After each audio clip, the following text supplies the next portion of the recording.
this English vocabulary masterclass, you're going to learn over 300 phrasal verbs for your daily speech to help you understand fast-speaking natives and sound fluent and natural. Welcome back to JForrest English. Of course, I'm Jennifer. Now let's get started. This is a long lesson, but it's divided into small sections.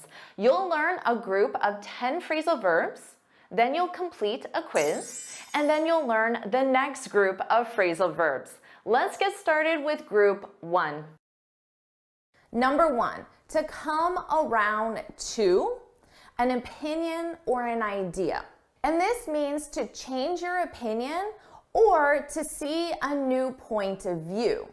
Now notice the sentence structure because we have two prepositions, around and to, and then after to, we need something. We need a noun, an opinion, or an idea. For example, I came around to the new job after I heard about the benefits package. So remember, this means you changed your opinion. So previously, you didn't want the new job, but now you've come around to it. So you've changed your opinion. Now you want the new job because you heard about the benefits package. We commonly use this without the preposition to and without specifying the something when the something has already been mentioned. For example, at first I didn't want to move to Boston, but I came around after I visited. So notice, I didn't say I came around to something because the something had already been mentioned. So I came around to the idea after I visited.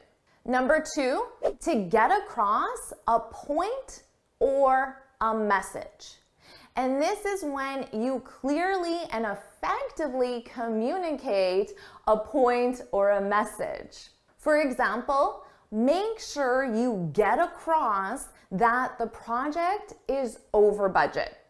So if you're having a meeting with a client and your boss has this very particular message or idea, the project is over budget, and your boss wants you to communicate that in a clear, effective way. Your boss wants to make sure you get that across. Now, we also use this when you're talking, and the ideas aren't really coming out very well. And after a while, you stop and you say, what I'm trying to get across is, and then you state your point. What I'm trying to get across is the project is over budget. Number 3, to show off. This is when you deliberately display your skills or abilities in a way to impress other people. Now, this is frequently used in the negative. Don't show off. Don't show off.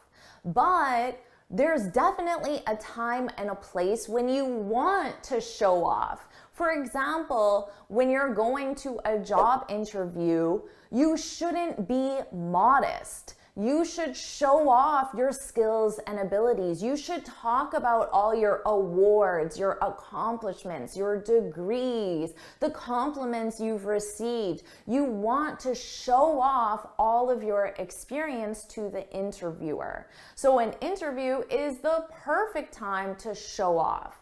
Also, if you're going for your IELTS exam, you don't want to be modest with your knowledge of the English language. You want to show off your abilities by using a range of grammatical structures and a range of phrasal verbs and idioms and expressions. You want to show off to the interviewer. Number 4, to count on.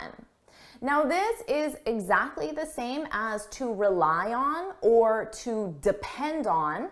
So you have 3 different phrasal verbs all with on that mean the exact same thing. And this is, of course, when you trust someone or something to complete a specific task or objective. For example, I can always count on Selma to stay late. So you can trust Selma to complete the specific task or objective. which is to stay late. And remember, you could replace this with rely on. I can always rely on Selma. Or depend on. I can always depend on Selma. Now, we frequently use this in a question response. For example, can I count on you? Can I count on you to close the deal? And then you can reply back and say, absolutely, you can count on me. Number 5, to come between. Now, this is when something disturbs a relationship. And that relationship can be a professional relationship, a social relationship, romantic, family relationship. It can be any kind of relationship. For example, Jacob and Marcus were best friends until Sylvie came between them. So that's the image you could have. They were close, Jacob and Marcus, but then Sylvie came between them and now they're divided. Sylvie disturbed their relationship. Now, it's very common for a girl or a guy to come between a relationship, but it doesn't have to be a person. It could be that Jacob and Marcus were very close, but the promotion came between them. The new job came between them.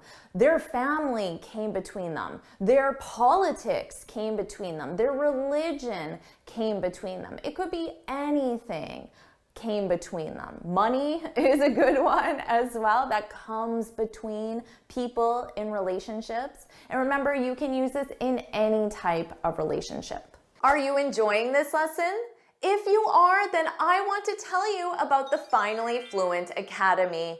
This is my premium training program where we study native English speakers from TV, movies, YouTube, and the news so you can improve your listening skills of fast English, expand your vocabulary with natural expressions, and learn advanced grammar easily. Plus, you'll have me as your personal coach. You can look in the description for the link to learn more, or you can go to my website and click on Finally Fluent Academy. Now let's continue with our lesson. Number 6, to put up with something or someone.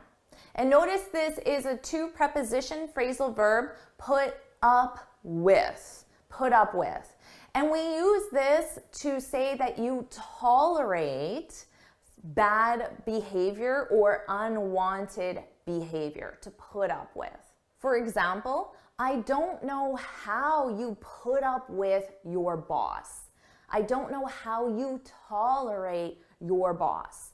Now, of course, we can be more specific and specify the action that the boss does. I don't know how you put up with your boss's constant criticism, for example, or your boss's distasteful jokes, for example. I don't know how you tolerate it.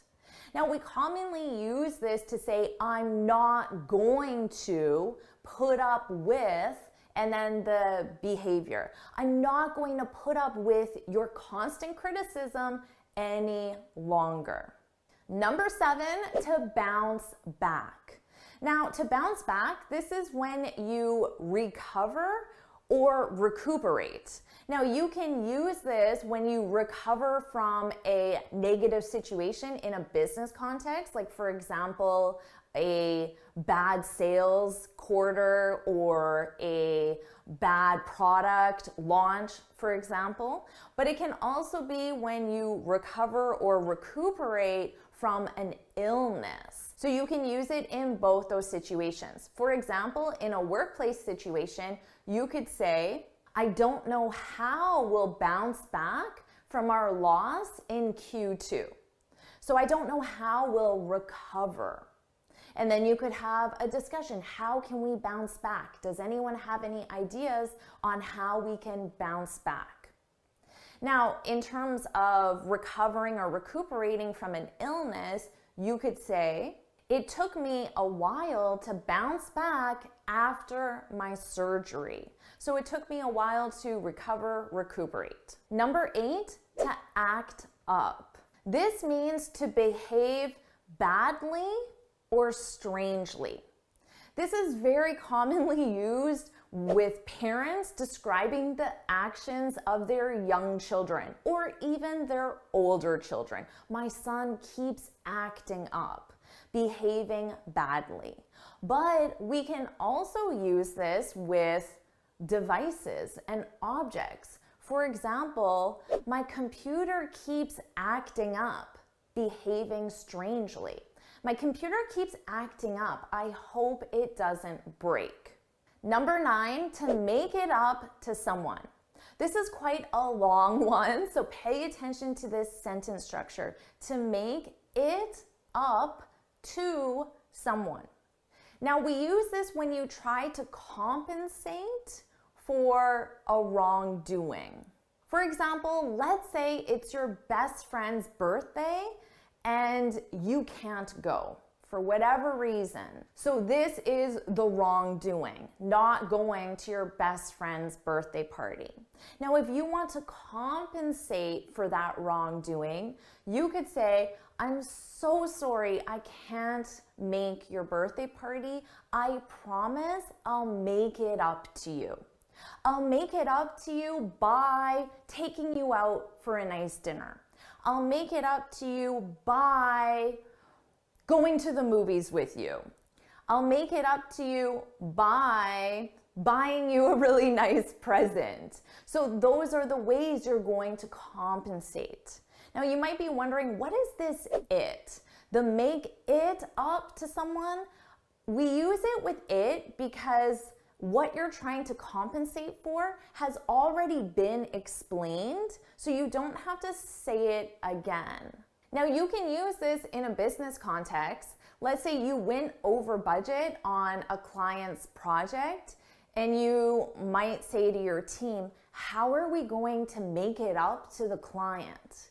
How are we going to compensate for our wrongdoing? The wrongdoing is you went over budget. And then maybe someone would suggest we can make it up to them by offering a discount or offering a free product, offering an extra service. So those are how you're going to compensate for the wrongdoing, to make it up to someone. Number 10, to barge in. When you barge in, you enter a place, a location unexpectedly, and you interrupt whatever's taking place. For example, I was in my office working and this kid just barged in and handed me his CV. But later, I hired him. So by saying the kid barged in, it implies that he didn't have an appointment, he wasn't expected, he just barged in unexpectedly and he interrupted whatever I was working on. But in this case, it was successful because he got the job. So now you have the first group, so let's complete your quiz. Here are the questions for the quiz. You need to complete each sentence using the correct phrasal verb. So go ahead and hit pause now and complete the quiz. Here are the correct answers. Go ahead and hit pause and see how well you did. So make sure you share your score in the comments, and now let's continue with your second group of phrasal verbs. Number 1, to abide by. This is more of a formal phrasal verb because it's used when you accept or follow a rule or regulation. So we use it mainly with government rules, court rules, even business rules as well. For example, as a tourist, you have to abide by the rules of the country you're visiting. So if you see a sign that says no parking, you have to abide by that rule. You have to follow that rule. Now remember, we also use this to say you simply accept. You accept, but then you follow it. For example, let's say you go to court because of a dispute and the court doesn't rule in your favor. You still have to abide by that decision. You have to accept it and then follow it. So this is a more formal phrasal verb, but it's very useful because we all have to abide by many different rules, regulations, and policies. Number 2, to dawn on. This is an excellent phrasal verb to add to your daily vocabulary. To dawn on is when you finally realize or understand something. For example, one day it just dawned on me that I need to change careers. So one day I just realized I need to change careers. So you can absolutely say realize. We're just using the phrasal verb dawn on, and it's extremely common. Now, notice the sentence structure here. It dawned on me. Something dawns on someone. So the it is the realization.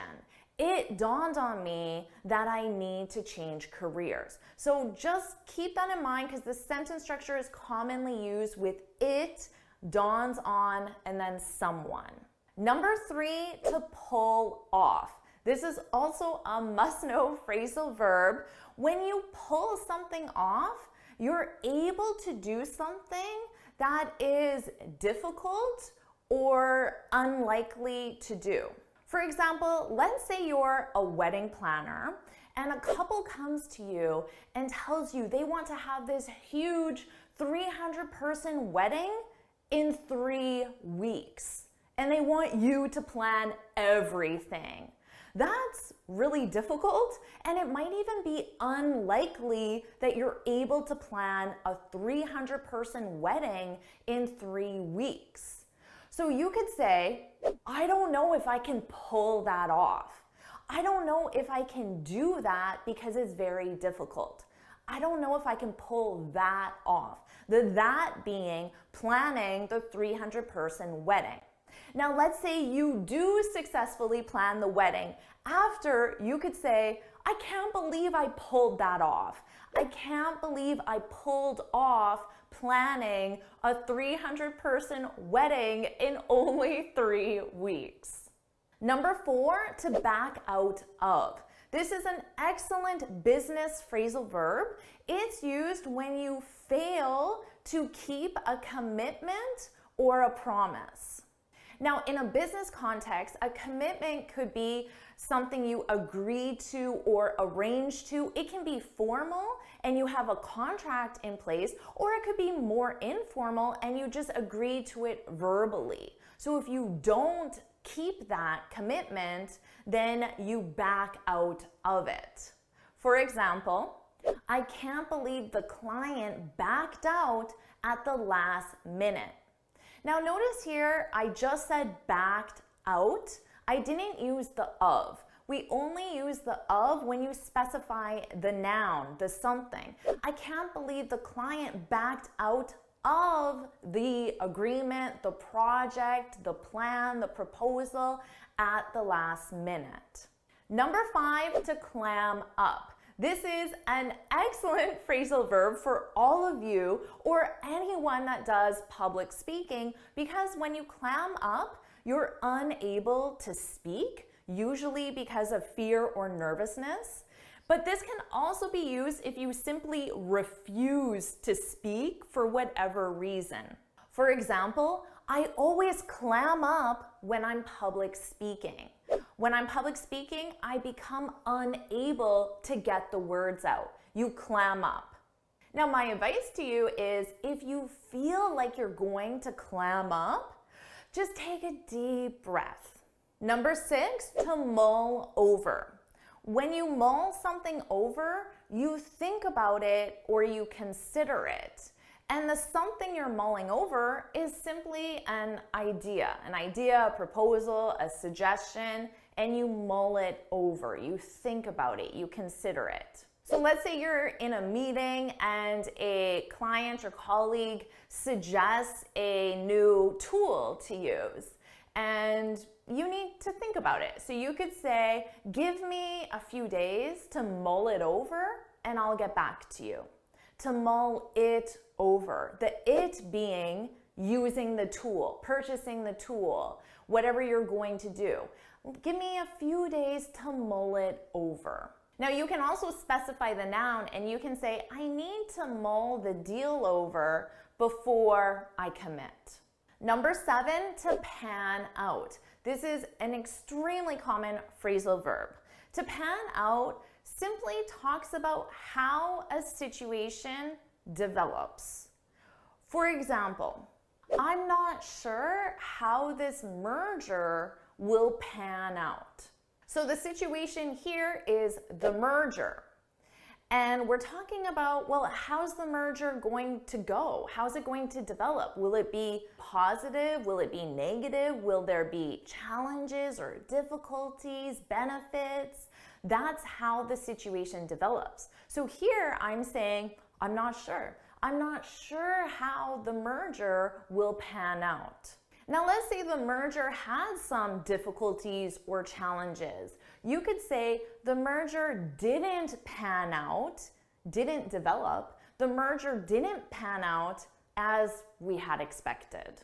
Number 8, to ramble on. This is an excellent one for all you public speakers because when you ramble on, you talk at length without getting to the point.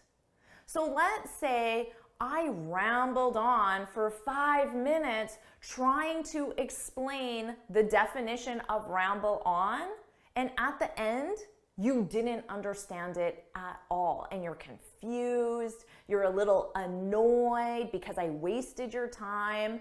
I rambled on. So this is used as a negative, and it's used when you're communicating an idea. So we generally use this as a complaint. The speaker rambled on for 20 minutes. Number 9, to nod off.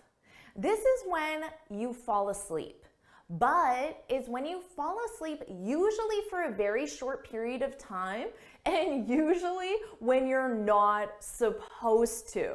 So this isn't when you go to bed at the end of the night, okay? So let's say you're in a meeting at work and your colleague is rambling on and the topic is very boring and you start doing this.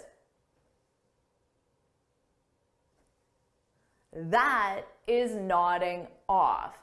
And this motion of your head, what I'm doing, this is the verb to nod. Nod your head. So when you fall asleep, what do? You nod your head. So that's where this phrasal verb to nod off comes from. And remember, we use this for short periods of time, usually when you're not supposed to fall asleep. For example, when you're driving. So I might say, I always listen to loud music when I'm driving at night, so I don't nod off. And number 10, I love this phrasal verb, to luck out. When you luck out, you're very lucky in a specific situation. So let's say there's this major sale on the new iPhone model and they're selling for 50% off, and you go to the store and you get the very last one. You could say, I can't believe I lucked out and got the new iPhone for 50% off. You lucked out. You were very lucky in this specific situation. Or let's say you're driving during rush hour and you're going to an appointment and you get a parking spot right in front of the office. In rush hour, downtown, you can say, I can't believe I lucked out and got such an amazing parking spot. Or if you're telling that story to a friend, I got this parking spot right in front of the building downtown during rush hour. They could say, wow, you really lucked out. You really lucked out by getting that parking spot. Are you ready for your next quiz? Here are the questions. Hit pause and complete the quiz now. Here are the answers. Hit pause and compare your answers to the correct answers. So how'd you do? Share your score and let's continue on with your next group of phrasal verbs. Number 1, to rip off. We use this when someone is selling something or buying something and the buyer feels that the price is too high compared to the value of whatever they're buying. For example, I can't believe I paid $200 for that. She ripped me off. Now notice the sentence structure. You rip someone off. She ripped me off. Another example, she told everyone that I ripped her off, but it was a fair price. So just because someone claims you ripped them off, it doesn't necessarily mean it's true. Number 2, to wear out. We use this when something is damaged or weakened because of age, it's old, or because of use. You've used it a lot. For example, I wore out my tennis shoes last summer. If someone said that to me, I would assume they played a lot of tennis last summer. They played so much tennis that they wore out their shoes. They became damaged from use, from continually playing tennis. We also use this in an adjective form, to be worn out. So it would be very common to say, I need to buy new tennis shoes because mine are worn out. So of course are, because shoes is plural and we need the plural form of the verb to be. Mine, my tennis shoes are worn out. So both forms are very common. Number 3, to draw up. We use this when you need to prepare paperwork, and generally that paperwork is for a contract, an agreement, a proposal, generally something that 2 people need to sign or agree on to make it official. For example, I asked my lawyer to draw up the papers. Whenever you're dealing with a lawyer, the papers are going to be official. So this is a perfect time to use to draw up. Or you could say, we're waiting for our bank to draw up the mortgage agreement. So that's another very official document that you need to sign, and you can use the phrasal verb to draw up. Number 4, to burn out. This is a phrasal verb that has gotten a lot of attention recently, especially with the pandemic, because to burn out, this is when you feel exhausted mentally or physically from prolonged stress. Stress of work, stress of a situation like a pandemic, stress of a family situation like a divorce or an illness, something like that, but a prolonged period. You can be stressed out for a day, but when you burn out, it means you've had that stress for a long period of time, several weeks, several months, or even several years. For example, I burned out at my last job. So perhaps I was working so much that I went through this period of prolonged stress. I burned out. Another example, I burned out after caring for my aging parents. So caregivers often experience burnout, so you can use this in a work situation or you can use it in a personal situation as well. Number 5, to look up to someone. So notice we have 2 prepositions, look up to and then someone. We use this when you admire someone or you respect someone. So I could say, I looked up to him like a father. So of course I admire and respect my father, and I'm comparing the situation to someone else. I looked up to him, I admired him like a father.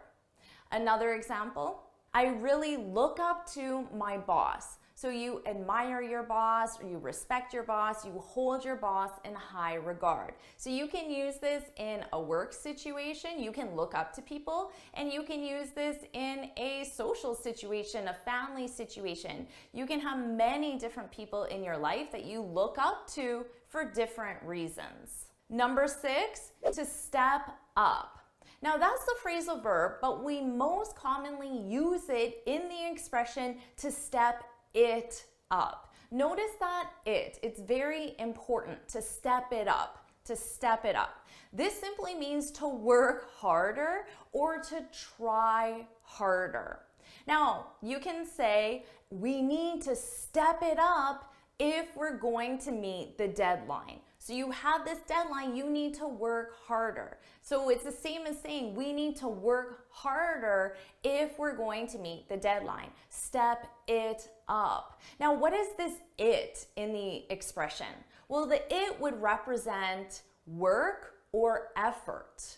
We need to step up our work. We need to step up our effort. Step it up. I encourage you to use it that way, step it up, because you'll sound like a native speaker. We have a really common expression with this, step it up, and then you add the two words, a notch. Step it up a notch. If you look at a dial, a notch is one move on the dial. So it represents a little bit, a small amount. Step it up a notch. It's just like saying step it up a little bit. So that's just a common expression. You need to step it up a notch if you want to meet the deadline. So you can use it with a notch, it's very common, or you can use it without. Number 7, to hone in on. This is another two preposition phrasal verb. We have hone in on. Hone in on something, and this means to really focus on something, to put all your attention on something specific. For example, if we want to get more customers, we should really hone in on small business owners. So maybe right now you're not being very specific and you're looking at all customers, but you want to hone in on one specific segment of the population, small business owners. So you're going to focus on them. You're going to hone in on them. Another example, for the presentation, we should really hone in on South America. So maybe you're a global company and you have branches all over the world, but for this specific presentation, you're going to hone in on one specific part of the world, South America. Number 8, this is a must-know phrasal verb, to bring up. And this is when you begin a discussion on a specific topic. For example, if you're in a staff meeting, it would be very common for the boss or whoever's leading the meeting to say, before we end the meeting, does anyone have anything to bring up? Does anyone have a specific topic they want to discuss? Does anyone have anything to bring up? Or after the meeting, you might tell another colleague, I didn't have a chance to bring up the marketing proposal. So you didn't have a chance to discuss this specific topic, the marketing proposal. Maybe you ran out of time. Number 9, to talk into. And the sentence structure is to talk someone into something. And this means to convince someone to do something. For example, she talked me into helping her move. She convinced me to help her move. So when someone uses this, oh, she talked me into helping her move, it gives you the impression that the person didn't really want to do the activity, but somebody convinced them. But please, I really need your help. I'll buy pizza. Or maybe you could say, my team talked me into bringing up the bonus at the staff meeting. So notice I use bring up, discuss a specific topic, the bonus. My team talked me into bringing up the bonus. Now, because maybe discussing the bonus is a little bit of a sensitive issue and nobody wants to do it, but your team convinced you, lucky you, so they talked you into it. And number 10, to stick around. This is a must-use phrasal verb. You can use it in a social setting or a professional setting. To stick around means to stay in a location for a period of time. So let's say you're at this beautiful park with a friend and after an hour or so, your friend has to leave and they say, do you want to share an Uber? And you say, no, I'm gonna stick around a little bit longer. So you're going to stay in a specific location, the park, for a period of time. It's unknown how long you'll stay. That doesn't really matter. It's just the fact you're going to stay. I'm gonna stick around a little bit longer. It's such a beautiful day. I'm gonna stick around. Now you can also use this in the negative. I can't stick around very long because I have a meeting. Although it's a beautiful day, I can't stick around very long. I have a meeting to get back to. Are you ready for your next quiz? Here are the questions. Hit pause now, complete the quiz, and whenever you're ready, hit play, and I'll share the answers. So go ahead and hit pause now. Here are the answers. So hit pause, review the answers, and whenever you're ready, hit play and come back to the video. So of course, share your score and let's continue on. Number 1, to take up. This means to occupy or to fill.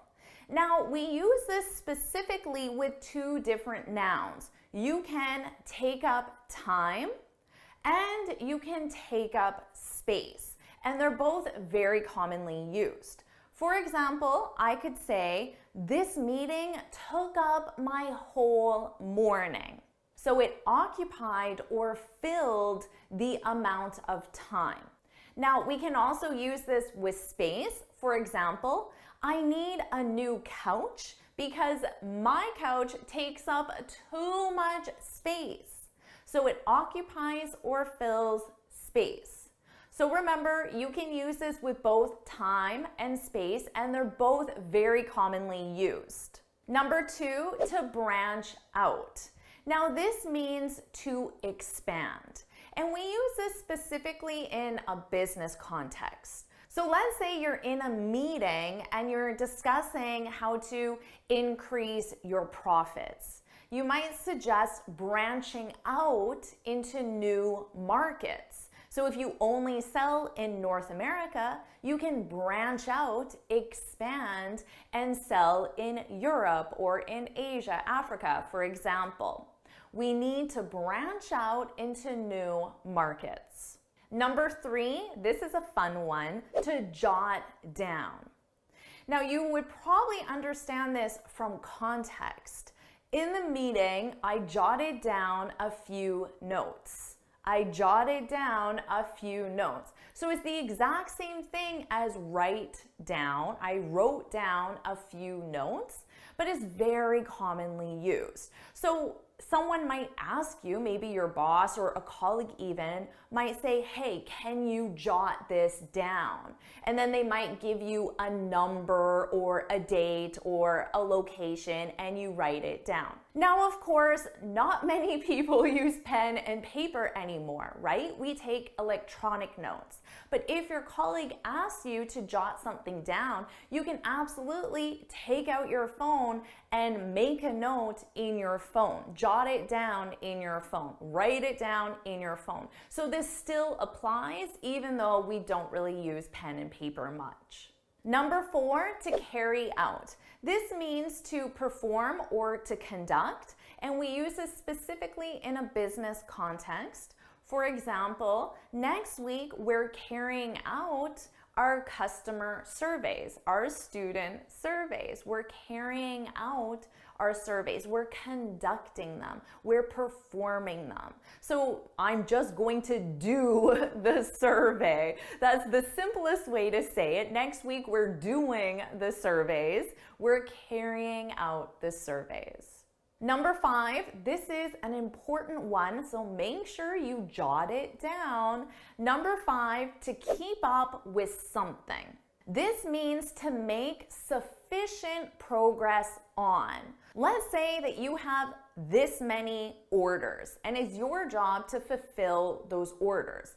If you fulfill this many, you've kept up with the orders. You've made sufficient progress. But if you fulfill this many, or this many, or this many, or anything less than the total number of orders, then you haven't kept up with the orders. You haven't made sufficient progress on.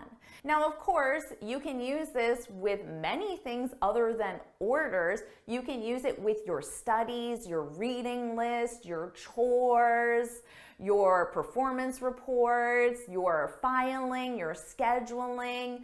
You can use it with many, many, many other tasks. Number 6, to fill out or to fill in a form. Now, this is one that confuses a lot of students, and they ask me, do I fill out a form? Do I fill in the form? What's the difference? The reality is there is no difference, specifically when we're talking about a form.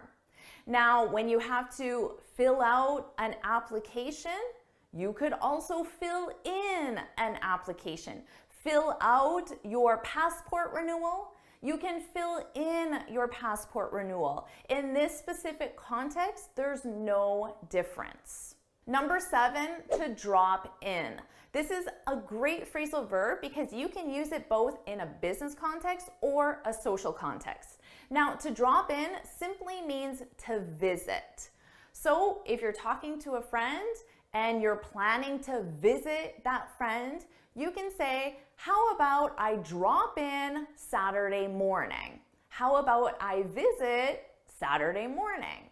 Now, in a business context, you might have a client that wants to drop in, that wants to visit, or you might drop in on a client just to say hello and to keep that relationship going. So you can use this in both a social and a business context.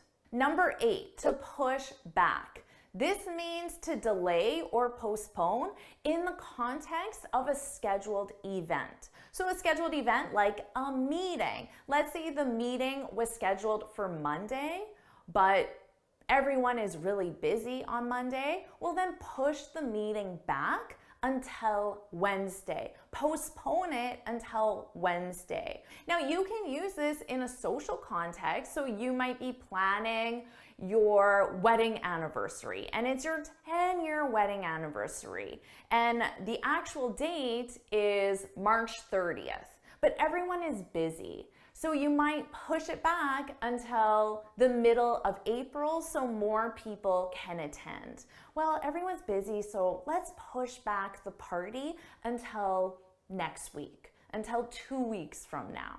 So you can push back a scheduled event, which means to delay or postpone. Number 9, to call off. Now, this means to cancel a scheduled event. So remember in our last one, to push back, you delay or postpone. But the other alternative is simply to cancel it. But generally, when you call something off, it's because there were some problems or issues associated with it. But the problem or issue could be a scheduling conflict and just people couldn't attend. So let's say you were planning a conference for the summer, but nobody registered because everyone's really busy in the summer. So you might discuss it with your team and say, let's call off the conference. Attendance is too low, so let's call it off. Let's cancel it. Now, you can also use this in a social context. You might call off your wedding. But if you canceled your wedding, then most likely there was a problem, an issue, a big one, right? So in that context, in a social event, most people will wonder what happened. Why did they call off their wedding? Why did they call off their anniversary? They're going to assume that something is wrong. And number 10, to sort out. This means to organize or to fix if there's a problem. For example, I need to sort out my travel plans. So it could mean I just need to organize them. So I need to decide when I'm going to travel, what airline I'm going to use, what hotel I'm going to use. I need to sort out my travel plans. But I can also use it if there's some sort of problem and I need to fix it. For example, my flight was canceled, so I need to sort out my travel plans. I need to fix this problem with my plans. So to sort something out, you can organize it or you can fix it if there's a problem. Are you ready for your next quiz? So here are the questions. Hit pause and complete the quiz now.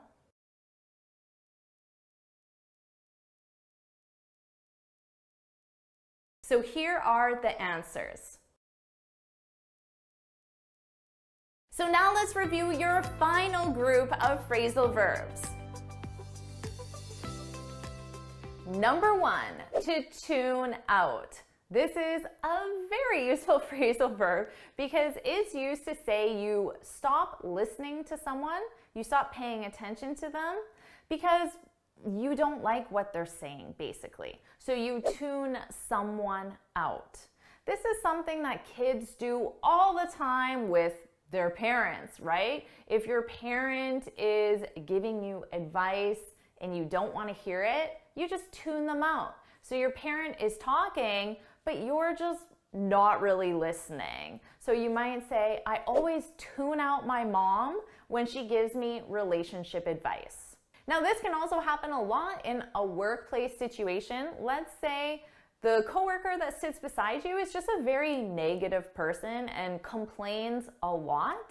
You might just simply tune them out. So you stop listening to them because you don't want to hear all that negativity and complaining. So you just tune them out. They're talking, but you're not listening. Number 2, to tick off. This is a useful one because it means to annoy, to anger, or to irritate. Now, we use this in 2 very specific sentence structures. It ticks someone off. It ticks me off when my coworker doesn't help. So it ticks someone off, and then you explain the situation that causes the anger, the frustration, or the irritation. Now, the other sentence structure is just to say someone or something ticks me off. John really ticks me off. He's so negative. John really irritates me, frustrates me, annoys me. John really ticks me off. He's so negative, but I just tune him out. Number 3, to talk up. And you talk someone or something up. And that means you speak in a way that makes that someone or something sound really beneficial, really positive, really amazing, maybe even more so than the reality. So let's say you're in sales and you're trying to sell this piece of software to a company. Well, you're going to talk up that software. You're going to talk about that software in a way that really highlights all of its positive features. And you probably won't mention any negative features. You're going to talk it up. Or let's say that your really close friend applied for a job in your company. Well, you're probably going to talk up your friend. You're going to speak about your friend very enthusiastically, very positively, because you want your friend to get the job. You're going to talk up your friend. Number 4, to pile up. This means simply to increase in amount. And we generally use this with work. So in general, you could say work is really piling up. Work is increasing in amount. You can use this with specific work. So you might say, my expense reports are piling up. Or even with household chores, you might say the laundry is piling up. The dirty dishes are piling up. They're increasing in amount. Number 5, to mope around. To mope around, this is when someone moves from one location to another, but they do it in a very unhappy way, a lazy way, a disappointed way. And it's generally because something is wrong. Something specific is wrong. So maybe they just lost their job or they just broke up with their girlfriend. So they mope around the house all day. They go from the couch to the kitchen, back to the couch, but they look really upset and lazy and no energy. So this isn't really a positive thing. We generally say, stop moping around. You need to stop moping around and start looking for a job. If that's the reason why you're moping around because you lost your job. Stop moping around and look for a job. Number 6, to loosen up. This is a great one. It means to be more relaxed, more comfortable, or less serious. So you might say, she was very shy at first, but then she loosened up. So she became more relaxed, more comfortable. Now we often use this as advice to someone. If someone is just being too serious, you might say, loosen up, loosen up. It's similar to saying, relax a little, loosen up. You need to loosen up. Oh, just loosen up. Number 7, to kick off. This is a great one because when you kick something off, it means you start. But we use this in the context of a sports event, a meeting, a conference, or even a party. So some sort of event with people. So in sports, it's very common to say the game, the match kicks off at, and then you say the time. The match kicks off at 3. The game kicks off at 7. And that's just when the game starts. Now, you could also say, let's kick off the meeting by, and then you can explain how you're going to start the meeting. Let's kick off the meeting by introducing the new CFO.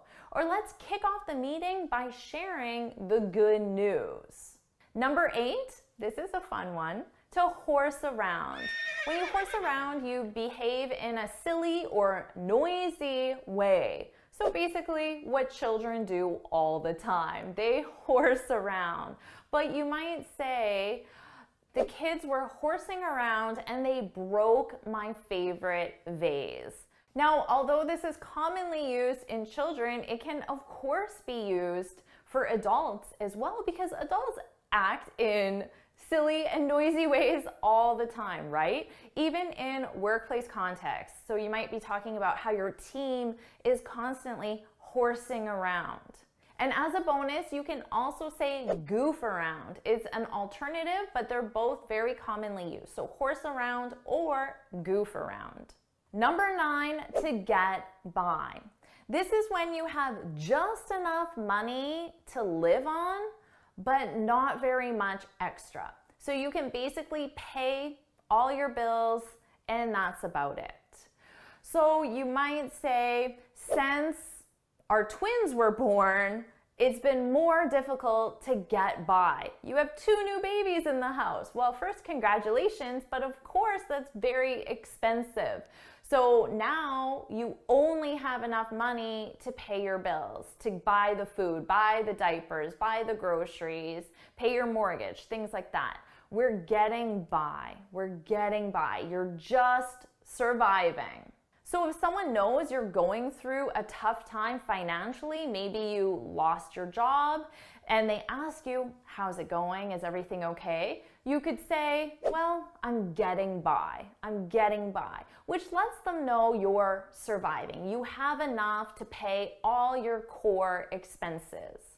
And finally, number 10, to flip out.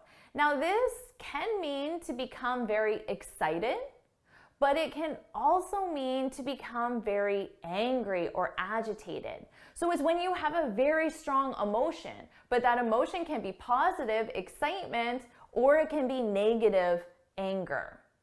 And it will be obvious based on context. So if you just won a competition or a prize or the lottery, you might flip out and become very, very excited, right? The sports team flipped out when they won the gold medal.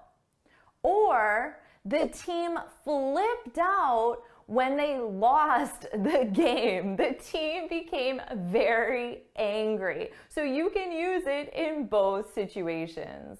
And for this expression, you can also say freak out. Freak out, flip out, they mean the same. And again, positive excitement or negative anger. Are you ready for your final quiz? So here are the questions. Of course, hit pause, take as much time as you need, and when you're ready, hit play and I'll share the answers. So you can go ahead and hit pause now. Here are the answers. Go ahead and hit pause and figure out how you did. Amazing job! You already have 50 common phrasal verbs in your vocabulary. Let's keep going with the next group. And remember, you'll learn a group of 10, you'll complete a quiz, and then you'll move on to the next group. Number 1, to ache for. To ache for. This is a very nice romantic phrasal verb. Now, we really use this in the context of a romantic relationship, so make sure you use that appropriately. And to ache for something or someone is when you really, really want that something or someone. For example, he was lonely and aching for love. So this is perhaps a little more of a poetic phrasal verb. You will probably hear it in novels, stories, movies, TV. He was aching for love.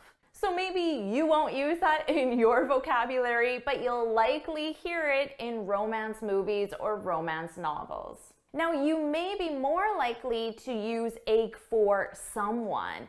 Let's say your husband is overseas on a business trip and he'll be gone for 2 or 3 weeks. You might say, I'm aching for my husband. So if you're talking to your friends, your family, even your colleagues, you could say, oh, I'm really aching for my husband. He's been gone for 2 weeks already. Number 2, to beef up. This is a fun one. When you beef something up, you make it stronger or more important. Now, we do use this in the context of bodybuilders, and they can beef themselves up, become more muscular. So you can use that in a fitness context, but we also use this in more of a business context, perhaps surprisingly, because you might say, I need to beef up my resume. I need to make my resume stronger or more important. I need to beef up my communication skills, for example. Number 3, to make up. And in this context, we're talking about to make up with someone. To make up with someone is when you forgive someone after an argument or a dispute. In a family context, young kids argue a lot, right? And older kids too.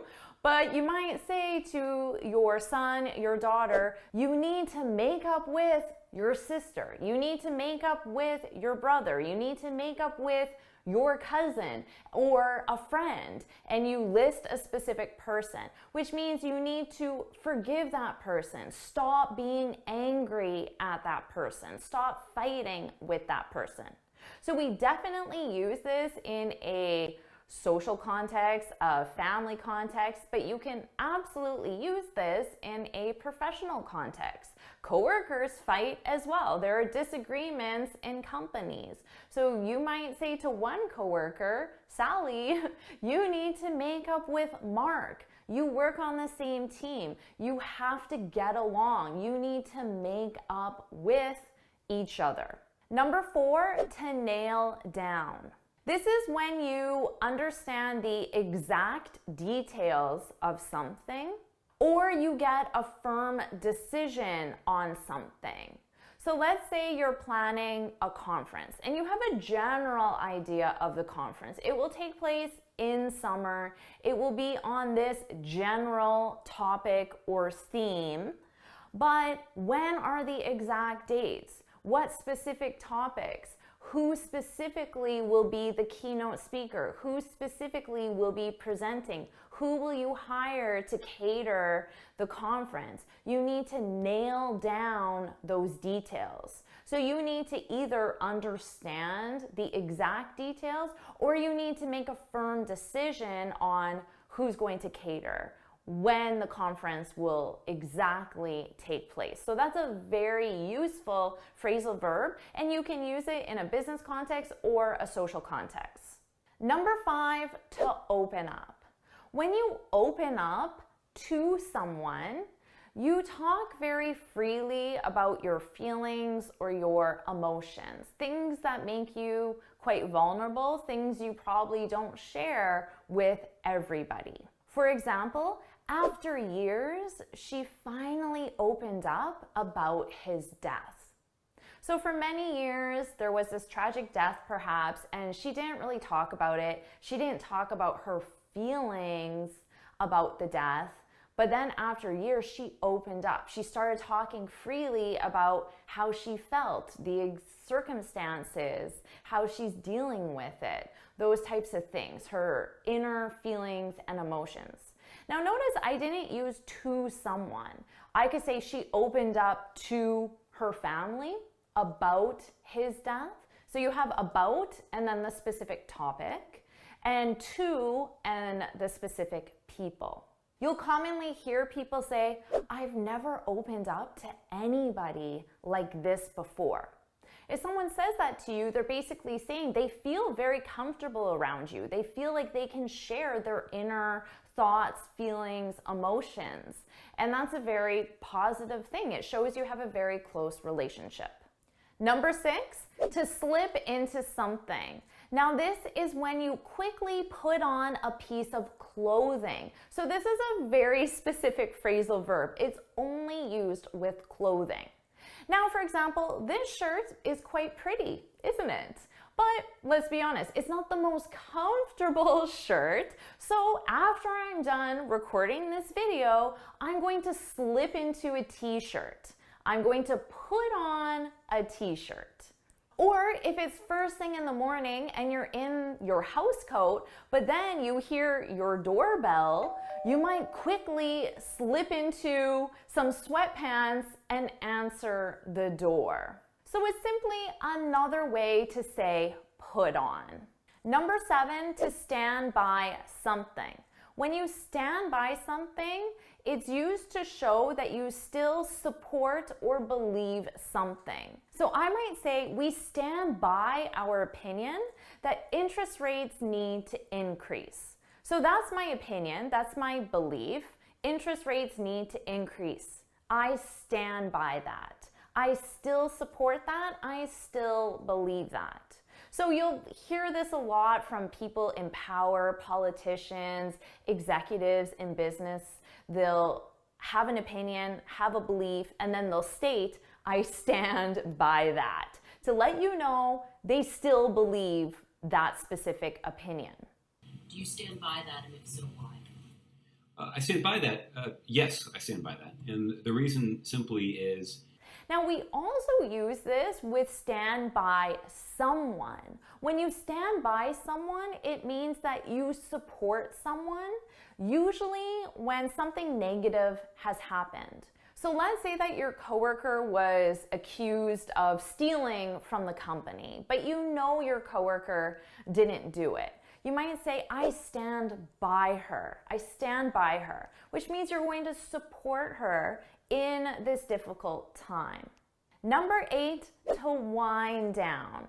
To wind down. This is an excellent phrasal verb because it means to relax after a busy or stressful day. So you might say, I always read at the end of the day to wind down. To help me wind down, I always read at the end of the day, or I go for a walk after work to wind down. So it just means to relax. but it's another way of saying it, and it implies that you were very busy or stressed out, to wind down. Number 9, to zone out. This is when you stop paying attention for a short period of time. Now, we've all done this, especially when we were kids in school and your teacher's talking and you just zone out. Now, generally people zone out because they don't have interest in a particular topic. For example, whenever people talk about sports, I zone out. I just stop listening and I start thinking about something else in my own head, and I'm not listening to the conversation about sports. I zone out. I stop paying attention. But then when the conversation changes, I'll pay attention again. So it's always for that short period of time. Number 10, to turn in. This is a very useful phrasal verb because it simply means to go to bed. It's another way of saying to go to bed, and it's very common.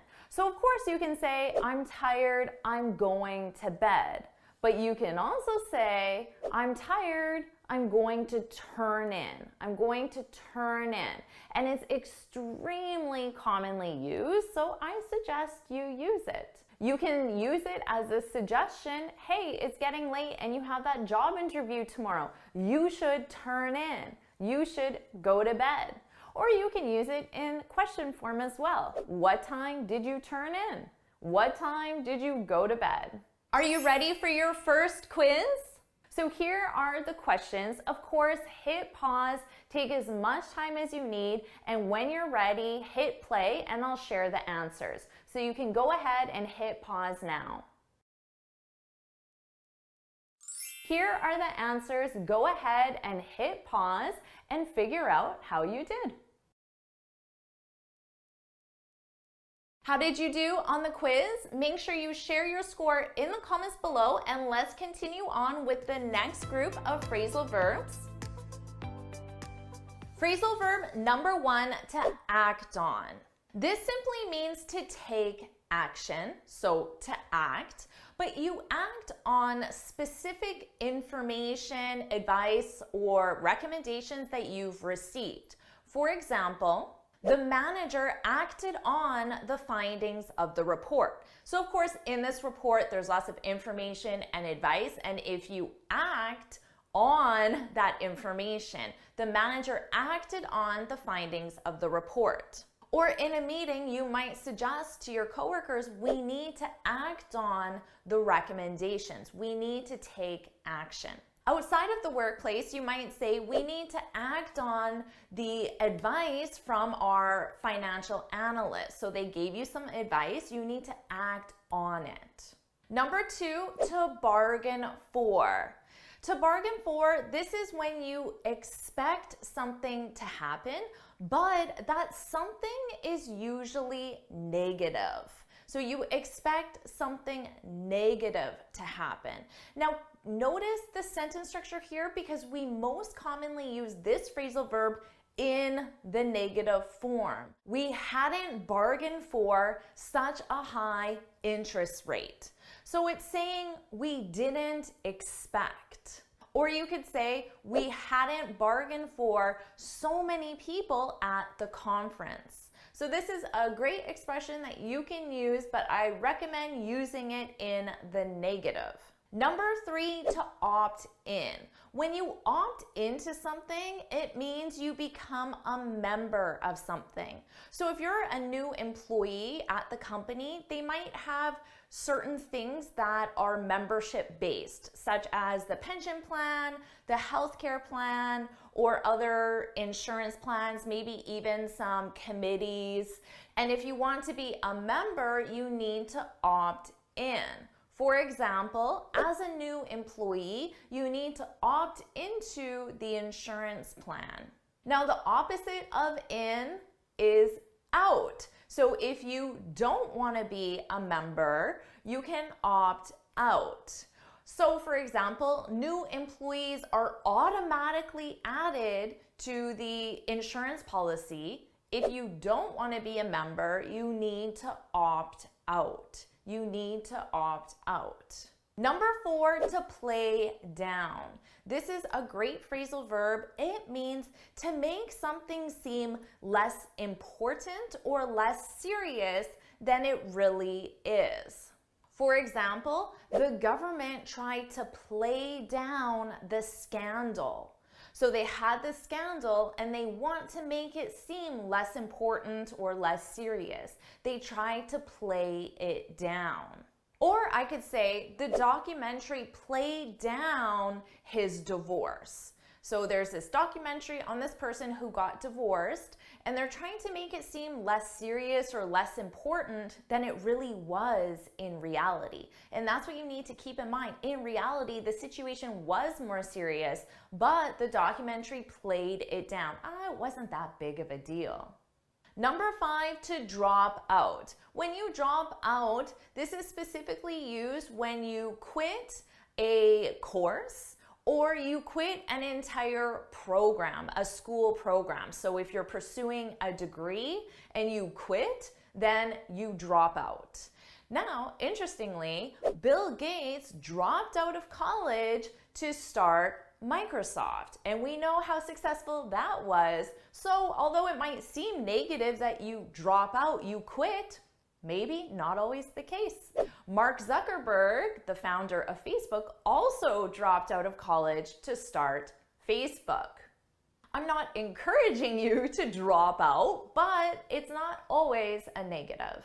And you can also use this for a specific course. For example, I think I'm going to drop out of calculus. It's too difficult. I'm going to quit calculus. Number 6, to cut back. This is when you spend less, you do less, or you use less of something. This is very commonly used by governments or companies. The government has announced plans to cut back on defense spending by 10%. Now notice I said on. If you specify the something, defense spending, you need to use the preposition on. Cut back on. Cut back on defense spending. I could also just say the government announced plans to cut back. In that sense, it's just reduce spending, spend less, and then you have to clarify, well, cut back on what? Now, we frequently use this as advice to someone. Let's say you told me, Jennifer, I drink 10 sodas a day. I would say, whoa, you should cut back. You should consume less. That's too much soda. You should cut back. Number 7, to sit in on. This is a great business phrasal verb. It's used specifically in the context of a meeting. And when you sit in on a meeting, it means you attend a meeting, but you only attend that meeting as an observer. So you're not going to participate, you're not going to present, you're not going to ask questions, you're just going to attend as an observer. So if there's a really interesting meeting at work, but you're not directly related to the subject matter, you might ask the organizer, is it okay if I sit in on the meeting today?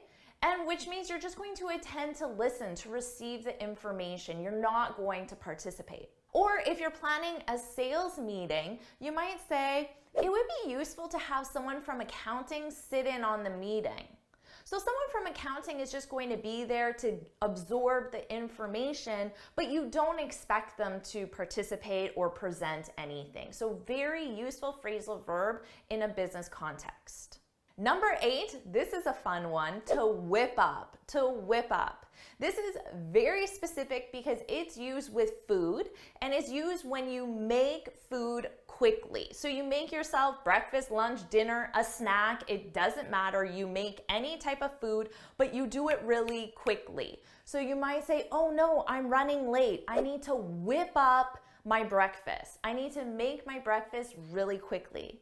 Or let's say you have some guests come over unexpectedly and you want to serve them something. You might say to your husband, give me a few minutes to whip up some appetizers. I'm going to make some appetizers really quickly. So it's a great phrasal verb that you can add to your daily vocabulary. Number 9, to dress up. I love this phrasal verb. To dress up is when you wear more professional or formal clothing, usually for a specific occasion. So if you're going out for a nice dinner, maybe it's someone's birthday or an anniversary, you would dress up. You would wear more formal or professional clothing than you normally would. Or let's say you have some really important guests coming into your office, some VIP guests. Well, you might dress up. If you normally wear just a t-shirt, well, you might put on a dress shirt, maybe even a suit with a tie. Or if you're going to a wedding, of course, that's a great opportunity to dress up, to wear more formal clothing. Now, we often use this in question form. If you're invited to a dinner or a party, you might ask, do I need to dress up? Do I need to wear more formal clothing? And they could reply back and say, no, it's informal. There's no need to dress up. And number 10, to get at something. When someone is getting at something, they're trying to explain or express something specific. We commonly use this in question form. Let's say your coworker is talking to you and they're talking about a meeting that you have, but you're not really sure what they're trying to express to you, what they're trying to explain. You could say, I'm not sure what you're getting at. I'm not sure what you mean. I'm not sure what you're trying to explain. I'm not sure what you're getting at. Now, we also use this when we're trying to explain something and the explanation isn't going too well, and then we can say, what I'm trying to get at is we need to cut back. What I'm trying to get at is, and then you state what you mean, what you're trying to explain. Are you ready for your second quiz? Here are the questions. Hit pause, take as much time as you need, and when you're ready, you can hit play and see the answers. Here are the answers. Hit pause and you can compare your answers to see how well you did. Awesome job with that quiz. Share your score and let's keep going. Number 1, to bear on. This means to be connected to or related to. For example, I don't see how that information bears on this case. So I don't see how that information is connected to or related to this case. I don't see how it bears on this case. Now, we can also mean to bear on to mean influence or affect. For example, our relationship didn't bear on my decision. So maybe you have a personal relationship with a contractor and you interviewed many contractors and you chose the one you have a personal relationship with, but you want people to know that personal relationship didn't impact or affect. It didn't bear on my decision. This is a more professional or formal phrasal verb. You'll hear it a lot in the news, in reports, and you can use it a lot in a business context. Number 2, to care for something. When you care for something, not someone, something, it means that you have a preference for that something. But we commonly use this in the negative. So I could say, I don't care for chocolate cake. I don't care for chocolate cake. It's just another way of saying, I don't like chocolate cake. I don't have a preference for chocolate cake. I don't care for chocolate cake. So it's another way if somebody offers you something, you could decline it and simply say, oh, I don't care for chocolate cake. Or if your coworkers are discussing the latest reality TV show and they want to know what you think about it, you could say, I don't care for reality TV. It's just letting them know you don't really like it. It's not your personal preference. Number 3, to perk up. To perk up means to feel better, happier, or more energized. So think of first thing in the morning, when you wake up, you're still pretty sleepy, right? And what do a lot of people do? They drink coffee. So you could say, coffee perks me up. Coffee makes me more energized. Or going for a walk perks me up. We also use this when someone isn't feeling well because they're sick or because something negative happened, like they lost their job. And you might go over with some flowers, with some chocolates, or just with yourself to try to help perk up that other person, to help make them feel better, happier, more energized. So you might say, well, the flowers perked her up. Perked her up. The flowers perked her up. The flowers made her feel better, happier, more energized. Number 4, to sift through. This is a great phrasal verb. We use this when you have large amounts of information, perhaps a lot of paperwork or files, books, and you need to examine that information to determine what's useful, what's important. For example, after Giuliano quit, I had to sift through all his files. So he has all these files, a lot of information, and you have to examine all of them to determine what you can delete and what's important and you need to keep. Or at home, maybe you're going through your grandmother's photo albums and she has 20, 30 different photo albums. So you might ask your brother, can you help me sift through these photo albums? So you're going to examine them to determine what pictures you want to keep and what pictures you want to get rid of. Maybe you don't know who's in that photo or the quality is really bad. Number 5, to wrap up. This is another way of saying to end, to finish, but is very commonly used, especially in a business context. So if you're in a meeting and you're coming to the end of the meeting, you could simply say, all right, everyone, let's wrap up. Let's wrap up for today. Now, we commonly add it. Let's wrap it up. Let's wrap it up for today. It's getting late. Let's wrap it up. The it is the meeting, the conference, the event, whatever you're in that you want to finish or end. Or you could say, how should we wrap up the conference? How should we finish or end the conference? You want to do it in a memorable way, right? How should we wrap up the conference? And then you can have a discussion on that. Number 6, to flip through.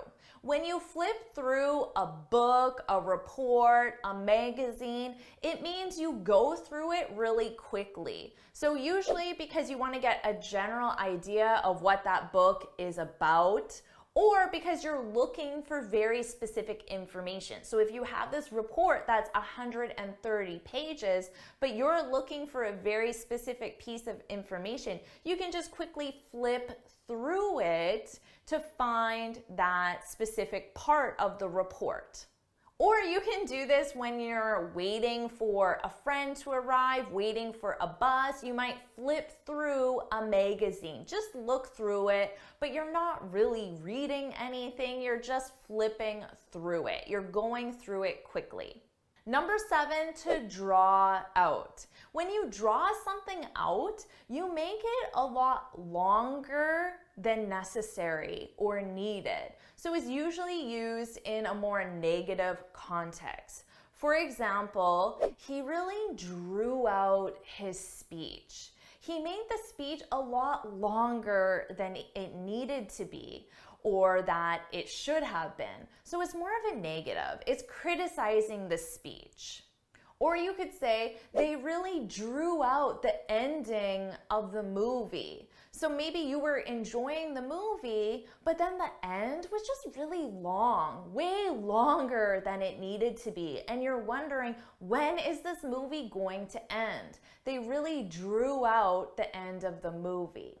Number 8, to fall behind. This is a great phrasal verb for both a professional context and a personal context.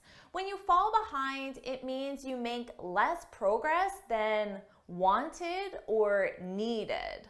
Let's say you were off sick from work for over a week. Well, you're definitely going to fall behind. You're going to make less progress than needed because you have a deadline, or than just you simply wanted to make because you were gone for an entire week. So often we can fall behind because we're sick, or there's a competing deadline or competing project or something going on in your personal life.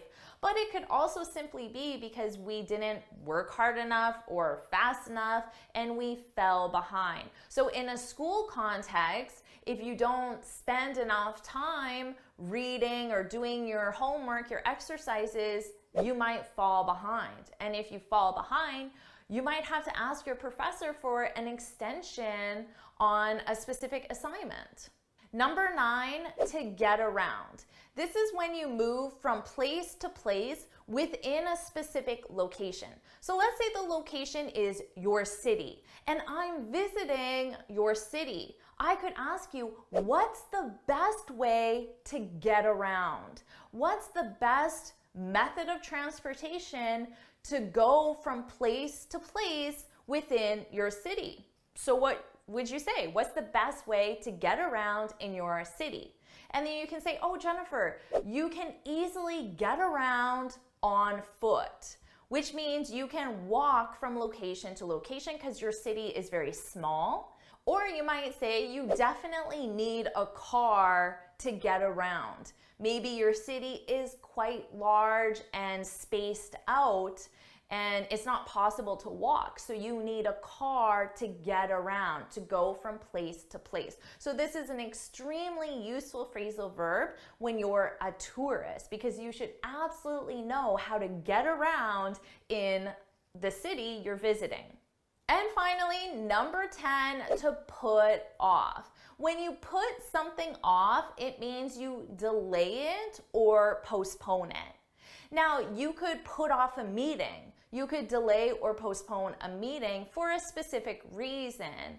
You might say, let's put off the meeting until next week. So let's delay the meeting until next week. A lot of times people will put off things that are unpleasant, things they don't want to do. For example, I've been putting off asking my boss for a raise.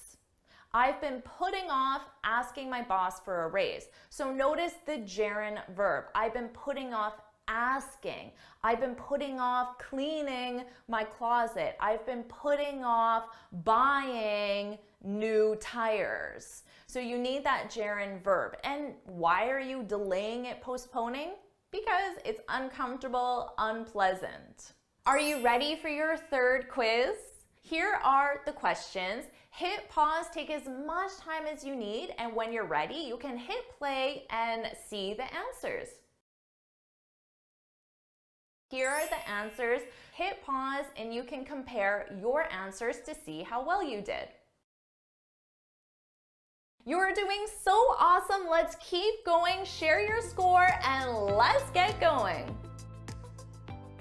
Number 1, to aim at. And you aim at a target. And when you aim at a target, this means to intend to achieve that target. So you just try. You try to achieve that target.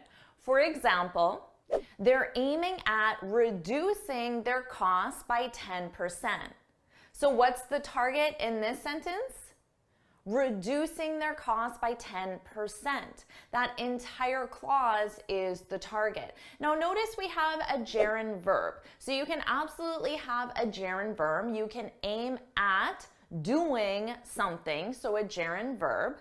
You can also use a noun. For example, his slingshot was aimed at his neighbor's garage. So the target in this example is the neighbor's garage. And his slingshot was aimed at because that's the target he's attempting to achieve. Number 2, this is a great one, to shrug off. When you shrug something off, you disregard it. You don't consider it important. So I could say his insult. An insult is something negative you say to another person. His insult was aimed at me, to use our first phrasal verb. His insult was aimed at me, but I shrugged it off. I said, meh, I don't care. I'm not going to let it bother me. I'm not going to let it hurt me. It's not important. I'm going to disregard it. I'm going to shrug it off. Now notice what I'm doing with my shoulders because this is the verb shrug. You can shrug your shoulders, and we generally do that when we want to say meh, whatever. We tend to shrug our shoulders. So that's where this expression comes from. Number 3, to egg on. That's right, to egg on. This is a fun one. When you egg someone on, you encourage them to do something, but that something isn't in their best interest. For example, let's say a student is arguing with their teacher. Now that probably isn't in the student's best interest to argue with the teacher. But if the other students are saying, yeah, keep going, you're doing great, they're egging him on. They're egging that student on. They're encouraging that student to keep arguing, even though arguing isn't in his best interest. Or let's say you're considering doing something a little risky, like jumping off a high cliff when you don't know what's beneath you. And maybe you're not really serious about it, but the crowd eggs you on. Oh, do it, you can do it, you should do it. They're encouraging you, even though it can have a really negative outcome. The crowd egged him on to jump off the cliff. Now, most likely you won't use this in your everyday vocabulary, but you'll commonly hear this on TV, in movies, or when you're reading. So I wanted to share it with you so you're not confused when you see this egg on and you have no idea what they're talking about. Now you do. Number 4, to turn down. When you turn something down, it means you reject that something, and we use this in the context of an offer or an invitation. For example, they offered her the job, but she turned it down. She said no to the job. So of course you can say she rejected, but it's very common, more common to say she turned it down. So you can turn down something like a job offer. You can also turn down an invitation from someone else, a social invitation or a romantic invitation. For example, I asked Marissa out, but she turned me down. When you ask someone out, it means you invite them to dinner or a coffee for romantic purposes. I asked Marissa out, but she turned me down. She rejected my offer. Number 5, to zoom in, or the opposite, to zoom out. If there are any photographers here, you already know what this means, because when you zoom in, the object becomes closer. And when you zoom out, the object becomes farther away. And I'm sharing this with you because everyone is meeting on video conference now. When you're having a video conference, you have a camera that's focusing on you. And it's really important you have the correct zoom. You don't want to be too close. If you're too close to the camera, you need to zoom out. If you're too far, you need to zoom in. So you might ask a colleague, hey, I can't see you very well. Can you zoom in? Or a colleague might tell you, your picture's all blurry. You need to zoom out. So now you know what that means for your next video call. Number 6, to wiggle out of. This is a great one. When you wiggle out of something, you avoid a situation, a task, a chore, a responsibility that you don't really want to do, and you avoid it in a cunning way. So let's say that tomorrow you're supposed to clean out the garage and you don't really want to, but your wife or your husband, your sister, your brother, whoever wants you to clean out the garage.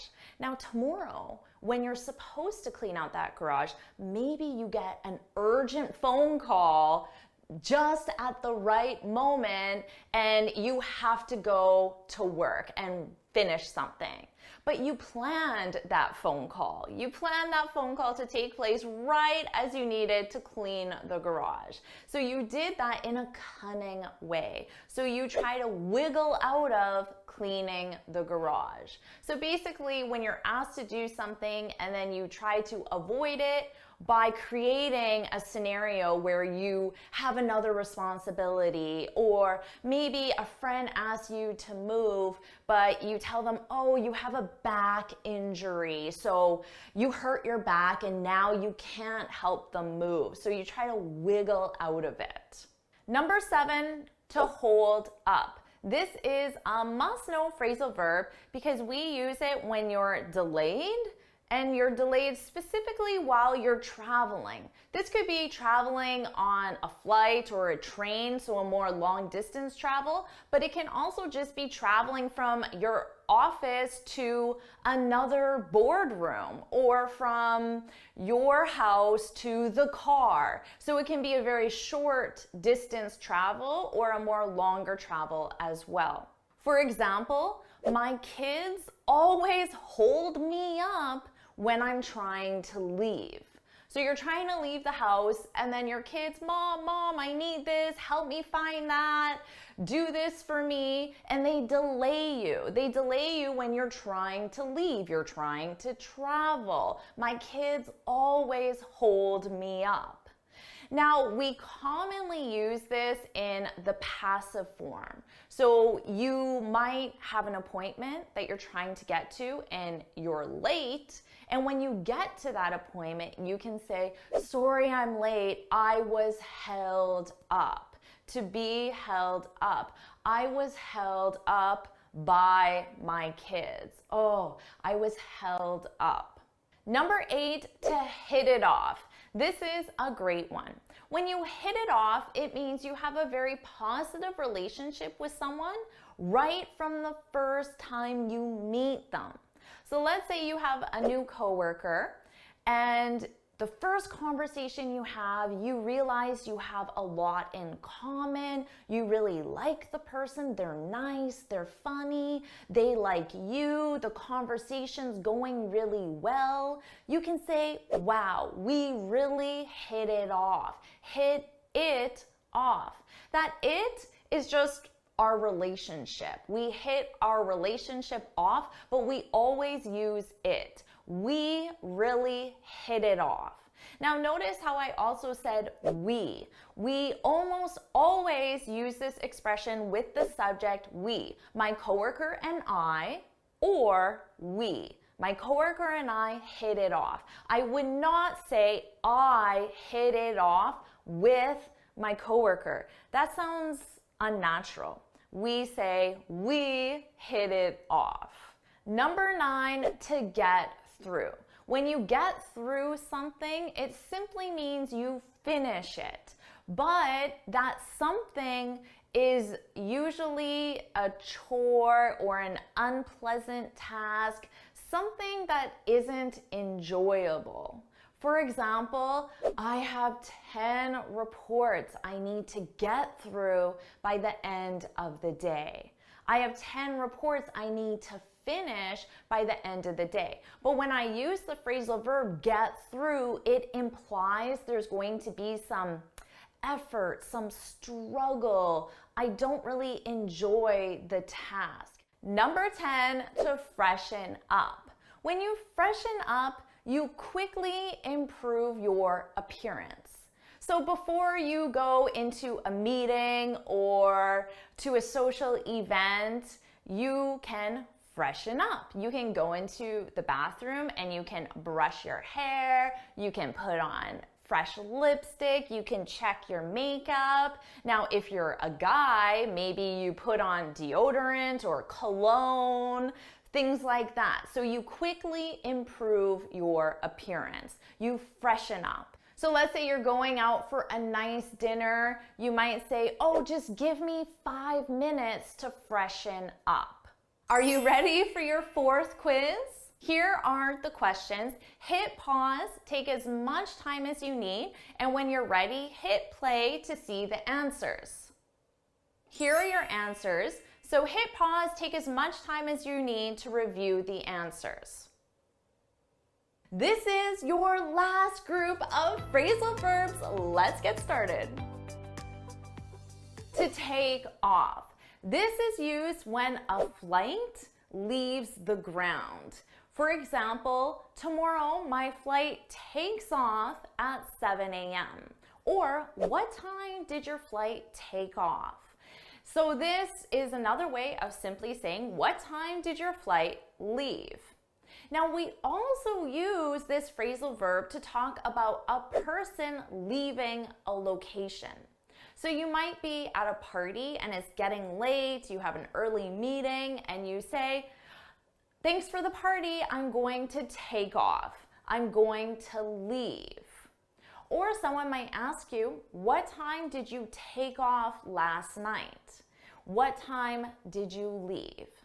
Now, take off is also used to remove an item of clothing. So at night, before you get into your pajamas, you take off your clothes, right? Before you get into the shower, you take off your clothes. I can also take off my makeup, which means to remove. Or if it's really hot in the room, you might say, oh, it's so hot in here, I need to take off my sweater. Or when you come into the house and it's cold out, you take off your jacket, you take off your shoes, you take off your hat, you take off your gloves, take off your sunglasses. So you can take off an item of clothing, but you can also take off accessories like rings, makeup, glasses as well. Take off can also mean to become successful. For example, after I improved my English speaking skills, my career really took off. My career became successful. My career took off. Or I could say overnight, my YouTube channel took off. My YouTube channel became successful. So many different phrasal verbs with take off, but they're all commonly used. So make sure you learn all these individual meanings. To take after someone.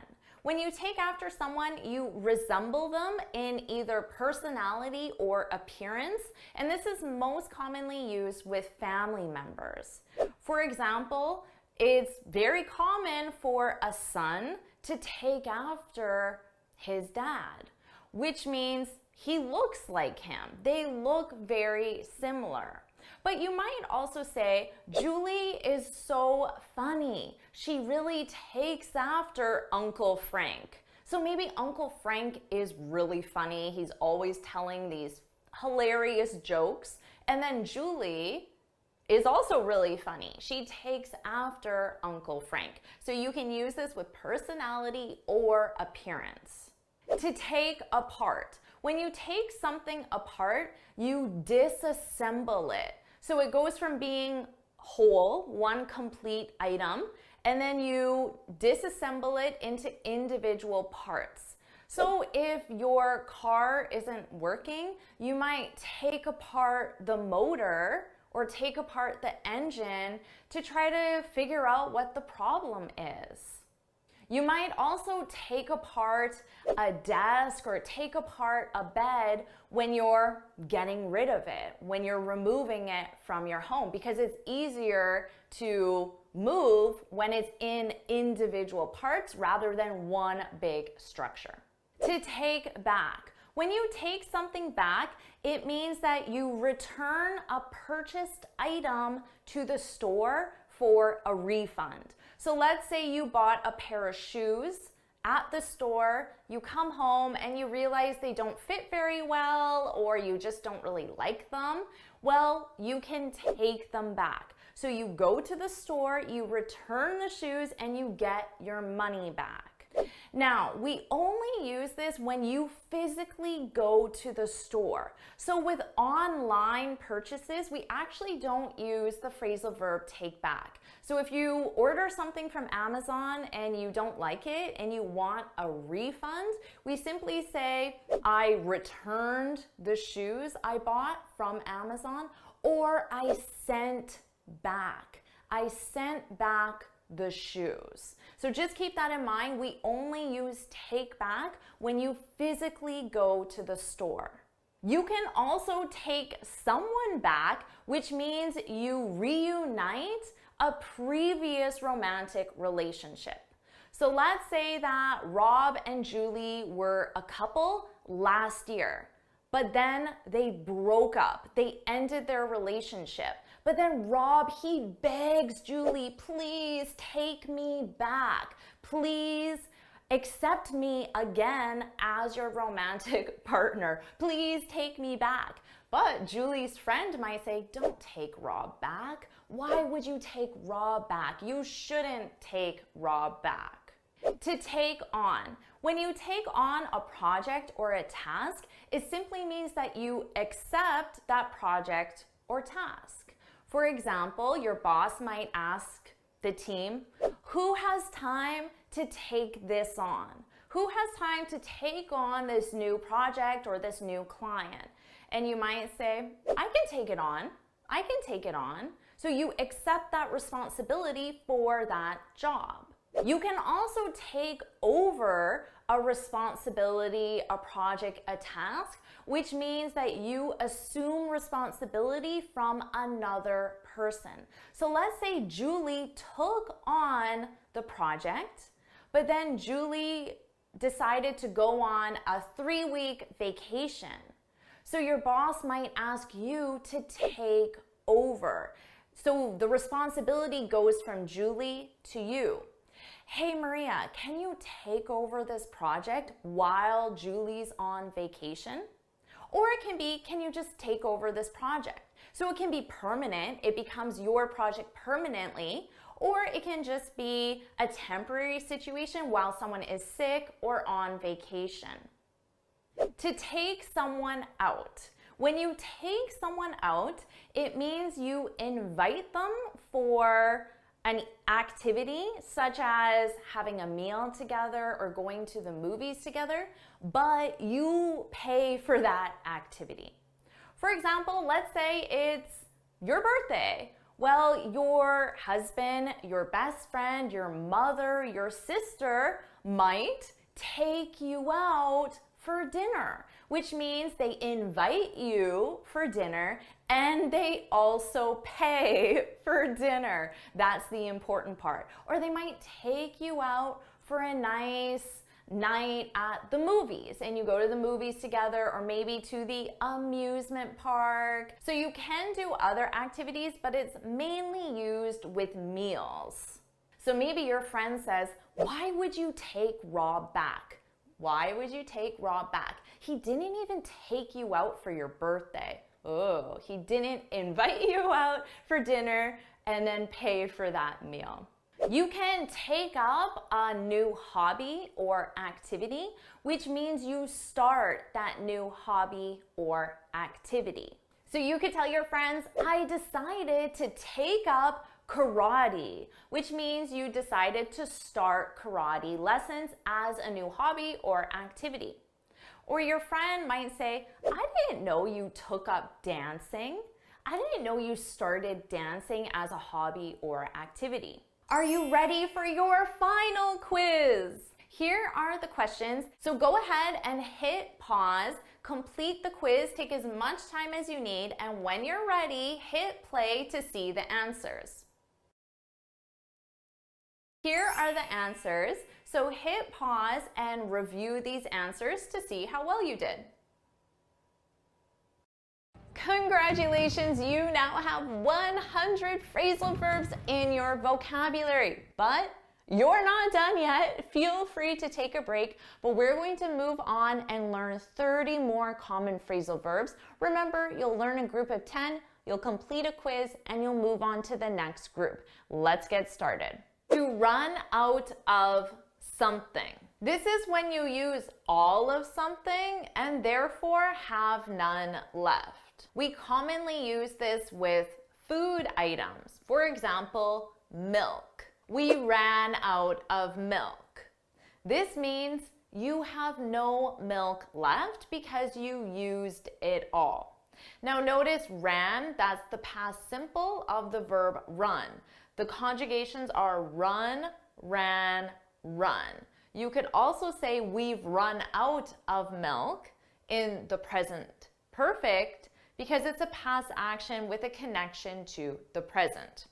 In a business context, you might say, we're running out of time. So here, notice in the present continuous, we're running out of, and then the something is time. It means you're in the process of having no time left.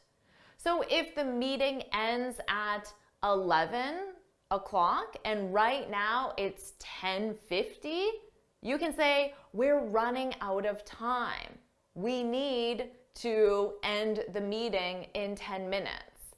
You can also use this with ideas. We're running out of ideas. Or patience. I'm running out of patience, which means I'm in the process of having no patience left. To bring up. This means to raise a topic for conversation or to raise a child. For example, he brought up an interesting point at the meeting, which means he raised an interesting point. He shared an interesting point. He brought up an interesting point at the meeting. Here, brought is the past simple of bring. Now remember, this also means to raise a child. When you raise a child, it means you care for and nurture a child from the time that child is an infant until that child is an adult. That is to raise a child. For example, she's bringing up 3 children on her own. So this means she's raising 3 children on her own. To look after someone or something. This means to care for someone or something for a period of time. So generally we don't use this if you're caring for someone or something permanently, like when you bring up a child, you're caring for that child permanently. But if you're looking after a child, it sounds like you're doing it temporarily for a period of time. For example, my son's 16, so he looks after his younger brothers while I'm at work. So my son, who is 16, cares for his younger brothers, but he's not bringing them up because he's not doing that permanently. He's caring for them for a period of time. The time while I'm at work. So maybe 2 hours a day between after school and when I get home from work. My oldest child, who's 16, cares for my younger children, his younger brothers. We also use this with things, to care for things. For example, can you look after my plants while I'm on vacation?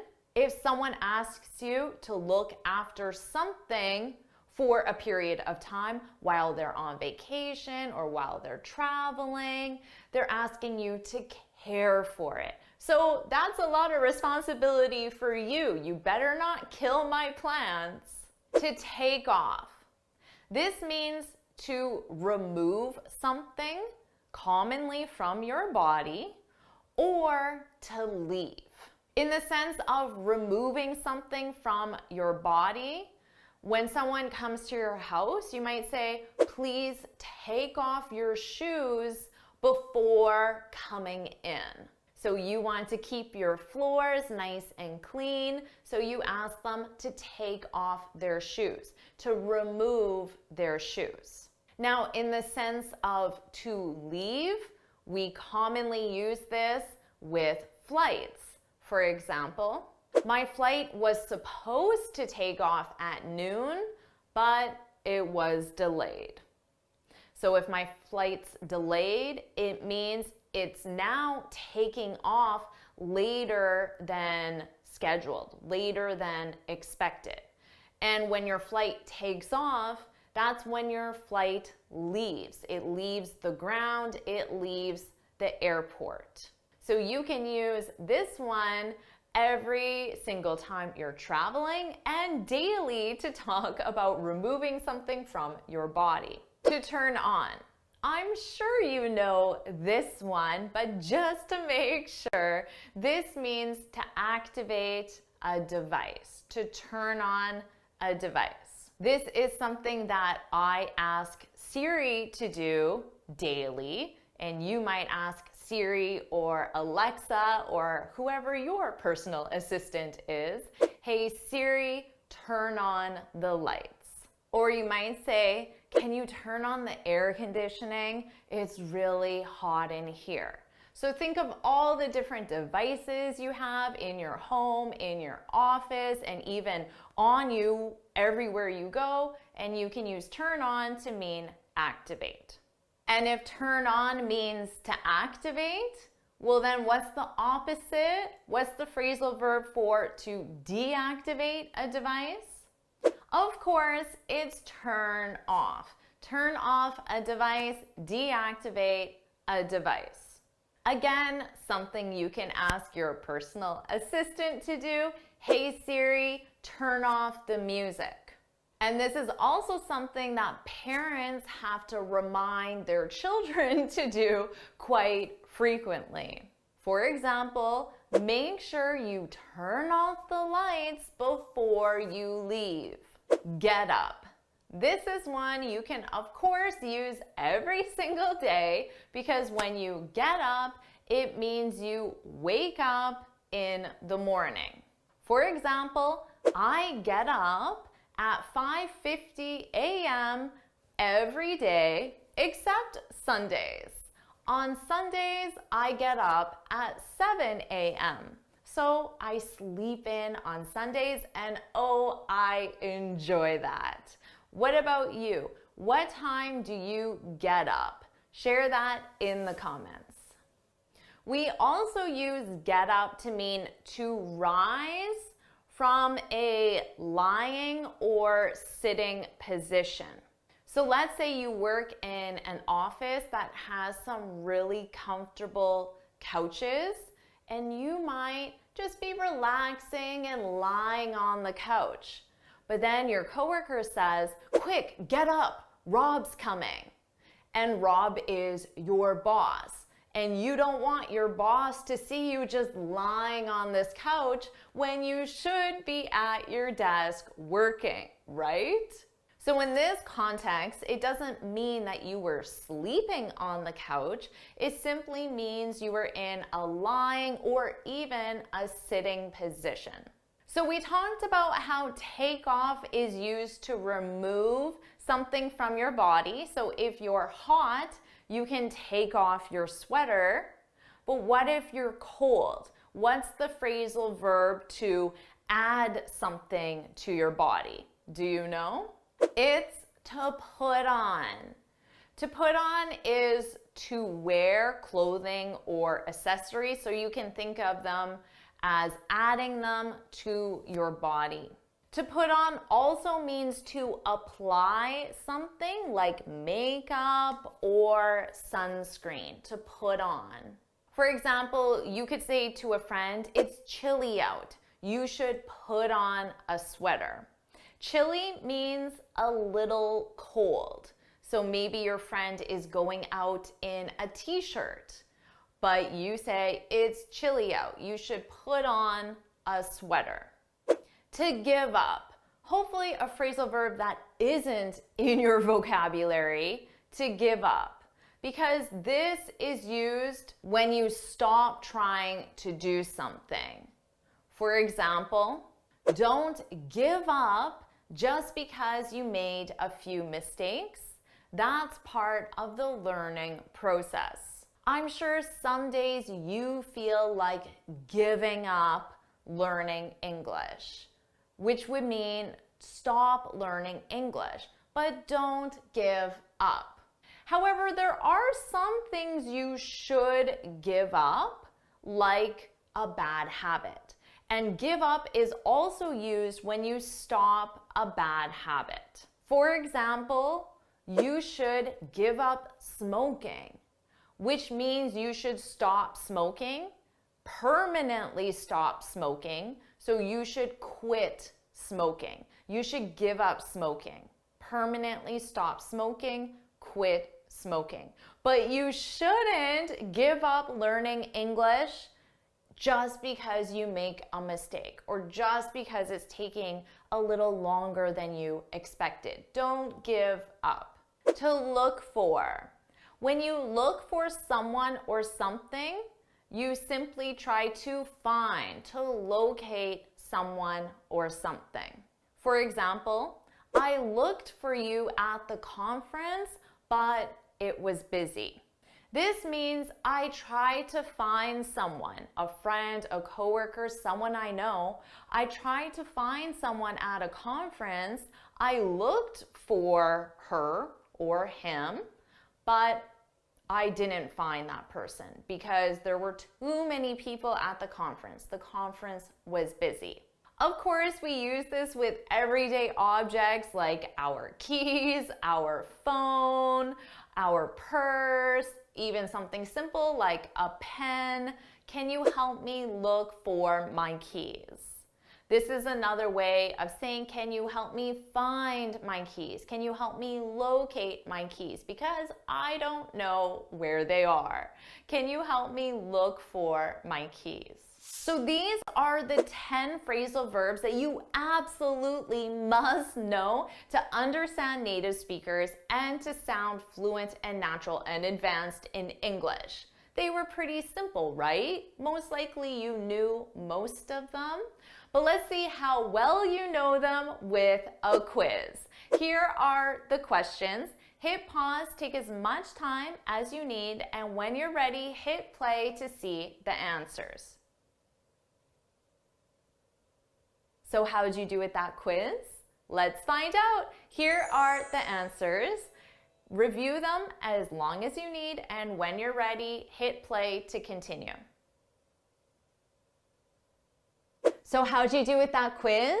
Share your score in the comments, practice with your favorite phrasal verb from that section, and let's move on and learn the next set of 10 phrasal verbs. To act out.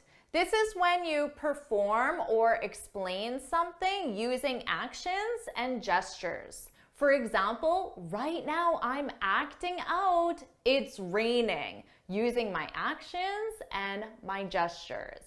I'm teaching you this one because when you don't speak a language fluently, often we act out what we mean to help the other person understand. For example, I couldn't think of the word for sunrise, so I acted it out. How you're going to act out sunrise, I'm not sure. You can try though. Another example, I'm not sure what you mean. Could you try acting it out? This could be a smart way for you to understand what someone else is saying. Number 2, to belt out. I love this one because it means to sing loudly. For example, the crowd belted out the national anthem before the game. So the crowd sang the national anthem loudly. They belted it out. And here's another example that is true for me. I love driving alone because I can belt out my favorite songs. I can sing those songs very loudly. Number 3, to catch up with someone. This is a must-know phrasal verb. This is when you meet someone after a period of time to find out what they've been doing. So let's say you and your friend haven't seen each other for 1 month. Well, you don't know what your friend has been doing for that 1 month. So you could text your friend and say, "We need to catch up. Are you free tomorrow?" This is a very common way that 2 native speakers will arrange a social gathering. You could also simply say, "Let's catch up soon." And this means let's meet soon so I can find out what you've been doing and you can find out what I've been doing since the last time we saw each other. Number 4, to grind away at something. This is when you work on something for a long time or with a lot of effort. For example, I had to grind away at my taxes all weekend. So this means I worked on my taxes, but because I said grind away at, you know it took me a long time and a lot of effort. You could also say, "I've been grinding away at this report all week, but it's still not done." So you've spent a lot of time on this report, you've put in a lot of effort, but it's still not done. You've been grinding away at it. Number 5, to gnaw at. This means to trouble, worry, or annoy someone. First of all, notice that silent G, gnaw. Gnaw. It starts with an N sound. Gnaw at. To gnaw at. For example, his text message has been gnawing at me all day.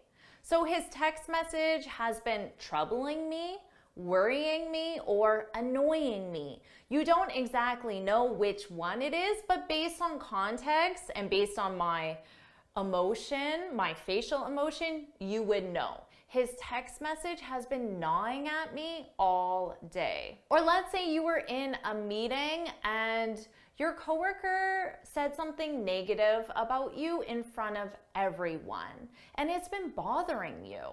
Well, your friend could say, "Don't let his comment gnaw at you. Don't let his comment bother you or annoy you." Number 6, to pull oneself together. This means to become calm or to regain control of your emotions. Calm down, calm down, calm down. So let's say your coworker made that angry or rude or mean comment towards you in front of everyone else, and you became very emotional. You became very upset or very agitated or very angry even.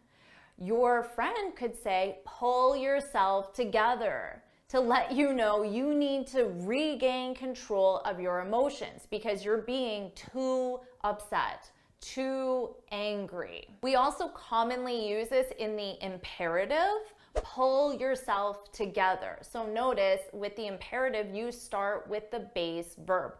Pull yourself together, you need to pull yourself together. Both of those are very common. And then an hour later, your friend could say, "Hey, I was calling you, where were you?" And you could say, "Oh, I went for a walk alone to pull myself together, to regain control of my emotions and simply to become calm." Number 7, to rack up. This means to acquire a lot of something and that something is generally negative. For example, I racked up a lot of parking tickets while I was on vacation. So maybe you're in a new city and you're not familiar with the parking rules and regulations. So you racked up a lot of parking tickets. parking tickets are, of course, negative. Or you could say, when I was a student, I racked up a lot of student debt. Again, student debt is, of course, a negative, and you racked it up, you acquired it. Number 8, to rub off on. This is when a quality or a characteristic is passed from one person to another person. For example, her passion and enthusiasm rubbed off on me. So this means my friend was being very passionate and enthusiastic. And because of that, I became very passionate and enthusiastic. So her passion and enthusiasm rubbed off on me. But we also use this with negative qualities and characteristics. For example, don't let Frank's anxiety rub off on you. So Frank is always anxious, and he's sharing his anxieties in public with his team. If you're not careful, his anxieties could rub off on you, which means you will become anxious simply because Frank is anxious and you're in the same room as Frank. Number 9, to slip up. This means to make a careless error or mistake. For example, I can't believe I slipped up and told her about her surprise party. So there was a surprise party being planned for this person, and because it's a surprise, you're not supposed to let the person know. But I slipped up and I told her about the party. I made a mistake and it was a careless mistake. I should have known better. Another example, you purchased 1,000 units instead of 100 units. That was a real slip up. What do you notice here? A slip up. Here it's being used as the noun form to simply mean a mistake, a careless mistake. And finally, number 10, to talk down. This is when you try to make something sound less important than it really is in reality. For example, the CEO tried to talk down the recent layoffs. Layoffs is when you fire people from a company because there is no longer work for them. So that sounds like the company could be in trouble. But if you try to talk down the recent layoffs, it means you try to make them sound less severe, less important than they really are. Or remember when I accidentally ordered 1,000 units instead of 100 units? Well, I could say I tried to talk down my slip up. Remember here, slip up is being used as the noun form of the phrasal verb to slip up, and it means a careless mistake. I tried to talk down my slip up, my careless mistake. So I tried to make my mistake, the fact I ordered 10 times as many units as needed, I tried to make that sound like not a big deal, not a big mistake. I tried to talk down my slip up. And now you have the top 10 phrasal verbs added to your vocabulary. So, are you ready for your quiz? Here are the questions. Hit pause, take as much time as you need, and when you're ready, hit play to see the answers. How did you do with that quiz? Well, let's find out. Here are the answers. Hit pause and take as much time as you need to review them. So how'd you do with that quiz? Again, share your score, practice your favorite phrasal verbs, and we have one more set of 10 phrasal verbs. Let's do it. To dish out. This simply means to criticize. So when you criticize someone or something, you say something negative about it.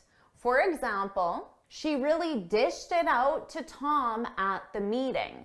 She really criticized Tom at the meeting. Now notice I said dished it out. What's the it? The it represents the criticism. She dished out the criticism. She dished it out to Tom. And we always use this expression with criticism, so you don't need to specify that it. I'm sharing this phrasal verb with you because we have a very common expression in English. You can dish it out, but you can't take it. You can dish it out, which means you freely give criticism to others, but you can't take it. Which means if somebody tries to criticize you, you do not accept that, you become very upset or very angry. So if someone is being very critical, you might say, well, you can dish it out, but can you take it? Can you receive the criticism that you're giving? It's a way to remind someone that maybe you shouldn't criticize others. You can dish it out, but you can't take it. Number 2, to muddle through. This is when you do or achieve something accidentally without a specific plan. For example, I muddled through making the cake. So maybe I had no idea how to make this cake. I didn't know the procedure. I didn't feel prepared. I muddled through making the cake, but it was actually quite delicious. So sometimes when you muddle through something, the result isn't very positive because you don't actually have a plan. Other times, it can be positive in the end. Number 3, to nerd out. Oh, I love this one. When you nerd out on something, it means you discuss it in great detail. Greater detail than the average person would normally do. For example, I can nerd out on sentence structure all day. I can discuss sentence structure, English sentence structure, all day. But my friends who are native English speakers have no interest in discussing English sentence structure. To them, that is boring. But to me as an English teacher, and most likely to you as an English learner, we can nerd out on the English language all day. I can also nerd out on plants, talking about plants, different types of plants, looking at plants. I really love plants as well, but the average person probably doesn't want to discuss it in as much detail as I do. What about you? What's something that you could nerd out on? Nerd out on this specific topic all day. Share that in the comments. Number 4, to stick around. This is a very common phrasal verb, and it simply means to remain in a place for a period of time. Let's say you just finished dinner with a friend at a restaurant and you drove, but your friend took the bus. So you can just get in your car and leave, but your friend has to wait until the bus comes. So you could say, oh, don't worry, I'll stick around until the bus comes. I'll stay with you at this specific location, the restaurant or the bus stop, until the bus comes. Or let's say you're in the mall and it's raining outside. You might say, well, let's just stick around until it stops raining. So let's stay at this specific location until it stops raining. You'll absolutely use this in your daily speech and hear native speakers using this one all the time. Number 5, to wash up. This simply means to clean your hands, to wash your hands, and or to wash your face. So before dinner, you could say, oh, I just need to wash up. And most likely you're going to wash your hands. And I commonly say this in the evening before I watch a movie. I could say to my husband, oh, just give me 5 minutes to wash up before we start the movie.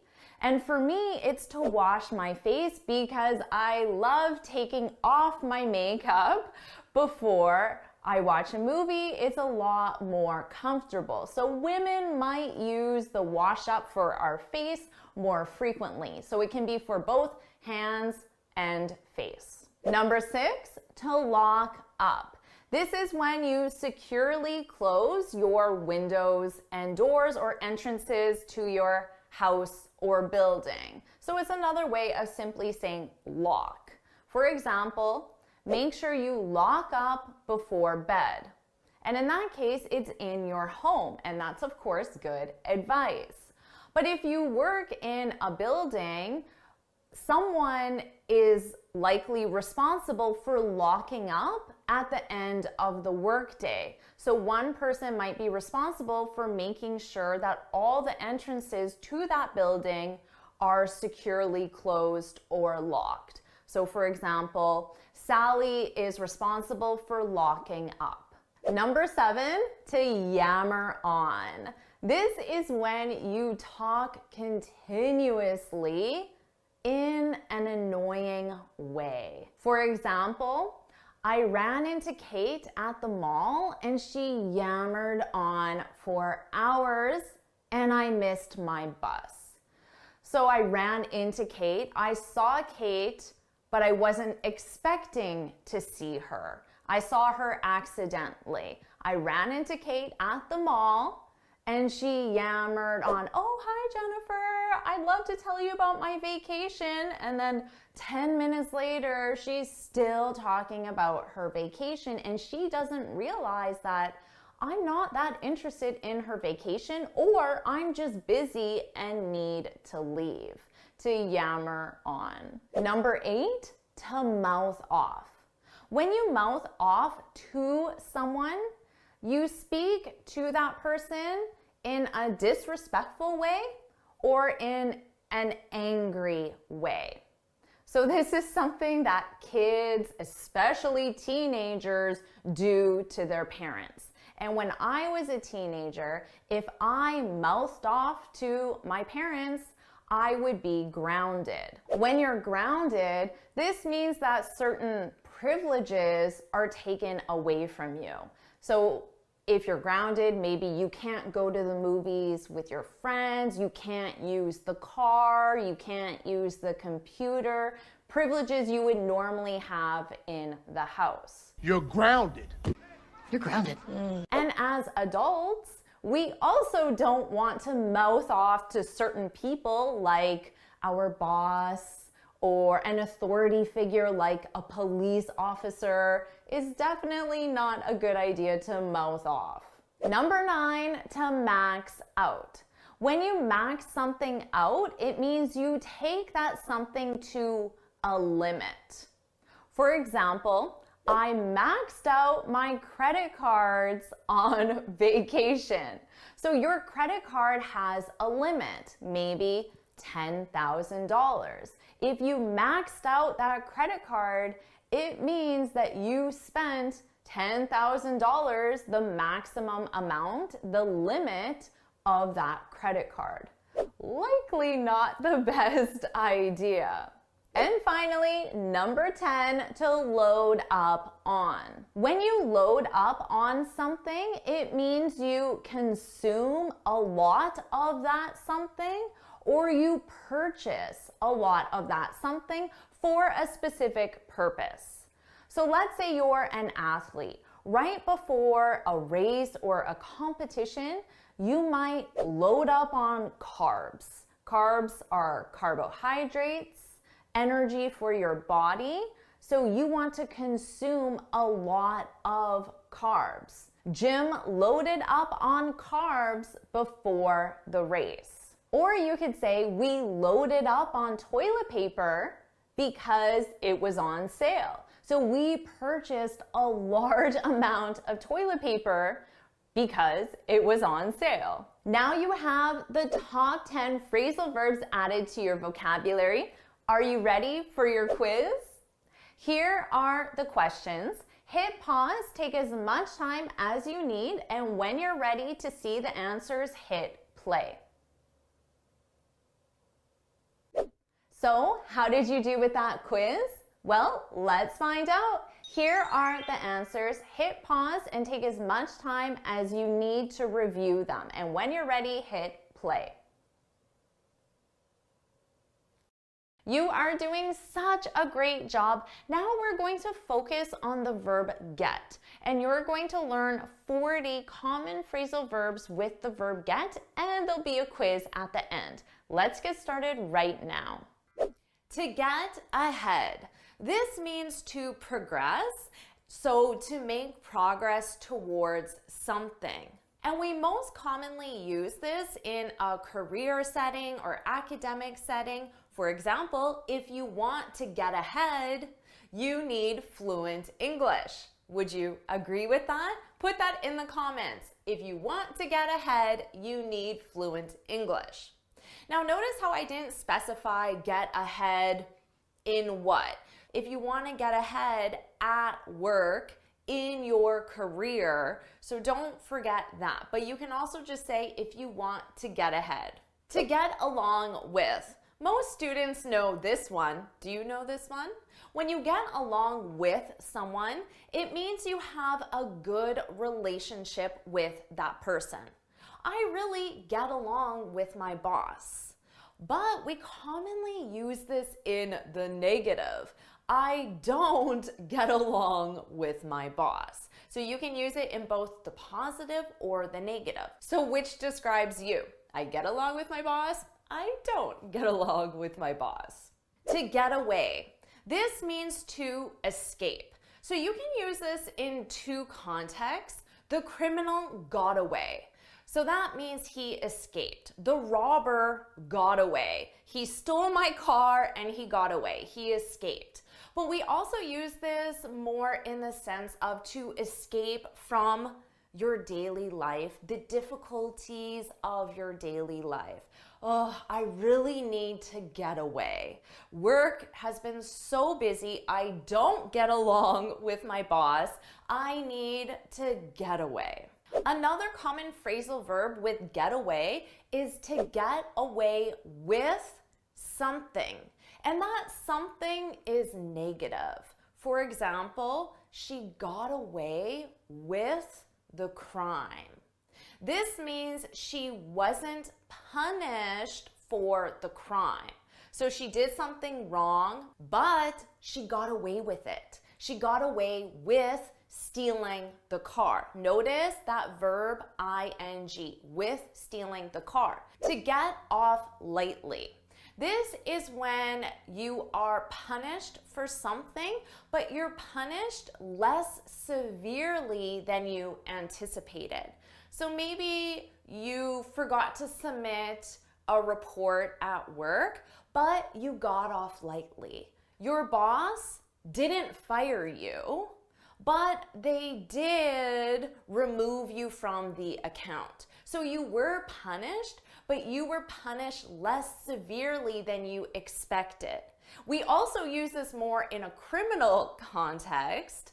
She stole the car, but she got off lightly. So maybe she didn't go to prison, she only had to do community service.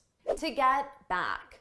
This is used to say that you return to your original starting point. So let's say you're at home, but then you go to the store and then you return back home. So now you can say, I got back at 7 o'clock. What time did you get back? Now you can specify the place. What time did you get back home, back to the office? Oh, I got back around 7. We commonly use this with your vacations. What time did you get back from your trip to Italy? Oh, I got back on Tuesday. You returned home from Italy. There's also the phrasal verb to get back to someone. You might say, oh, I really need to get back to John. When you get back to someone, it means you respond to that person. So if I say I need to get back to John, it means that John contacted me, but I have not replied. So maybe he asked me a question and I have not answered his question. I need to get back to John. Or John might say, when are you going to get back to me? When are you going to respond to my question? When you get back into something, it means you continue doing something that you stopped for a period of time. So let's say you decided to learn how to play guitar or piano, and you play guitar every week for months and months and months. And then you stop playing guitar. You get very busy at work. But then work is no longer busy, so you say, oh, I need to get back into guitar. I need to get back into my guitar lessons. So maybe you could use this with your language lessons. I need to get back into my English language class. Are you enjoying this lesson on phrasal verbs? You are probably a little bit confused as well because there are just so many phrasal verbs in English. And if you want to become very confident with phrasal verbs, then I want to tell you about the Finally Fluent Academy. This is my premium training program where we study native English speakers on TV, movies, YouTube, and the news so you can learn the most common phrasal verbs, idioms, and expressions very quickly and easily. Plus, you'll have me as your personal coach. So you can look in the description to learn more about becoming a member today. Now let's continue on with our next get phrasal verb.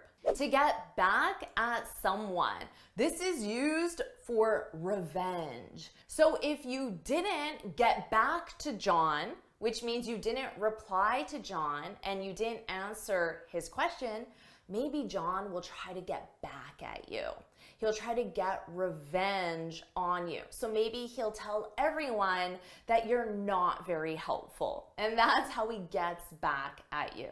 To get behind someone or something, this is when you support someone or something. So let's say your company has a new policy on their dress code and you like the policy. You can say, I can really get behind that policy. You support that policy.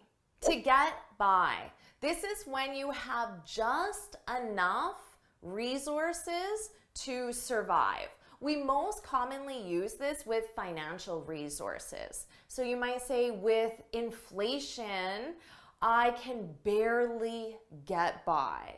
So it means you can pay your bills, pay your mortgage, buy groceries, but just enough. At the end of the month, you have $1 or $2 left in your account. I'm getting by. To get into trouble. I'm sure you do this all the time. When you get into trouble, it just means you enter that situation where you're doing something you're not supposed to be doing, which is the trouble. So kids get into trouble all the time. That's why you don't leave your kids at home without an adult to supervise them, because they're going to get into trouble. They're going to write on all the walls with crayon or eat all the cookies in the fridge. They're going to get into trouble. To get on, this is when you board, which means to enter certain vessels, certain methods of transportation. So you can get on a plane, a train, a boat, or a bus. I got on the plane. You entered the plane. You boarded the plane. To get on is also used as an expression to say that someone is old or has become very old. So you might say, my grandma is getting on, which means my grandma is now quite old. She's become very old. My grandma's getting on, so she has difficulty getting on a plane. Now, what's the opposite of on? I'm on the plane. I got on the plane, so now I need to get off the plane. And remember, you only get off certain methods of transportation: planes, trains, boats, and buses. This is my stop. I need to get off the bus, get off the train. For vehicles, cars, vans, or trucks, you get in and get out of. I got in my car. I got out of my car. So don't confuse those two. We also use get in when you enter a room in a building or enter a house or a location. So this is very common at work. A coworker could ask you, oh, what time did you get in? They mean, what time did you enter the office? So you can also use it to mean, what time did you start your work day? Because when you enter the office building, technically you've started work. So what time did you get in is another way of saying, what time did you start work? Now in this case, although the opposite of in is out, we have an expression to get off, which means to end work for the day. So someone could ask you, oh, what time do you get off today? What time do you usually get off? What time are you getting off tomorrow? This means, what time do you finish work? Do you end work just for the day? To get out is also used as an expression of disbelief. So let's say your friend tells you, I won the lottery. Get out. Get out. Get out of here. Get out of town. So you can add get out of here, or less commonly, but still common, get out of town. It's just to show that I can't believe it. What? Get out. Get out. So if your friend says something very shocking or surprising, I'm moving to Antarctica. Get out. Get out of town. Why? Why are you doing that? When you get out of something or get out of doing something, it means you avoid doing something unpleasant. So I could say, I need to get out of cleaning the garage because that's unpleasant and I don't want to do it. To get together, this is when people organize socially. They join each other socially. So I might ask, what time are we getting together tonight? So what time are we going to meet each other, join each other, and have dinner, have a cup of coffee, go for a walk, do something social? Now, if you specify the noun, you need with. What time are you getting together with your friends tonight? You probably know this one, to get up. What time do you get up? This is when you leave your bed in the morning, first thing in the morning. So what time do you wake up? This is when you open your eyes. But then get up is when you actually leave your bed. So I wake up at 6 a.m., but I don't get up until 6:30. But how about this one? Get up to. What did you get up to last night? This is a common way of simply asking what someone did. Oh, what did you get up to last night? Oh, not much. I watched a movie. We also use this one, though, to imply that someone is doing something wrong. My kids are always getting up to no good. This is the same thing as getting into trouble. But in a general context, oh, what did you get up to last night? It's what did you do last night? To get across. This is to communicate your idea successfully. So as a non-native speaker, you might say, I have a hard time getting my ideas across. I have a hard time communicating successfully. And if you have a hard time getting your ideas across, someone might ask you, what are you getting at? What are you getting at? This is another way of saying, what are you trying to communicate? What do you mean? So if you're trying to explain something, but the other person doesn't understand, they can say, what are you getting at? Now, to get at can also mean to successfully reach something or find something or obtain something. So let's say I have a shelf and I have a hat on a very high shelf. I might say, I can't get at my hat. I can't reach my hat. To get rid of. This is when you throw away, so permanently remove unwanted items. So remember I said I wanted to get out of cleaning my garage. because there's so many things I need to get rid of. There's so many unwanted things in my garage that I want to permanently remove.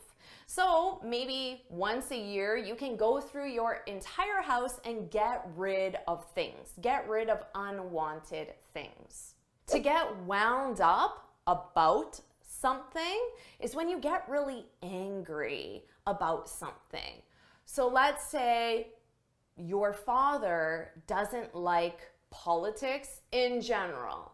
So every time he sees something in the news about politicians, he gets wound up. He gets really angry. But you might say to your dad, get over it.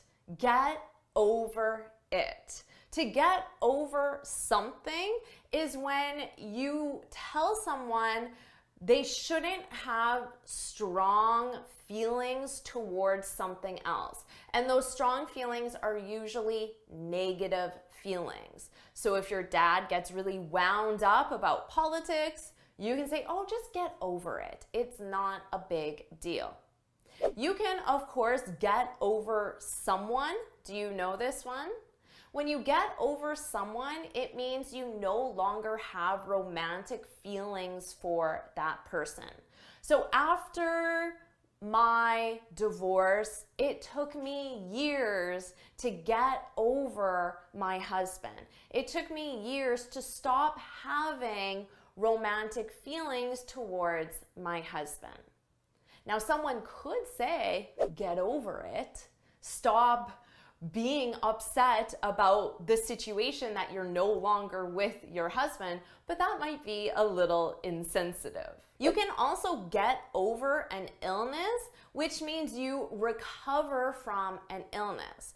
It took me weeks to get over my cold. It took me weeks to recover from my cold. To get around, this is how you travel within an area. So if you're a tourist, you might Google, what's the best way to get around New York City?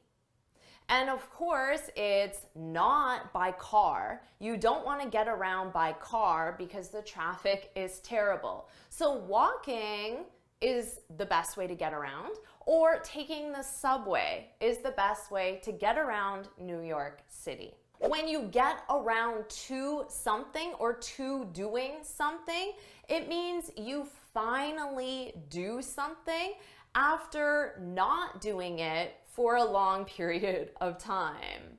So let's say I was trying to get out of cleaning the garage because I didn't really want to get rid of all that unwanted stuff. But I finally got around to cleaning the garage. So I finally cleaned the garage after a long time of not cleaning the garage. To get it together is when you take control of your life or your emotions. So let's say your friend is really upset because she broke up with her husband and she has not gotten over him.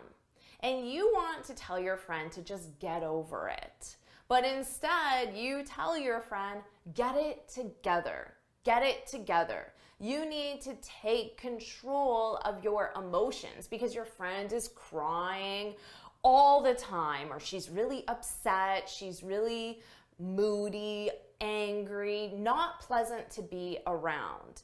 And you tell your friend you need to get it together, which is a little bit of tough love, but sometimes it's necessary. There are many phrasal verbs with get through that have different meanings. When you get through something, it means you endure or deal with a difficult situation. It was really difficult for me to get through my father's death. So my father died. Obviously, that's a difficult situation. Hopefully you don't say get over it because that would be very insensitive. But I had a hard time getting through my father's death. So you can use this in a personal situation. You can use it in a work situation as well. I don't get along with my boss, so I have a hard time getting through our meetings. I have a hard time dealing with our meetings because I don't get along with my boss. When you get through something, it can also mean that you successfully finish something that was very difficult or time consuming. I finally got through the report. So you finished it, but it took you a really long time. It was difficult. When you get through to someone, it means that you successfully contact them after numerous attempts of trying to contact them. So let's say I needed to get back to John. I needed to respond to John, but every time I called John, I got his voicemail. I could say, I'm having a hard time getting through to John. So I can't get back to John because I can't get through to him. But we also use to get through to someone when you're able to communicate something to someone in a way that they understand it. So I told my friend that she shouldn't quit her job, and I explained all the reasons why, and I finally got through to her. So I finally made her understand why she shouldn't quit her job.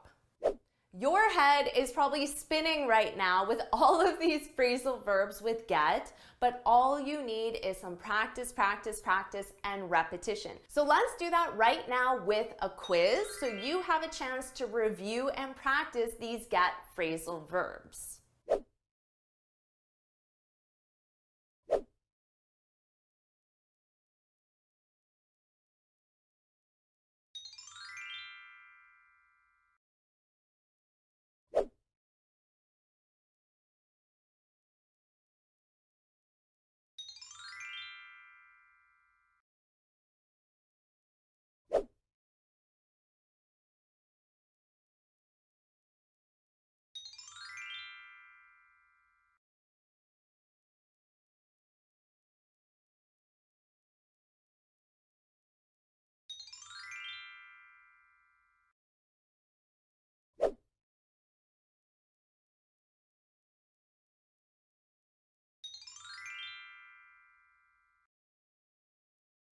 You already have at least 150 phrasal verbs in your vocabulary. I've already lost count.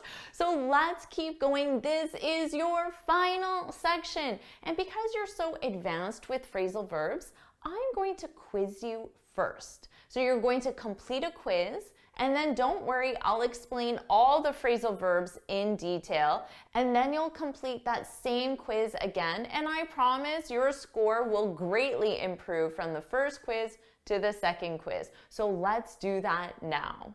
Question 1. The phrasal verb used to invite someone on a romantic date is... Now, I'm only going to give you 3 seconds for each question. So hit pause, take as much time as you need, and when you're ready, hit play to see the answer. The phrasal verb is to ask out. Question 2. If you like a genre of music, you can say, I'm really country music. I'm really into country music. Remember, I'm going to explain every single phrasal verb in detail, so don't worry if this test is difficult. Number 3, if a movie made you sad, you can say, that movie really me down. That movie really brought me down.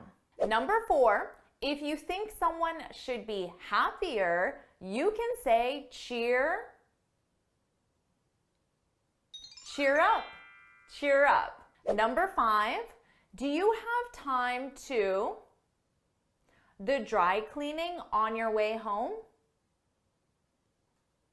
Do you have time to pick up Number 6, you see that box? Can you at the post office?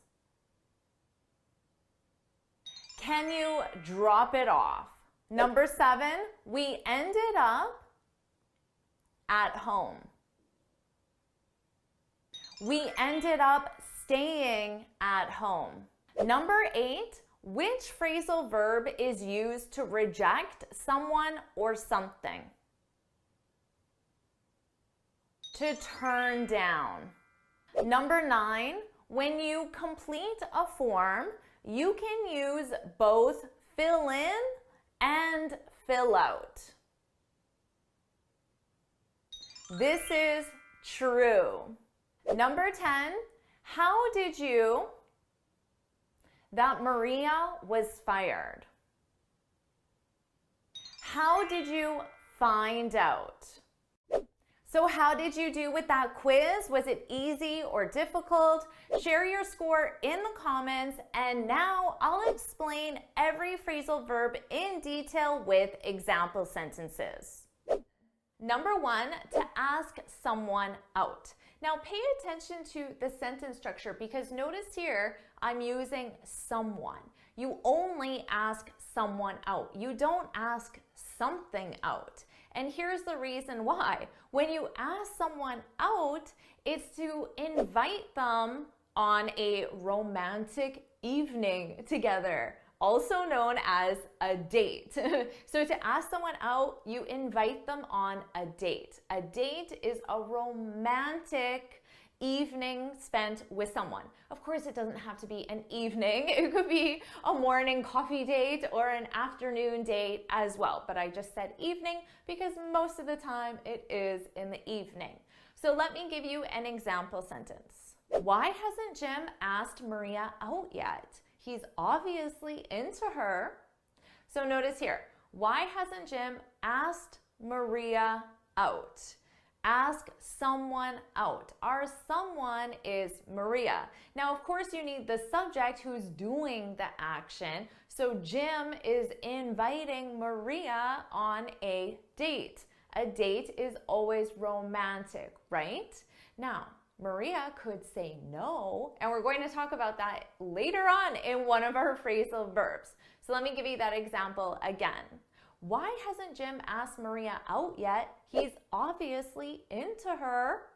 Now you might be wondering, Jennifer, what does that mean? He's obviously into her. Well, that's our next phrasal verb, to be into someone, to be into someone. Now here, I'll point out that you can also be into something. But first, let's talk about to be into someone. When you're into someone, I'm sure you notice based on the context, but it means to like someone romantically.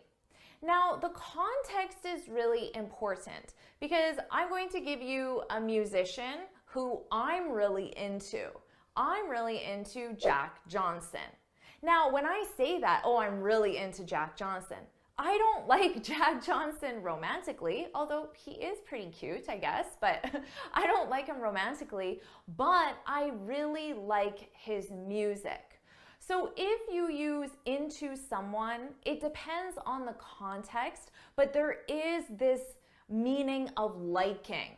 And for the most part, that liking is romantic. So if I said, Jim is into Maria, he likes her romantically. But if I'm talking about being into a celebrity or a musician, an actor, it's possible that I just like them, but not necessarily romantically. So keep that in mind. Now remember I said you could also be into something. Now in this case, we're talking about liking something, and it's usually an activity or a hobby. So I was really into Jack Johnson when I was really into playing ukulele and playing guitar. Jack Johnson is an amazing musician. He plays guitar and he plays ukulele. So I was really into him. and mainly when I was into playing ukulele and playing guitar. Those are two activities I don't really do much anymore, simply because I don't have time. It isn't a priority for me to do those activities right now at this stage in my life. Although one day I would definitely like to do them again. Now, so you could talk about any hobby or activity. Oh, I'm really into going hiking. I'm really into playing video games. So we use this with hobbies and activities mainly. Our next phrasal verb, to bring someone down. To bring someone down is to make someone unhappy. But there's that transition because that person was happy and then something happened to bring them down and now they're not happy, or they're at least less happy than they were before. So I could say that movie really brought me down. Now notice here, my subject is the movie. The movie brought me down. I could also use a person. My boss brought me down. So something or someone can bring someone down. That movie brought me down. So I was happy, and then I watched the movie, and now I'm not happy or I'm less happy. Probably because the movie was very sad or depressing, something like that. Number 4, to cheer up. So you can think of this as the opposite. To cheer someone up is to make them happier. Now we commonly use this in the imperative. Cheer up. Cheer up, Julie. Cheer up. Don't be sad. Cheer up. So we commonly use this in the imperative, but you can use it in other ways. For example, I could say, I took my friend out to lunch to cheer her up. To cheer her up. So that's the reason why. I wanted to make her happier. To cheer her up. Number 5, to pick someone or something up. This is one of the most common phrasal verbs. You probably know it. But did you know you can also pick something up? You pick someone up and you also pick something up. And that's when you take an object or a person from one location to another location. So of course you might know it in the sense of, I pick my kids up after school. Or I pick my husband up after work, right? That's probably how you know it. But you can use it with a something. Maybe your husband could call you and say, oh, hey, can you pick milk up on your way home? Can you pick milk up? So you're going to go to a location, the store, get milk, and take it to another location, your home. Can you pick milk up on your way home? It's very common to get a call from someone and they ask you, oh, hey, can you pick this up? Can you pick this up on your way home? And that something is a grocery item or something for your home. So now you know how to use it with a someone and a something. And what's the opposite of to pick someone up? Well, it's to drop someone off. And you can also drop something off. When you drop someone or something off, it's to leave someone or something at a specific location. So of course you could say, I dropped my husband off at work. I dropped my friend off at the airport. Now, you might also ask someone, can you drop this letter off on your way to work? So they take the letter and they leave it somewhere in a different location, the post office or a mailbox. Can you drop this letter off on your way to work? Number 7, to end up. To end up is a very useful phrasal verb. We use it to say that you eventually do something or eventually decide something. So you might say, I ended up asking Julie out. I ended up asking Julie out. Who was our first example? I can't remember. Oh, it wasn't Julie. It was Jim and Maria. So let me give that again.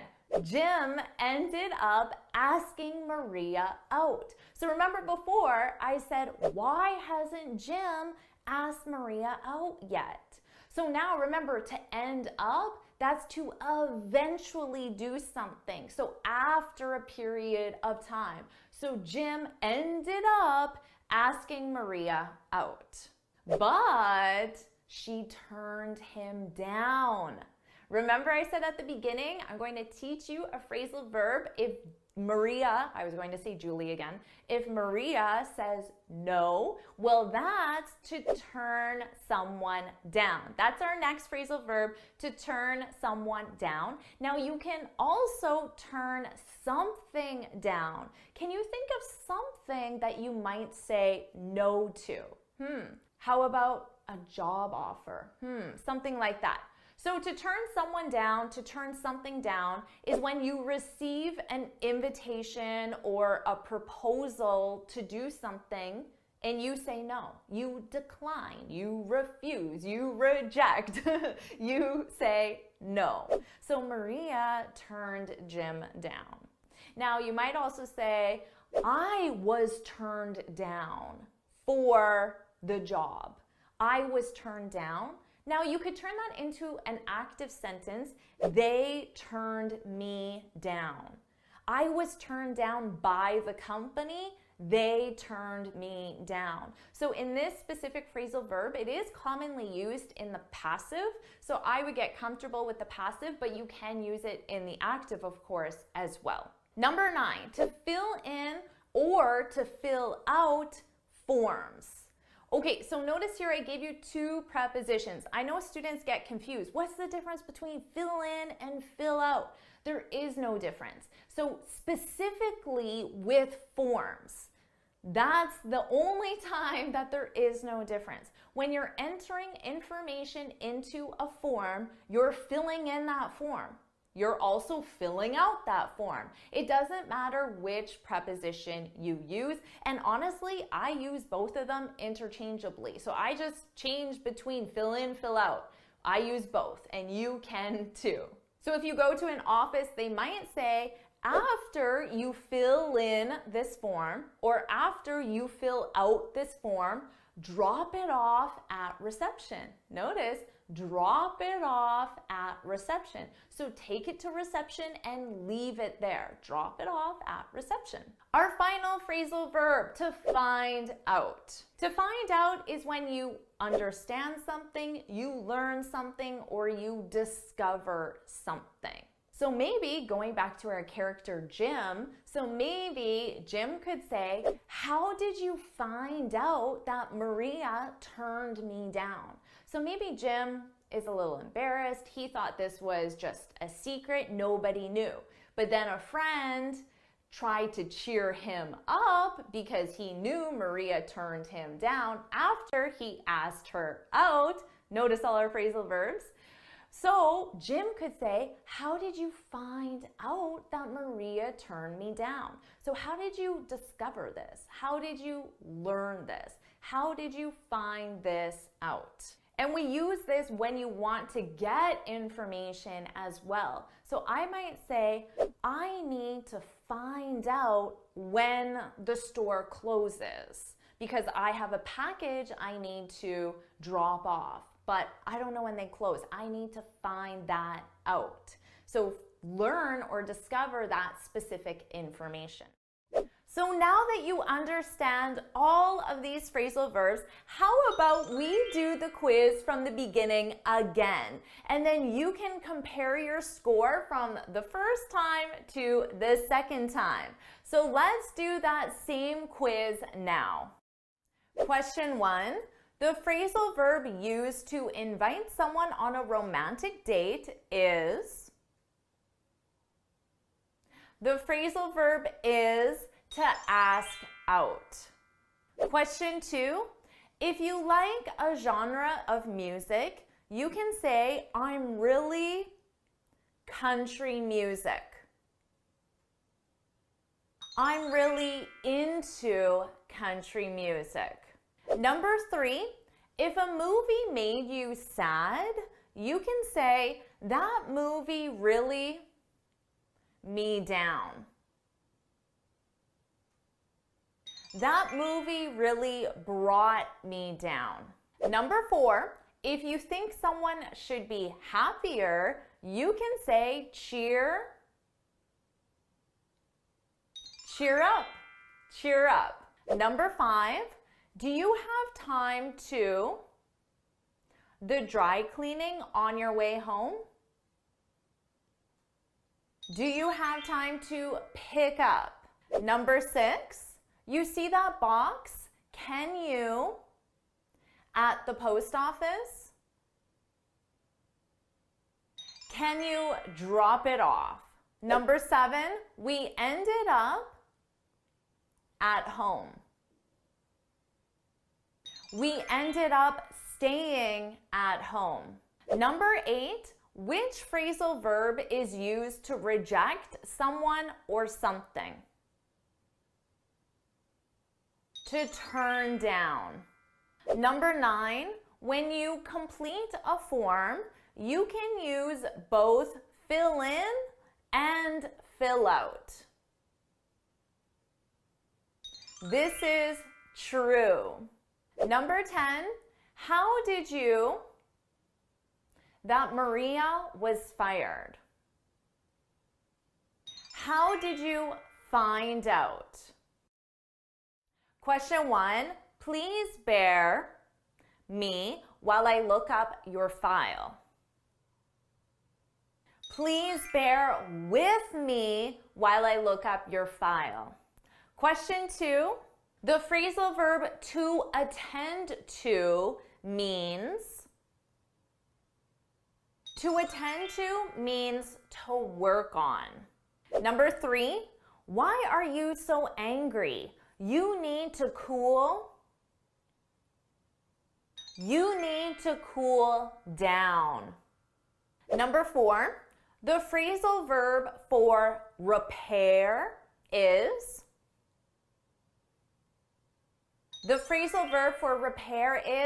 fix up.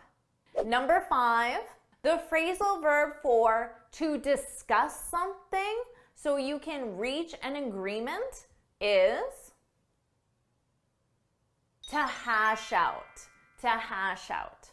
Number 6, if someone is being too serious, you can tell them to lighten up. Lighten up. You're being too serious. Lighten up. Number 7, after years of studying English, my hard work has finally paid. My hard work has finally paid off. Number 8, we shouldn't rule out a graphic designer. We shouldn't rule out hiring a graphic designer. Number 9, my boss for being late again. My boss chewed me out for being late again. And number 10, let's give everyone a few minutes before we begin. To settle in. So, how did you do with that quiz? Was it easy, difficult?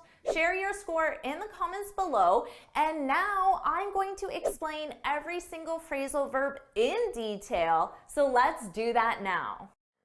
To bear with someone. This is a very common phrasal verb. It has a simple meaning.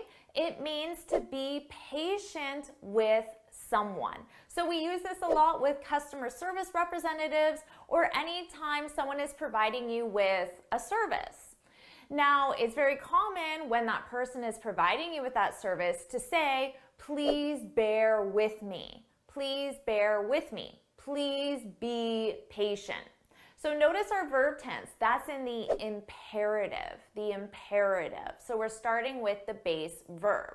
Now, if you use this verb in other verb tenses, it's an irregular verb. The past simple is bore, and the past participle is, any idea? It's born. That's right, born. With an optional E for spelling, but pronunciation is exactly the same. In the past simple, you could say, I bore with him for 20 minutes. I was patient with him for 20 minutes. And in the past participle, you can use this in the present perfect. You might say, I've borne with you for 20 minutes. Our next phrasal verb is to attend to. Now notice we're using the verb attend. And I could say, last night I attended the party. But that's not a phrasal verb. That's just a regular verb because I don't have a preposition. I attended the party. I went to the party. But if we use the phrasal verb attend to, the meaning is different. I could say I attended to the party. Now, in this case, this means that I worked on or I paid attention to the party. So how could you work on a party? Well, you could work on organizing a party. So organizing all the details, sending out the invitations, buying the food, cleaning the apartment, getting the decorations. I attended to the party. So pay attention because the verb attend and the phrasal verb attend to have different meanings. Our next phrasal verb, to cool down. To cool down.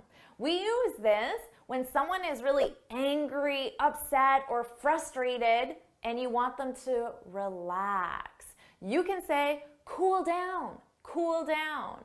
So let's say a client has been sending you a lot of emails and you're feeling really angry, irritated, annoyed, frustrated with that client. But before you call that client, you should definitely cool down. You need to take a minute and relax because you don't want to call that client when you're angry and frustrated and annoyed. You need to cool down, relax, chill.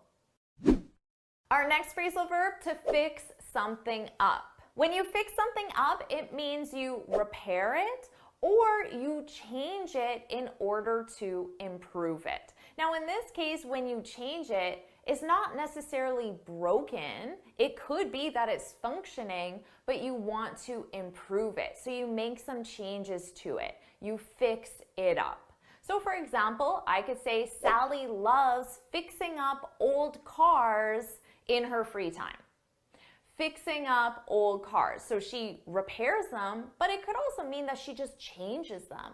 Maybe the car is working perfectly, but she changes it. She changes the color or she adds something to it. She fixes it up. Now this is a very common phrasal verb around the house because there's always something to fix up, right? To change, to repair, to improve.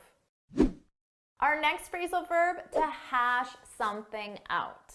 When you hash something out, it means you talk about something specific with other people, and you do that because you want to get agreement. You want to get agreement on the details.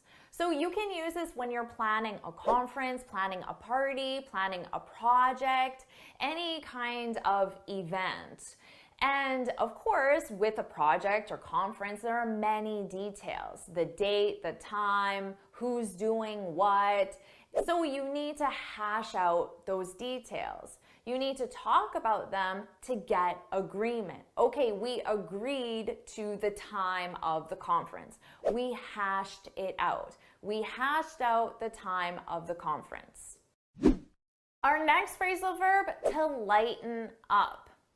Now remember, I already taught you to cool down, and that's when you're really angry, frustrated, annoyed, and you want to relax.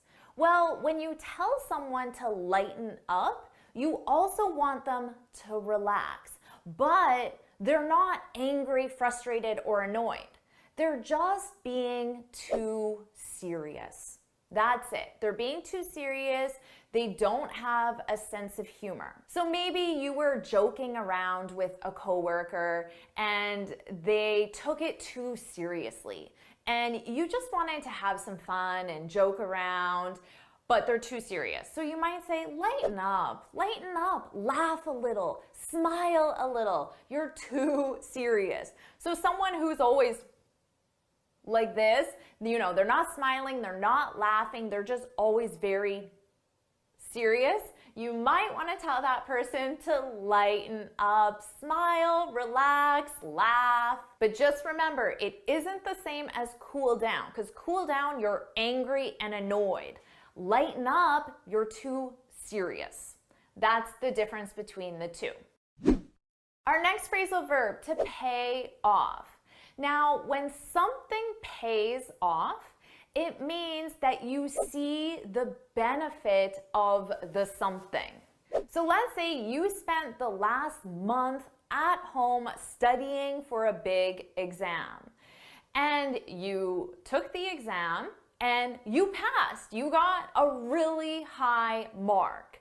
You can say, all my studying paid off. So remember, something pays off.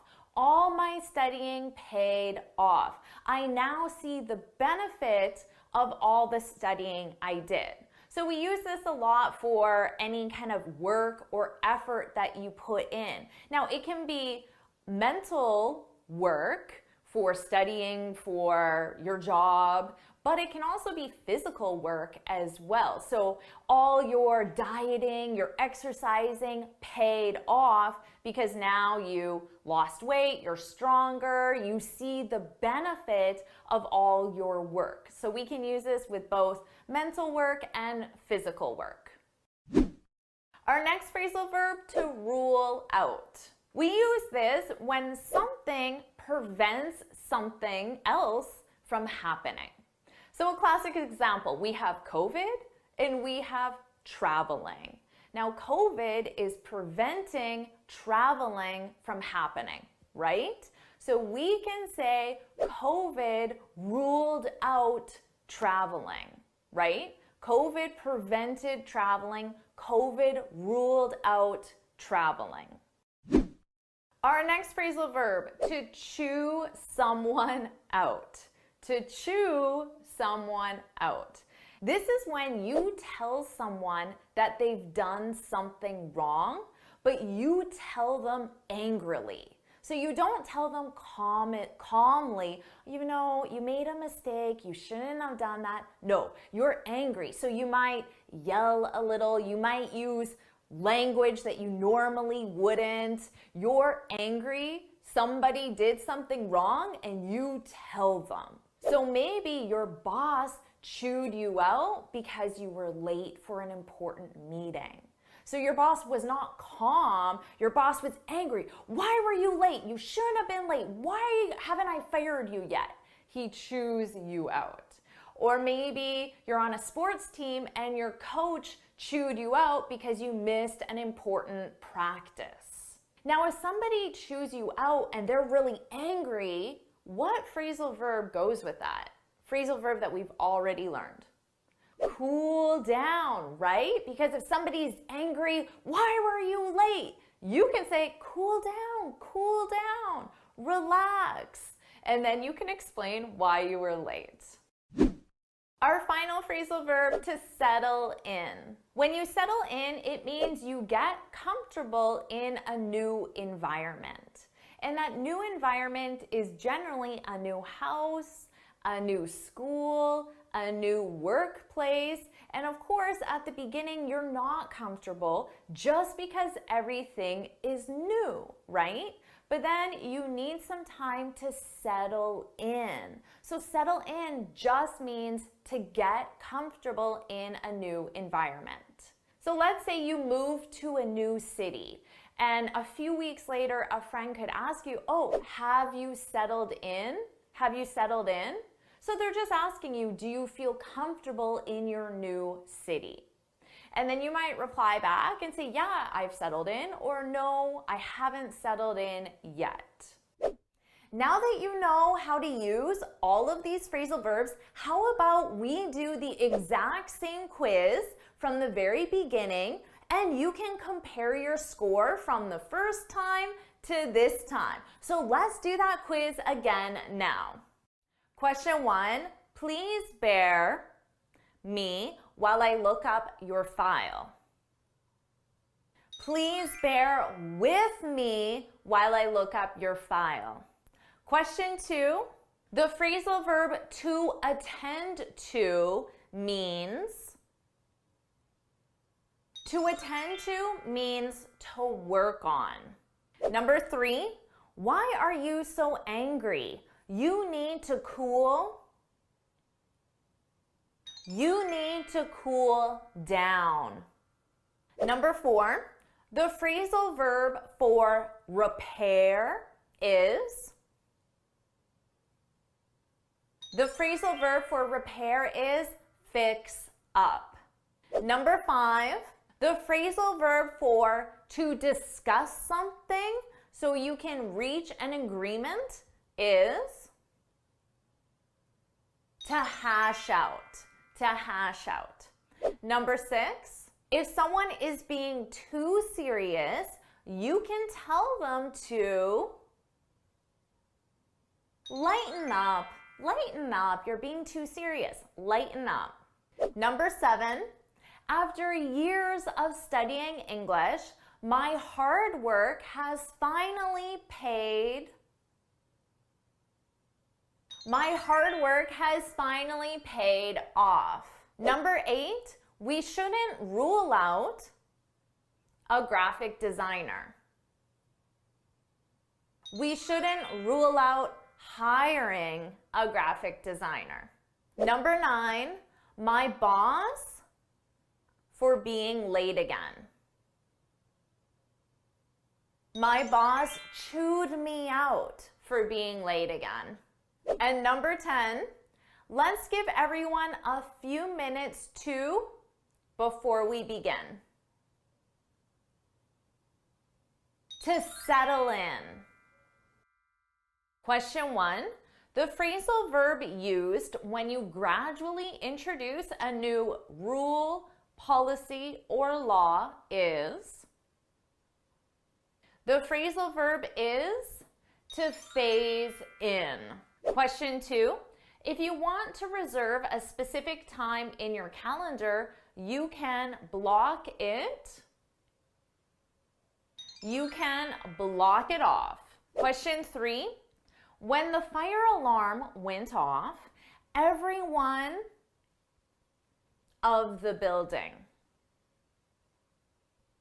Everyone cleared out of the building.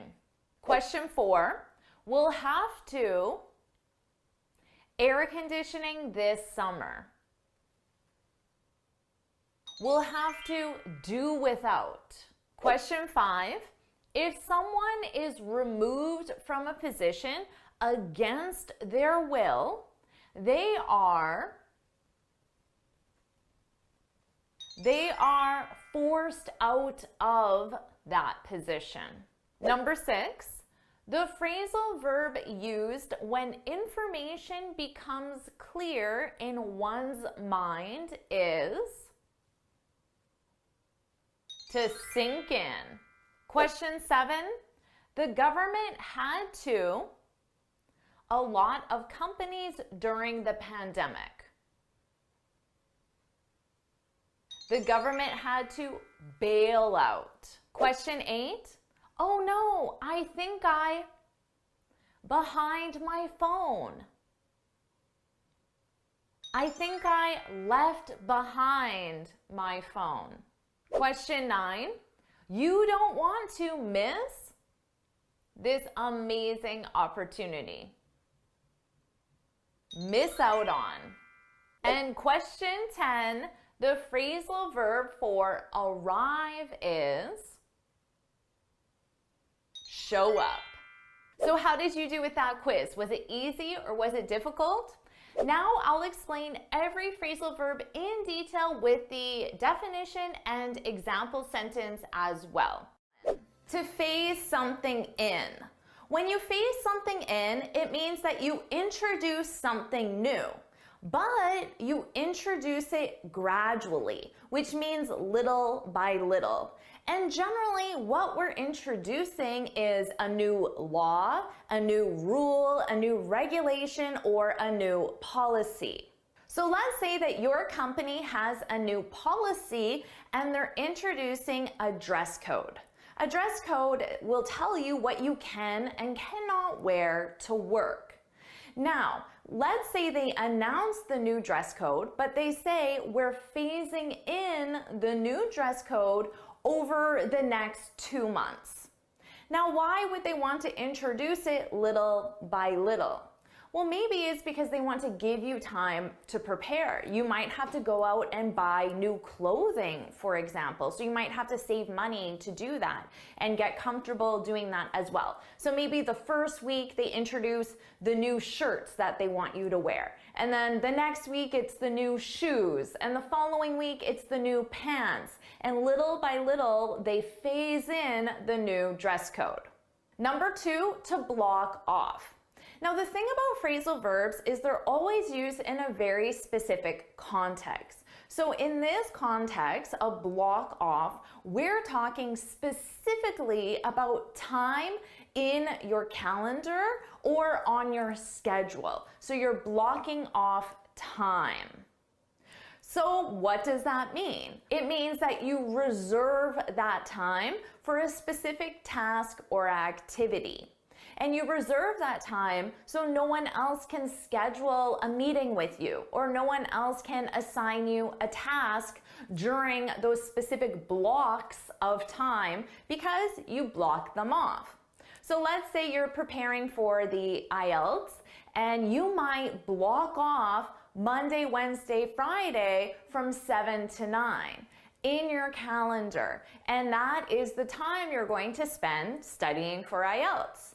Or if you have an important deadline at work, you might block off the entire day. So you might block off Monday and just focus on that task so you can meet the deadline. So this is probably something you do every single day anyway for time management purposes, and now you know how to explain that naturally in English. Number 3, to clear out. And again, remember, phrasal verbs are used in a very specific context. And in this context, we're talking about clearing out of a location, like a restaurant or even a conference, an office, a mall, any location that has a lot of people in it generally. And when people clear out of a location, it means they simply leave the location, but that location then becomes empty. So the majority or all of the people leave a location. That's when you clear out of a location. So let's say you go to lunch at a restaurant around 1:30 and it's really busy. You get the last available table. And you're eating your lunch, you're talking to your coworker, and then around 2:30, you look around and you notice that you're the only table left in the restaurant. And remember, the restaurant was full when you got there. So you could turn to your coworker and say, wow, it really cleared out, which means everybody left the restaurant. Number 4, to do without something. This is a really useful one because it's a fact of life. You're going to have to do without certain things at certain times in your life. So when you do without something, it means you manage despite the lack of. And it's the lack of the something that you do without. So let me give you an example. Maybe finances are a little tight, you didn't get that bonus you were hoping for, so you might say, we'll have to do without a cleaner for the next few months. Do without a cleaner. So a cleaner is someone who cleans your house, a house cleaner. Now, previously, a lot of people called this a maid. I know many people in certain countries still call it a maid. In North America, it's considered outdated and even a little politically incorrect to call someone a maid. We now call them house cleaners. So just so you know, it's more politically correct to use house cleaner. So you have to manage your day-to-day, manage your house despite the lack of a house cleaner. We have to do without a house cleaner because I didn't get the bonus. So you can use this in a personal context like I just gave you, or you can use this in a work context as well. Maybe your assistant quit and you're having trouble finding a new assistant. So you might say, well, I guess I'll have to do without an assistant for the next month, which means you have to manage all your work without an assistant. Do without something. It's a very useful phrasal verb because we all have to do without certain things at certain points in our life. Our next phrasal verb, to force out. This is a very useful business phrasal verb. You're going to hear it in the media, newspapers, all the time. When someone is forced out, it means that they are asked to leave their position, but it wasn't their decision to do so. Notice the sentence structure I used. I put this in the passive, to be forced out. For example, the CEO was forced out after the scandal. So there's a scandal. Obviously, it didn't look good for the CEO. So the company wanted him to leave. The CEO himself did not want to leave, but the company wanted him to leave. So the CEO was forced out. Now, if you use it in the active sentence, you'd be talking about who forced out the CEO. So you might say the board of directors forced the CEO out after the scandal. So you can absolutely use this in the active, but it's very commonly used in the passive. Our next phrasal verb, number 6, to sink in. When something sinks in, it becomes clear in your mind. And the something that's sinking in is information, news, an event. For example, it took him a while before his mother's death sunk in. So his mother died, but that fact, that event, didn't sink in for some time. It didn't become clear. So he didn't process it, he didn't fully understand it, he didn't fully accept it as a fact, as a reality for some time. So the event, his mother's death, didn't sink in. So we do use this a lot for tragic events, but we can also use this with difficult or complicated information. For example, let's say your coworker is explaining a new accounting software, and it's pretty technical. So your coworker is explaining it quite quickly. And you might say, give me a minute to let that sink in. So that is the information your coworker was just explaining. And for that, the information to sink in, it means for you to fully understand it, to fully process it. So we can use it for tragic events, but we can also use this for complicated information. Number 7, to bail out. This is another must-know business phrasal verb, but you can also use it in your personal life as well.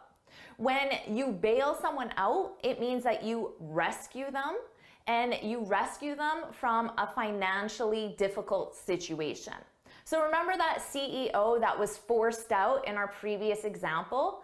Well, maybe he had a sister that bailed him out. His sister bailed him out, which means his sister helped him financially. So maybe she gave him a place to stay because he couldn't afford his rent. She gave him food because he couldn't afford groceries. And she gave him money because he didn't have any. His sister bailed him out. So we can use it in a personal context, but this is commonly used in a business context in the sense of the government bailing out companies because they're about to go bankrupt. And why would the government do that? Well, because that company is important for the economy. For example, in the US, the company Chrysler, which is an automobile company, they've been bailed out by the government multiple times. Chrysler as a company has almost gone bankrupt multiple times, and the government has come in and bailed the company out. They bailed Chrysler out. Number 8, to leave something behind. This is a very useful one in your everyday vocabulary. When you leave something behind, it simply means that you forget something at a specific location. So we do this all the time, right? We go to a restaurant, a cafe, we put our phone on the counter, we get our coffee, and we go. And oh no, I left my phone behind. I think I left my phone behind at the cafe. So it's just the same as saying, I think I forgot my phone at the cafe. You can use this with any object. You can leave behind your keys, your sweater, your jacket, your computer, whatever you want. So this is a very useful one. So what about you? Have you ever left something important behind? Maybe you left your cell phone behind or your laptop behind or important family photos behind. Have you ever left something behind? Let us know in the comments. Number 9, to miss out on something. To miss out on something.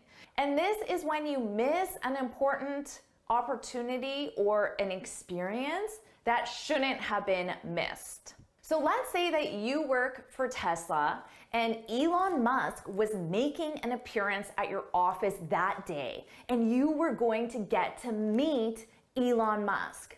But your bus was late and you didn't get to work on time and you didn't get to meet Elon Musk. You, my friend, just missed out on an opportunity of a lifetime.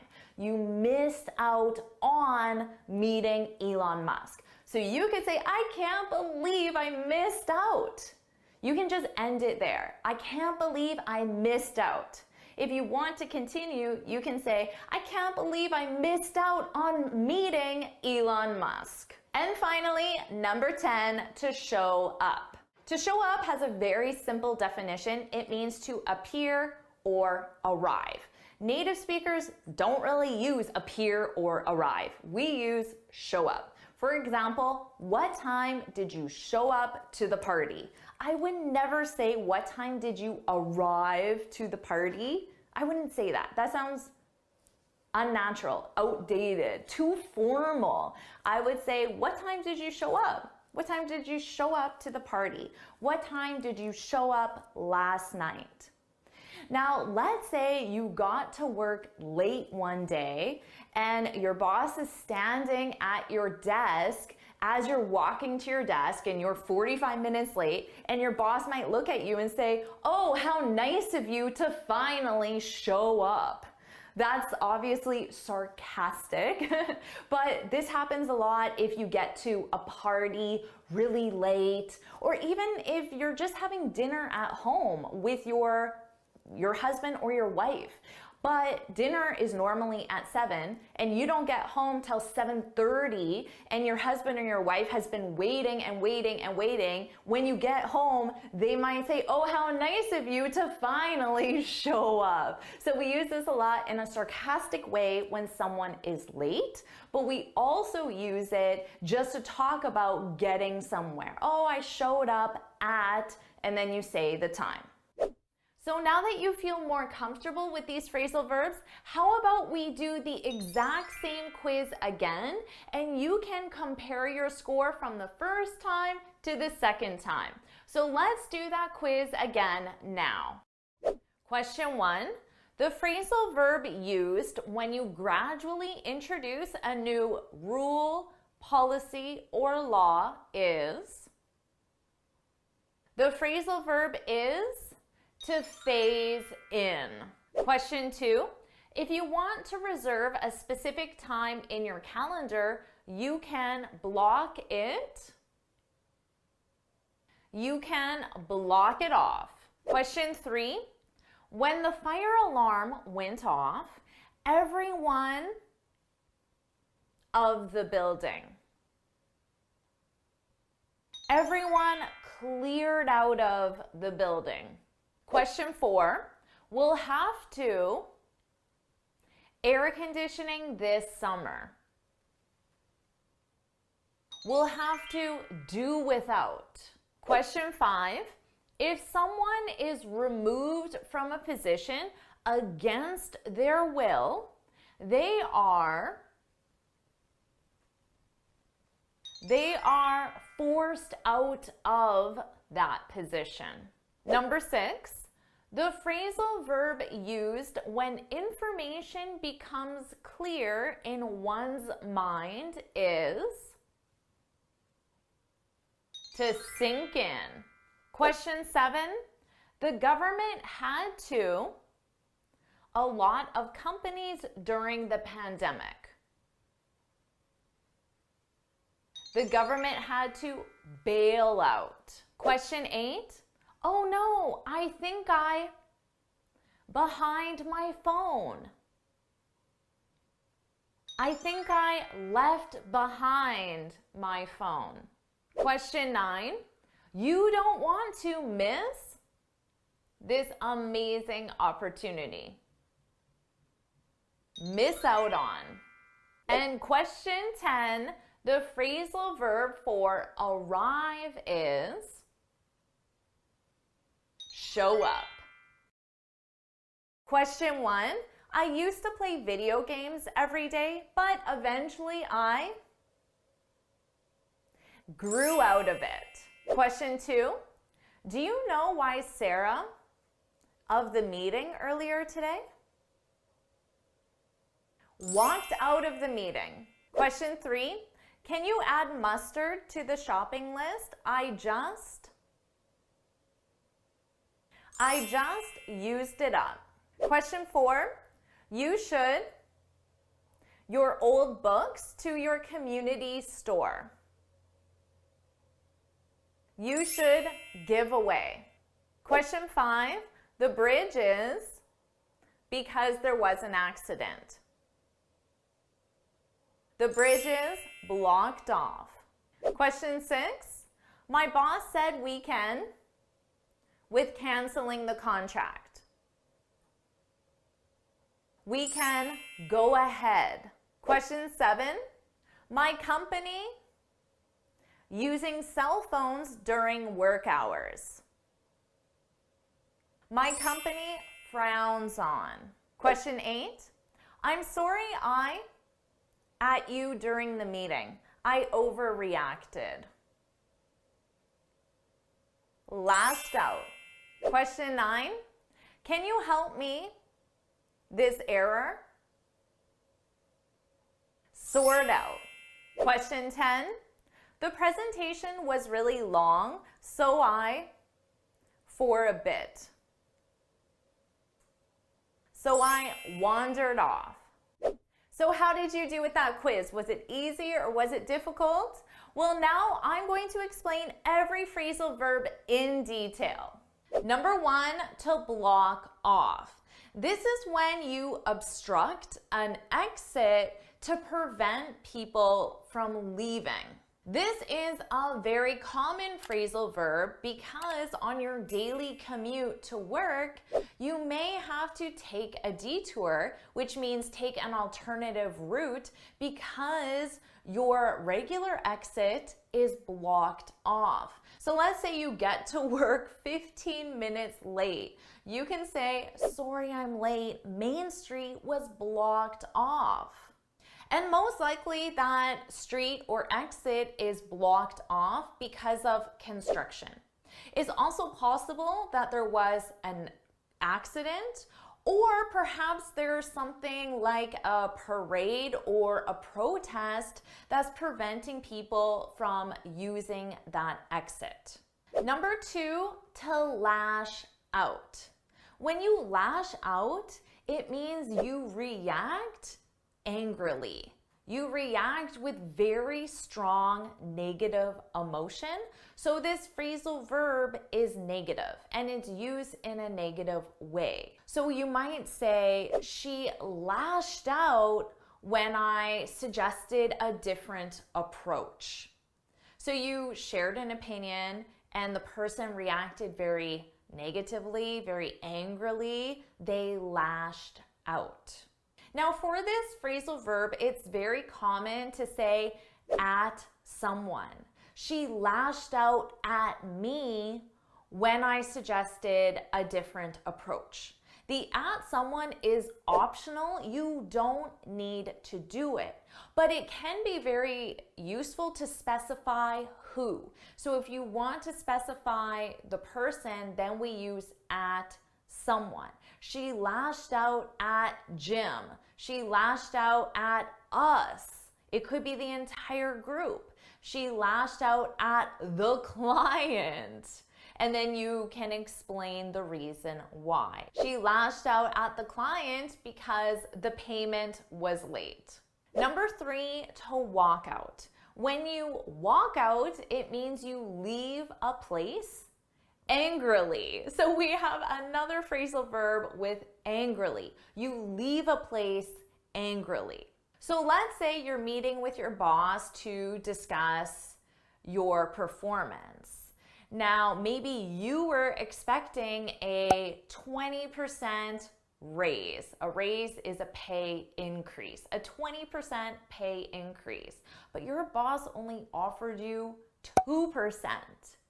You might say, after my boss offered me 2%, I walked out. So you left the room, you left the office, the meeting, but you didn't just leave, you left angrily. Angrily, that's the key here. So combining our last phrasal verb to lash out, to react angrily, we can say, after she lashed out at me, I walked out. Number 4, to sort out. This means to resolve a problem. Now we can use this with a business professional problem. For example, let's say your payment processor isn't working and you can't accept payments. You might say, we need to sort this out ASAP. We need to resolve this problem ASAP. Or who can we call to sort this out? So you can absolutely use this in a professional business context when there's a problem. We commonly use this with personal issues, with relationship issues, when you have a problem with another person. So let's say you and your sister haven't spoken in months because of a disagreement. Maybe your sister lashed out at you and then you walked out of her birthday party and you haven't spoken since.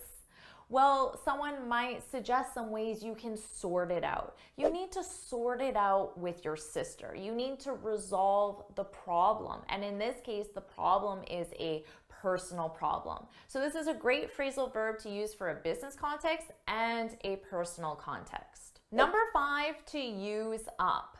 This is when you finish or consume 100% of something. So all of something. And that's very important because I could say, I used the olive oil. So I consumed the olive oil. But when I just say use, it doesn't tell you how much olive oil did I use. I used the olive oil. But if I say I used up the olive oil, then you know I used 100% of the olive oil, so there is none left for you or for someone else, and you have to get more. So I could say I used all the olive oil. When I say all the olive oil, all means 100%, so that is exactly the same as I used up the olive oil. Number 6, to wander off. This is when you leave a place when you're not supposed to, or you leave a place without telling other people. Now, this is commonly used with children. So a mother might say, I have to watch my daughter like a hawk, or she'll wander off. So little kids, they might not stay in a room. They might wander off and go into another room. But of course, that can be dangerous if nobody is watching that child. So this is commonly used with young children, but we can also use it with adults. So let's say you're on a museum tour and you're in a foreign country on a museum tour. Now, you're supposed to stay with the museum tour. You're not supposed to wander off and just go look at other areas of the museum. But you might say, the tour was boring, so I wandered off. Number 7, to grow out of. This is when you lose interest in something. So to lose interest, you're no longer interested in something because you're older or more mature. For example, a lot of young kids play video games for hours and hours and hours. But as an adult, you might grow out of it. So you no longer do that. You no longer play video games for hours and hours and hours because you're older, you're more mature. Number 8, to go ahead. This means to proceed. This is a very useful phrasal verb. We use it commonly to give someone permission to do something. So your coworker might ask you, is it okay if I send the email to the client? And you can say, sure, go ahead, which means proceed. Proceed with sending the email. Go ahead. Now you can just say go ahead, period, or you can specify what the action is. You can say go ahead and send the email, or go ahead with, and we need a gerund. Go ahead with sending the email. And send the email with sending the email. So pay attention to that sentence structure. Number 9, to give away. This means to provide for free. So this is a great phrasal verb. For me, I could say, I give away my best tips and advice on how to become fluent right here on this YouTube channel. Now, let's say you have a lot of items from your kids, but your kids are grown up now, but you have a lot of their clothes, their toys, even furniture for your kids. You might want to give that away. So you can provide it to another parent or someone else for free. We gave away all our kids' clothes when they moved out. So when you want to get rid of something in your house, you can sell it or you can give it away, provide it for free. And finally, number 10, to frown on. This means to disapprove of something. So you might say, my boss disapproves of casual clothes. So you can say, my boss frowns on wearing casual clothes. Notice our sentence structure, frowns on wearing. We need our gerund verb. Now that you feel more comfortable with these phrasal verbs, how about we do the exact same quiz again so you can see how much you've improved. Here are the questions. Hit pause, take as much time as you need, and when you're ready, hit play to see the answers.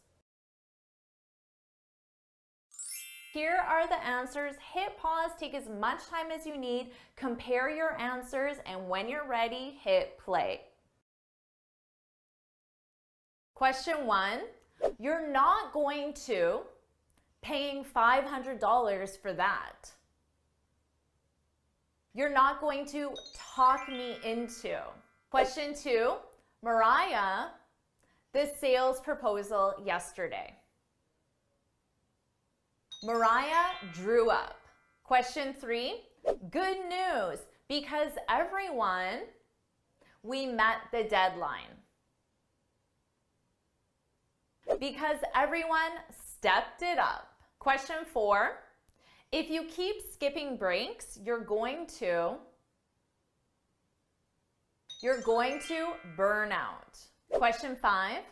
That's a great point. You should at the meeting. You should bring it up. Question 6. Who do you the most in your family? Who do you look up to? Question 7. How long do we need to at the party? How long do we need to stick around? Question 8. Your tires look really. You should get new ones. Your tires look really worn out. Question 9. The seller tried to, so we didn't buy it. The seller tried to rip us off. Question 10. I noticed that this report, our production costs. This report honed in on. How did you do with the quiz? Was it easy or difficult? Share your score in the comments, and don't worry if it was hard, because now I'll explain every phrasal verb in detail. Number 1, to rip off. We use this when someone is selling something or buying something and the buyer feels that the price is too high compared to the value of whatever they're buying. For example, I can't believe I paid $200 for that. She ripped me off. Now notice the sentence structure. You rip someone off. She ripped me off. Another example, she told everyone that I ripped her off, but it was a fair price. So just because someone claims you ripped them off, it doesn't necessarily mean it's true. Number 2, to wear out. We use this when something is damaged or weakened because of age, it's old, or because of use. You've used it a lot. For example, I wore out my tennis shoes last summer. If someone said that to me, I would assume they played a lot of tennis last summer. They played so much tennis that they wore out their shoes. They became damaged from use, from continually playing tennis. We also use this in an adjective form, to be worn out. So it would be very common to say, I need to buy new tennis shoes because mine are worn out. So of course are, because shoes is plural and we need the plural form of the verb to be. Mine, my tennis shoes are worn out. So both forms are very common. Number 3, to draw up. We use this when you need to prepare paperwork, and generally that paperwork is for a contract, an agreement, a proposal, generally something that 2 people need to sign or agree on to make it official. For example, I asked my lawyer to draw up the papers. Whenever you're dealing with a lawyer, the papers are going to be official. So this is a perfect time to use to draw up. Or you could say, we're waiting for our bank to draw up the mortgage agreement. So that's another very official document that you need to sign, and you can use the phrasal verb to draw up. Number 4, to burn out. This is a phrasal verb that has gotten a lot of attention recently, especially with the pandemic, because to burn out, this is when you feel exhausted mentally or physically from prolonged stress. Stress of work, stress of a situation like a pandemic, stress of a family situation like a divorce or an illness, something like that, but a prolonged period. You can be stressed out for a day, but when you burn out, it means you've had that stress for a long period of time, several weeks, several months, or even several years. For example, I burned out at my last job. So perhaps I was working so much that I went through this period of prolonged stress. I burned out.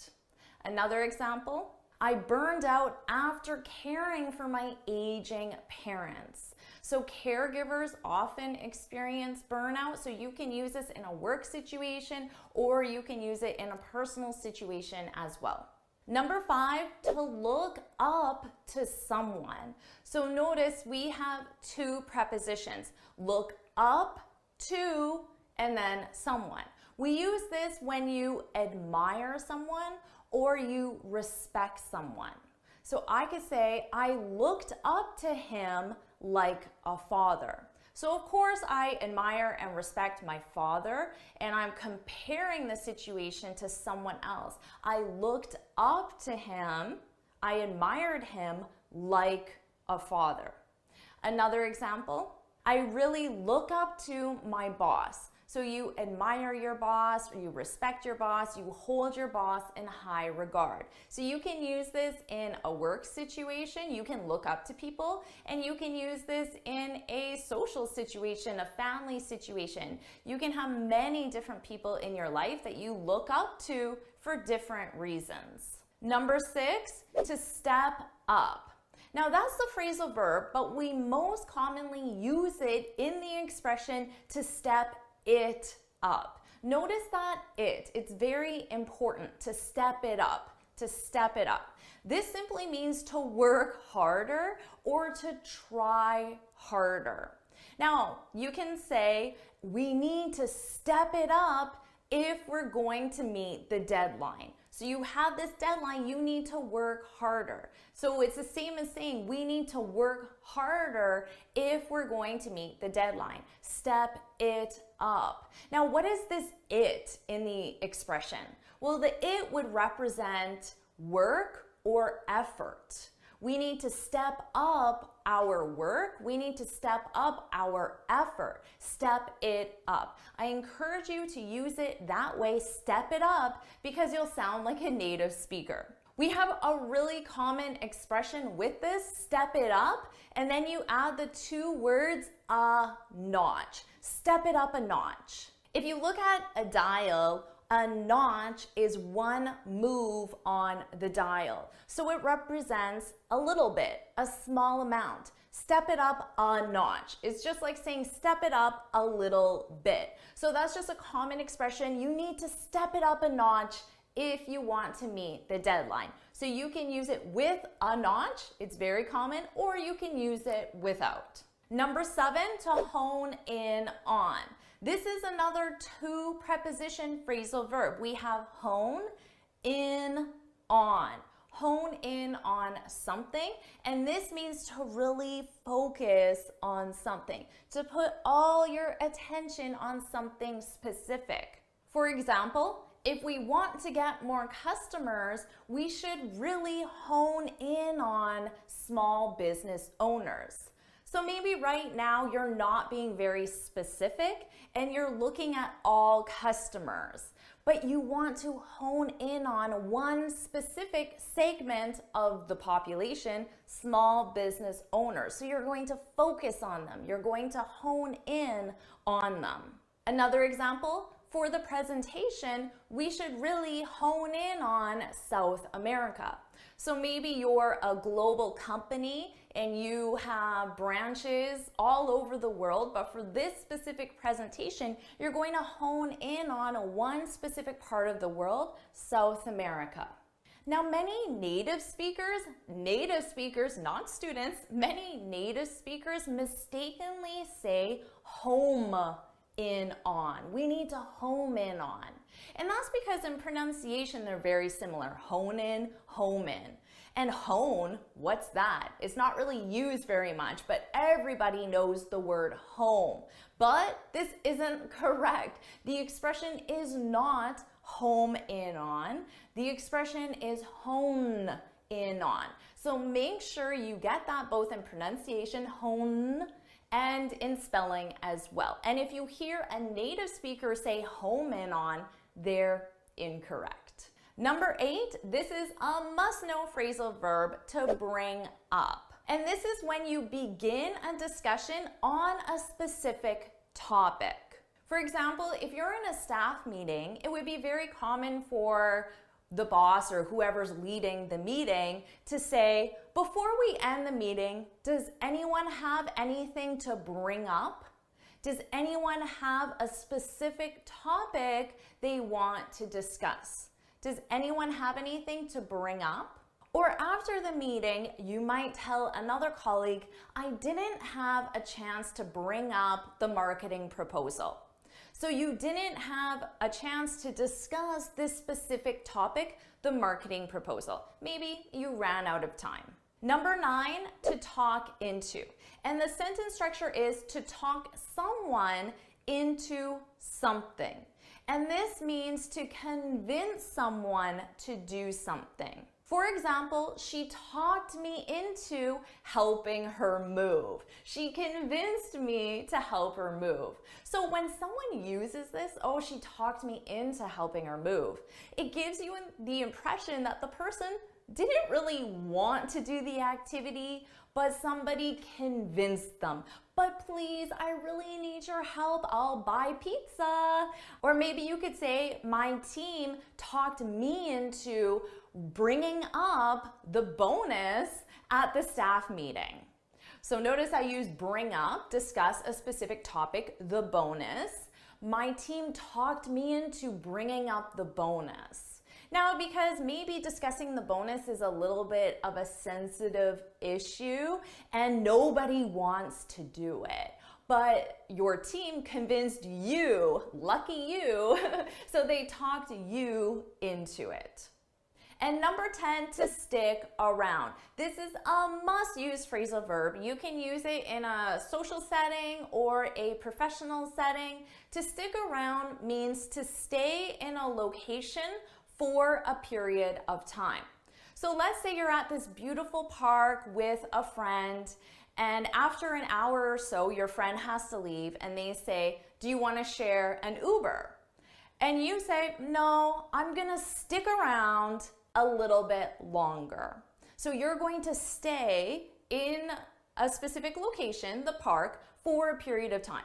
It's unknown how long you'll stay. That doesn't really matter. It's just the fact you're going to stay. I'm gonna stick around a little bit longer. It's such a beautiful day. I'm gonna stick around. Now you can also use this in the negative. I can't stick around very long because I have a meeting. Although it's a beautiful day, I can't stick around very long. I have a meeting to get back to. Now that you're more comfortable with these phrasal verbs, let's do that same quiz again. So here are the questions. You need to choose which phrasal verb best completes the sentence. Here are the questions. Hit pause now, complete the quiz, and whenever you're ready, hit play, and I'll share the answers. So go ahead and hit pause now. Welcome back. So how did you do on this quiz? Let's find out. Here are the answers. So hit pause, review the answers, and whenever you're ready, hit play and come back to the video. Wow, think of all the phrasal verbs you've learned so far. Now you'll learn your next group of 15 phrasal verbs by completing a quiz. And you've already learned some of these phrasal verbs, so this should be easy for you. Let's get started. Our first phrasal verb, pull off. I know the team can pull it off. Pull off. Do you know this one? In this context, to pull off means to succeed in doing something difficult or unexpected. For example, getting a high mark on your IELTS is challenging, but I know you'll pull it off. So notice here, I know you'll pull it off. Here it means I know you'll succeed at getting a high mark on your IELTS. How about this one? If you have a great teacher, I know I'll pull it off. Maybe that's something you would say. I know I'll pull it off.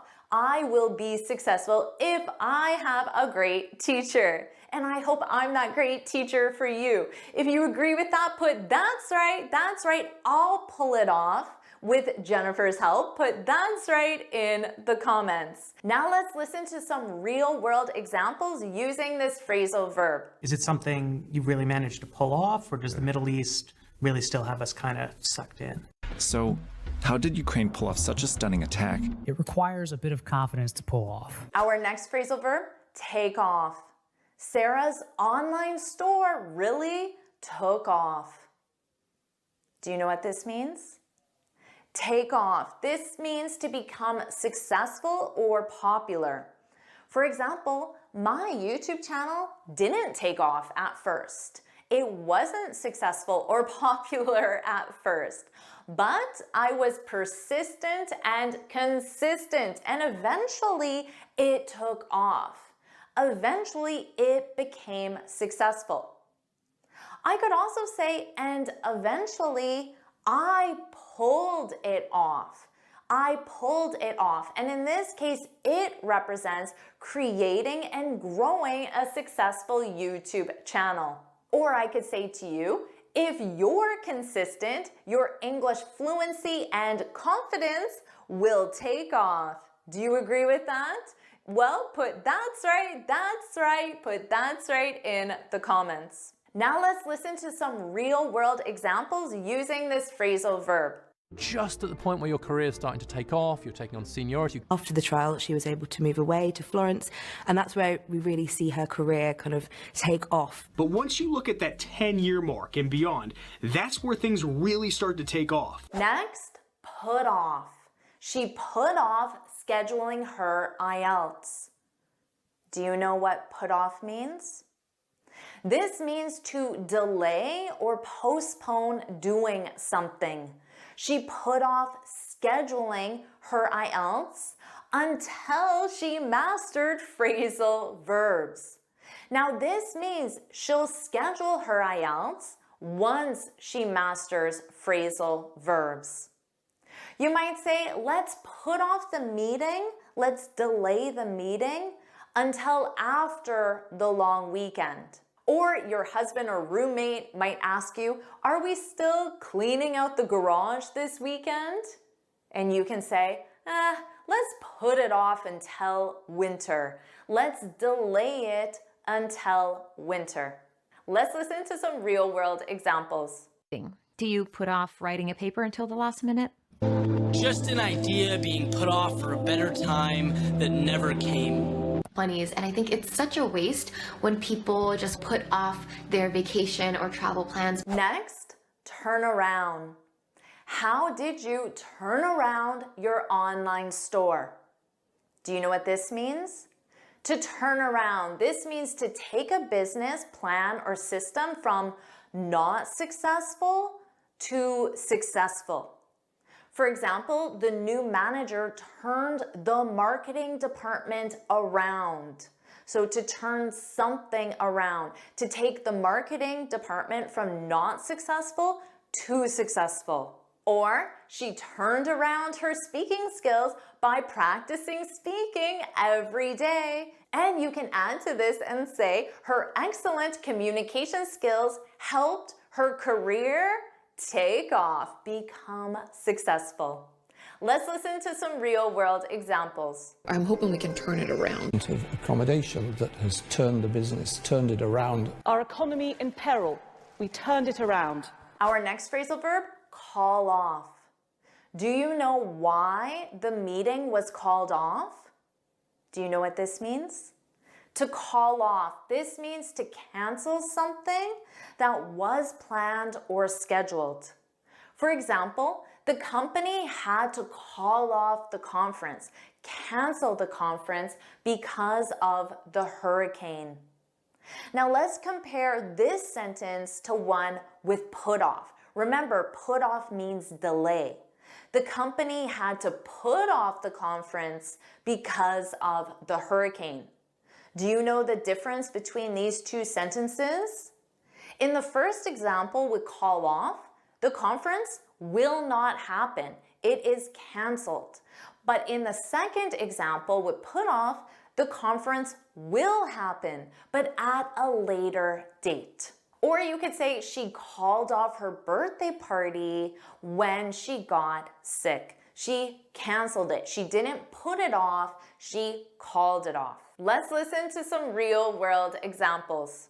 This violence, they began to receive threats to call off their events. After 2 hours, the Mamluks call off their attack and retreat. So we decided to call off the wedding at the last minute. How are you doing with these phrasal verbs so far? Our next phrasal verb, to catch up on. I spent the whole day catching up on emails. Do you know what this means?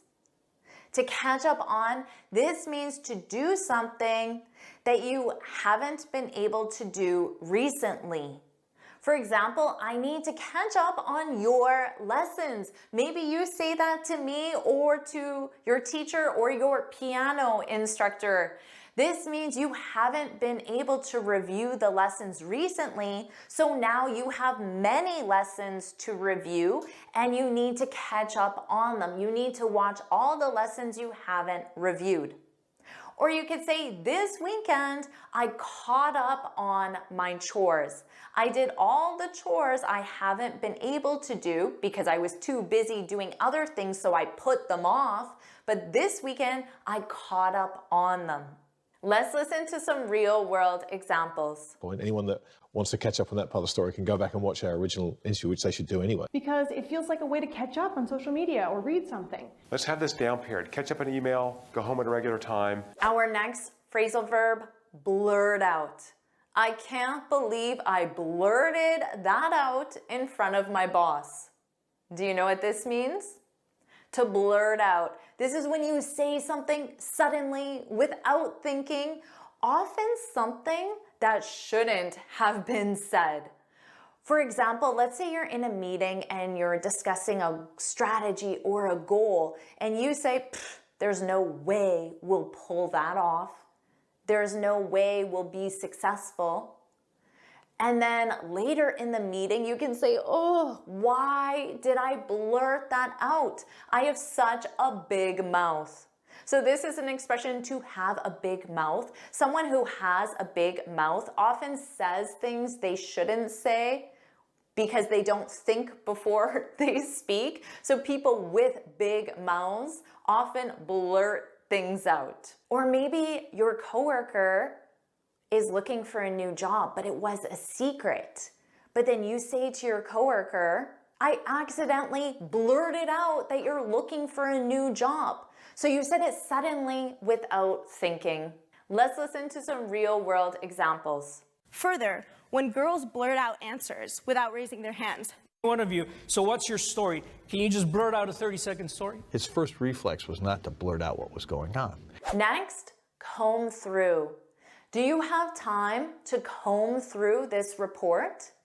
Do you know what this means? To comb through. And notice that B is silent. Comb. Comb through. This means to analyze or review something carefully and completely. Before you submit your CV, you should comb through it to make sure there are no errors. That's always good advice. Or, I combed through this entire textbook to prepare for my IELTS. You reviewed it entirely and completely. She spent the whole afternoon combing through old family photos to create a scrapbook. Let's listen to some real-world examples. Help NASA kind of comb through our data. So I went back to my staff, let's comb through this. Go comb through their website. Next, skim through. I only had enough time to skim through the report. Do you know what this means? To skim through. This means to review something quickly without going into detail. So you can think of it as the opposite of comb through. For example, the consultant has an impressive background, but I only skimmed through his proposal. I didn't read it fully. She skimmed through the recipe to make sure she had all the ingredients. So she looked at it quickly, not fully.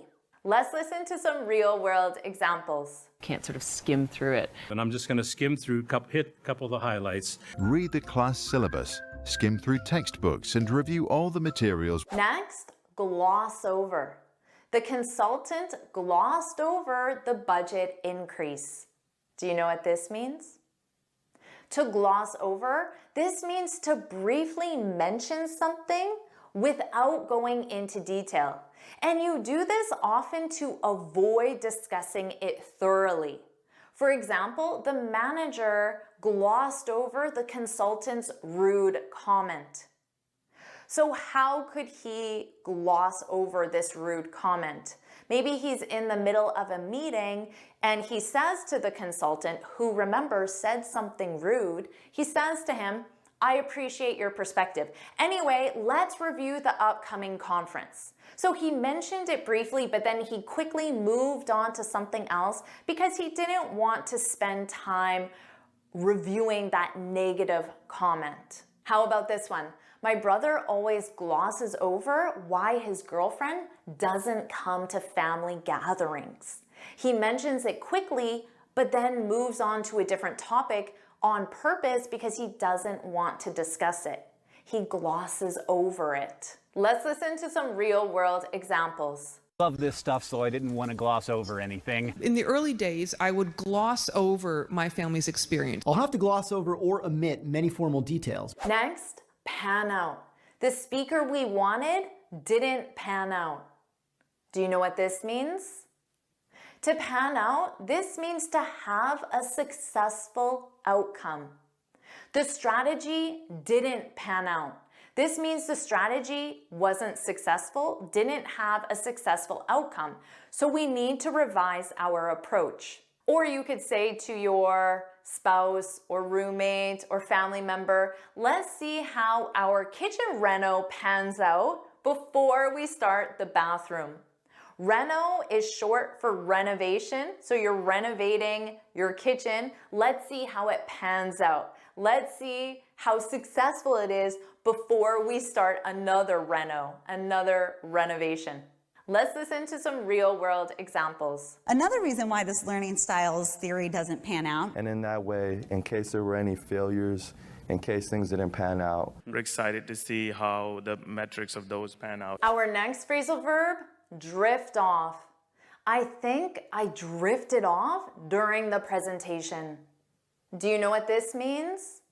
To drift off. This means to gradually become less focused or to fall asleep unintentionally, not on purpose, often while engaged in another activity. Here's a real example. Sometimes I drift off when my husband starts talking about his work. Now in this case, I don't fall asleep, but I gradually stop paying attention to my husband and I start just paying attention to other things. We have another expression, my mind wanders. I drift off because my husband's work is very technical and often I don't really understand what he's saying. So I drift off. You could also say, I must have drifted off during the movie. Now, this could mean that you stopped paying attention to the movie and you started paying attention to other things, or quite likely you fell asleep during the movie and you didn't even realize that it ended. And hours later, you're asleep on your couch and the movie is over and you had no idea. You drifted off. Let's listen to some real-world examples. Listening to the sound of the ocean as you slowly drift off to sleep. It might feel nice for a while to drift off into past memories. Eventually, Henry began to drift off for the last time. Next, dip into. We had to dip into our emergency fund to make payroll. Do you understand this one?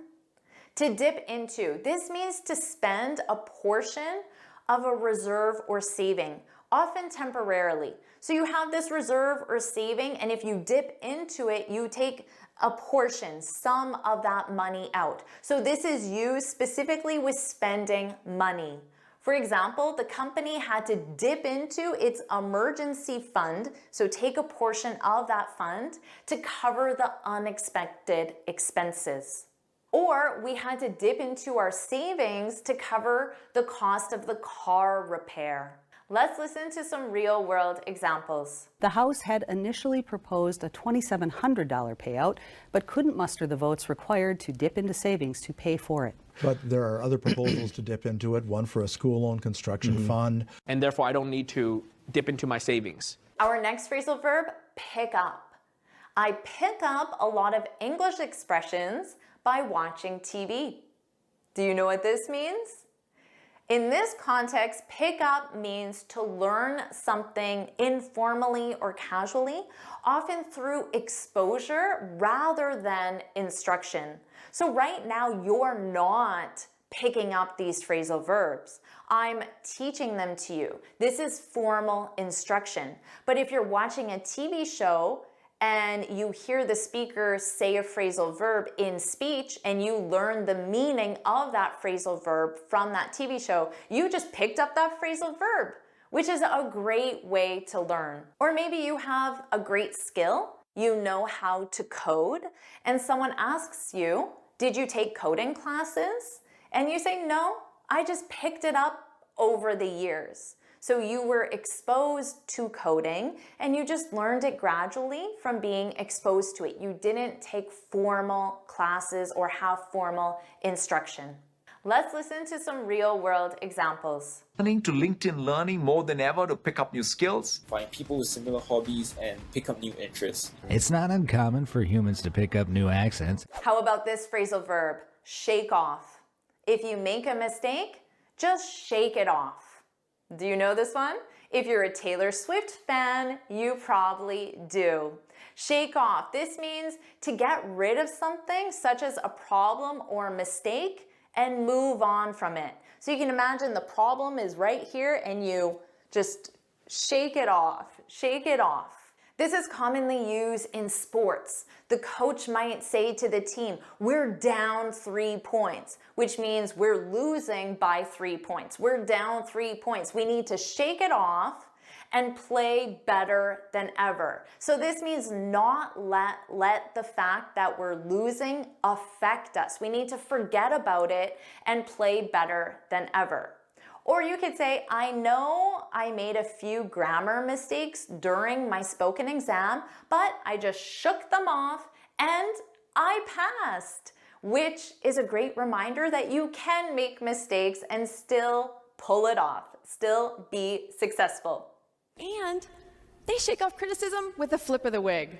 So my challenge is that we share and we shake off those narratives. It had developed a reputation as the king of knockoffs, and it couldn't shake the reputation of being a copycat.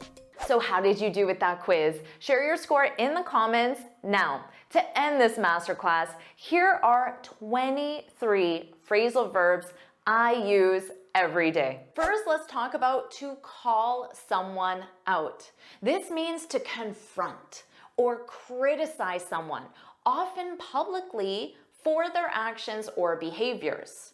She called him out for not keeping his promises. This means that in public, she said, you didn't keep your promise, and that was a bad thing. She called him out. Now, my students, maybe even you, always call me out when I make a typo.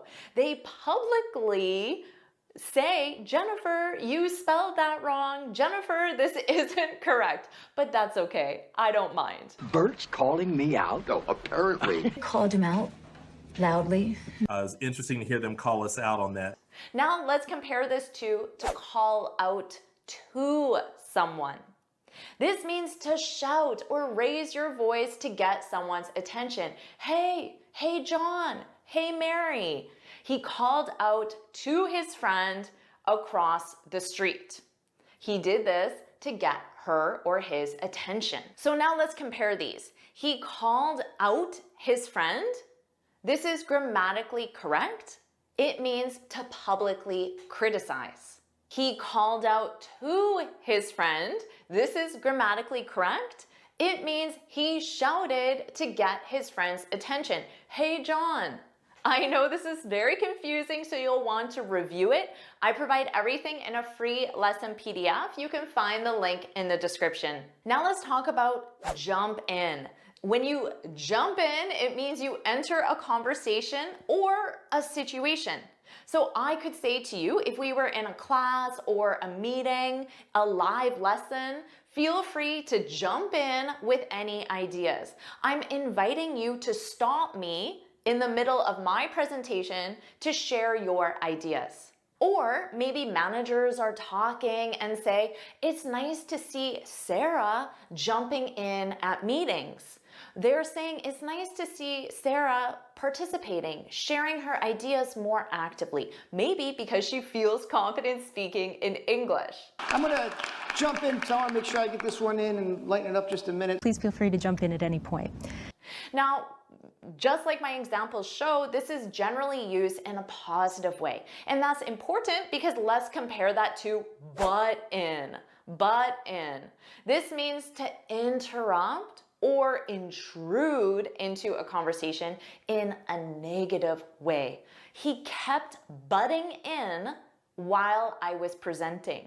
He kept stopping me to say something, and I found this very rude. Just butting in here for some side facts. Or you could say, you should just butt out.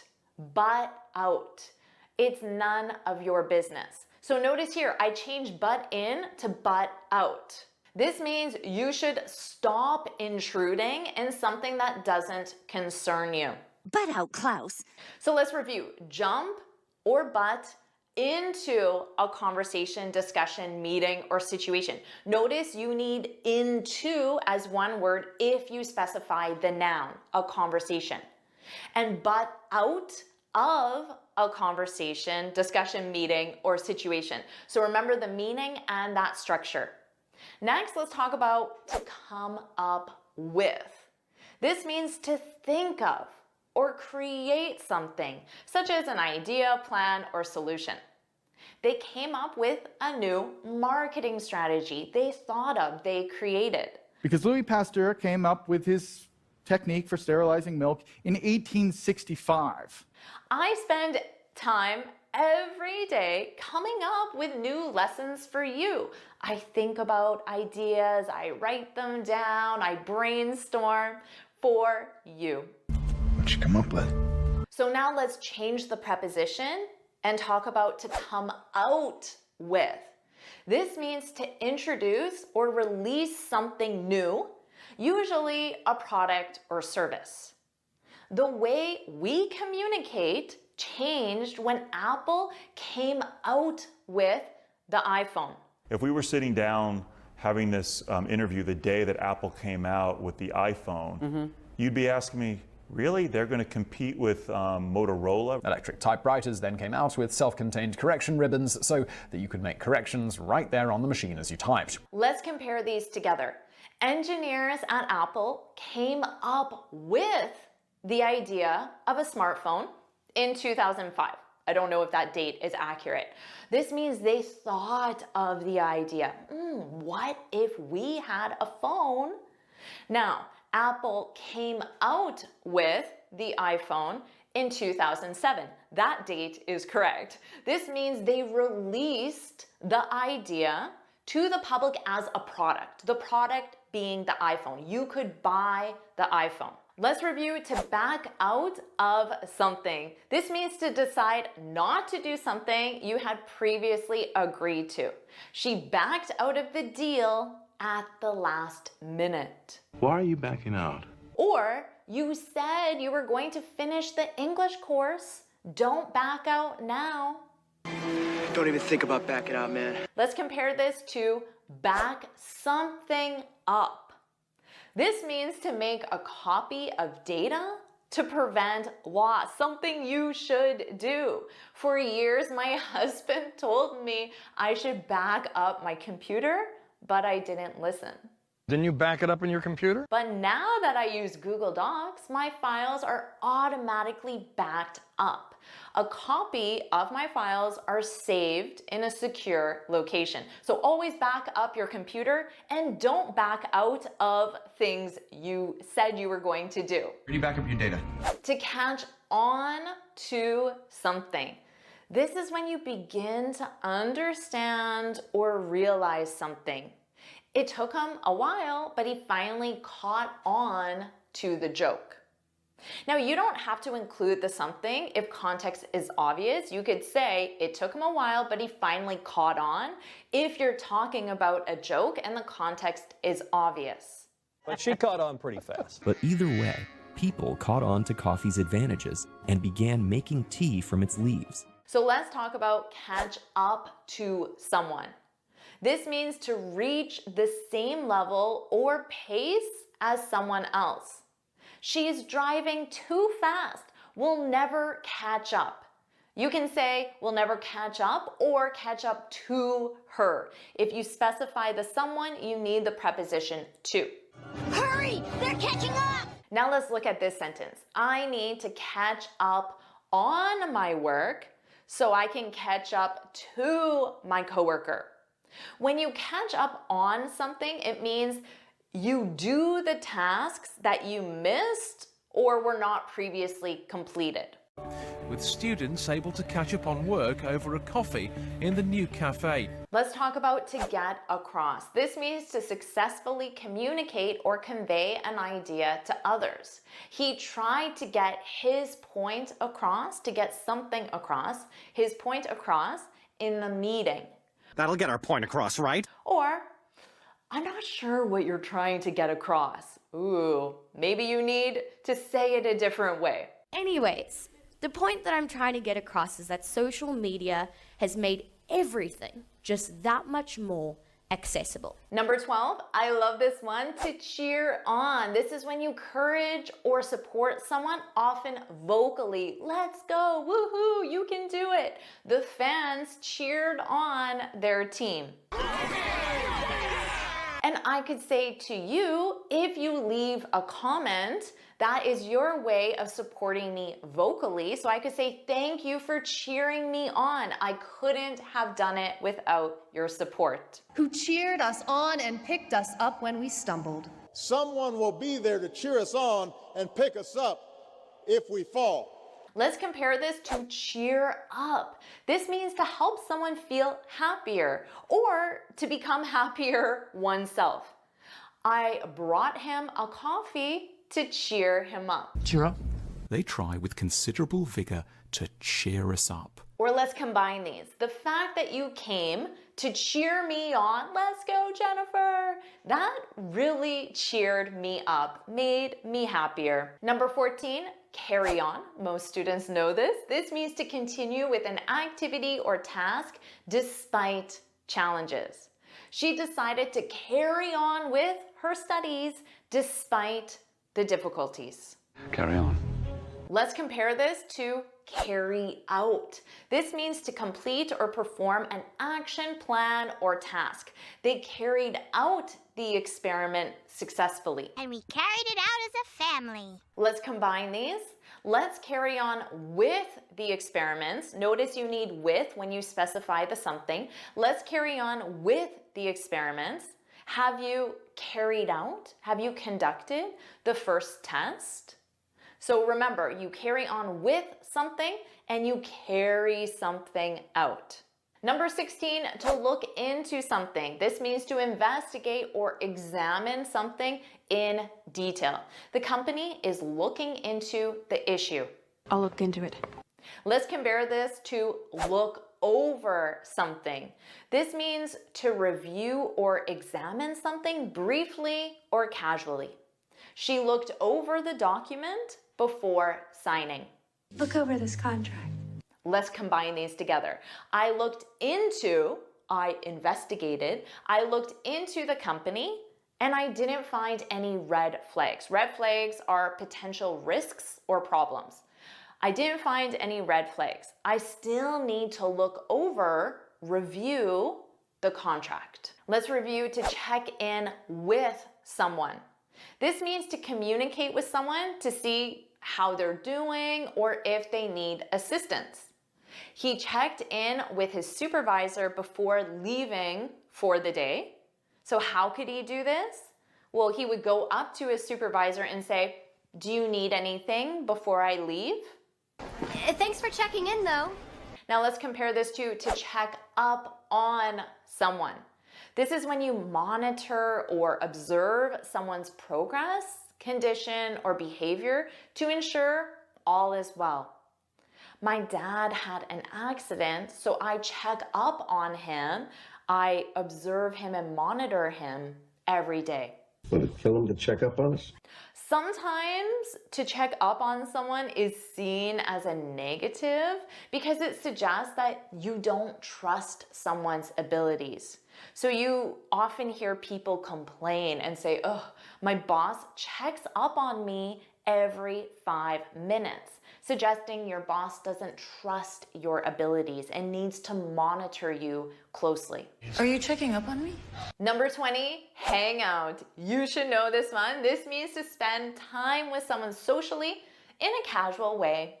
We hung out at home all weekend. Or it's very common to say to people, "Let's hang out soon. Let's spend time socially soon." Cool, let's hang out tonight. Don't confuse this with to hang up, which means to end a phone call. She hung up before they decided where to hang out. Don't hang up, don't hang up, don't hang up, don't hang up. 22, to break up with someone. Do you know what this means? This means to end a romantic relationship. He broke up with his girlfriend last month. Are you breaking up with me? Now, you could also say we broke up. So in this case, because the subject is doing the action, you don't have to say with someone. We broke up. I broke up with him. He broke up with me. We broke up. We broke up. Don't confuse this with to break something up. This means to separate something into smaller parts. The teacher broke up the assignment into 3 parts. From this point, we're going to take the life of the project and break it up into 4 phases so that we can discuss the processes that are appropriate to each. So if you say, "I broke her up," that sounds weird. That sounds like you divided her into smaller parts. But if you say, "I broke up with her," that sounds sad. You ended your romantic relationship with her. Amazing job! You just added 300 phrasal verbs to your vocabulary. You can keep expanding your vocabulary with this lesson right now.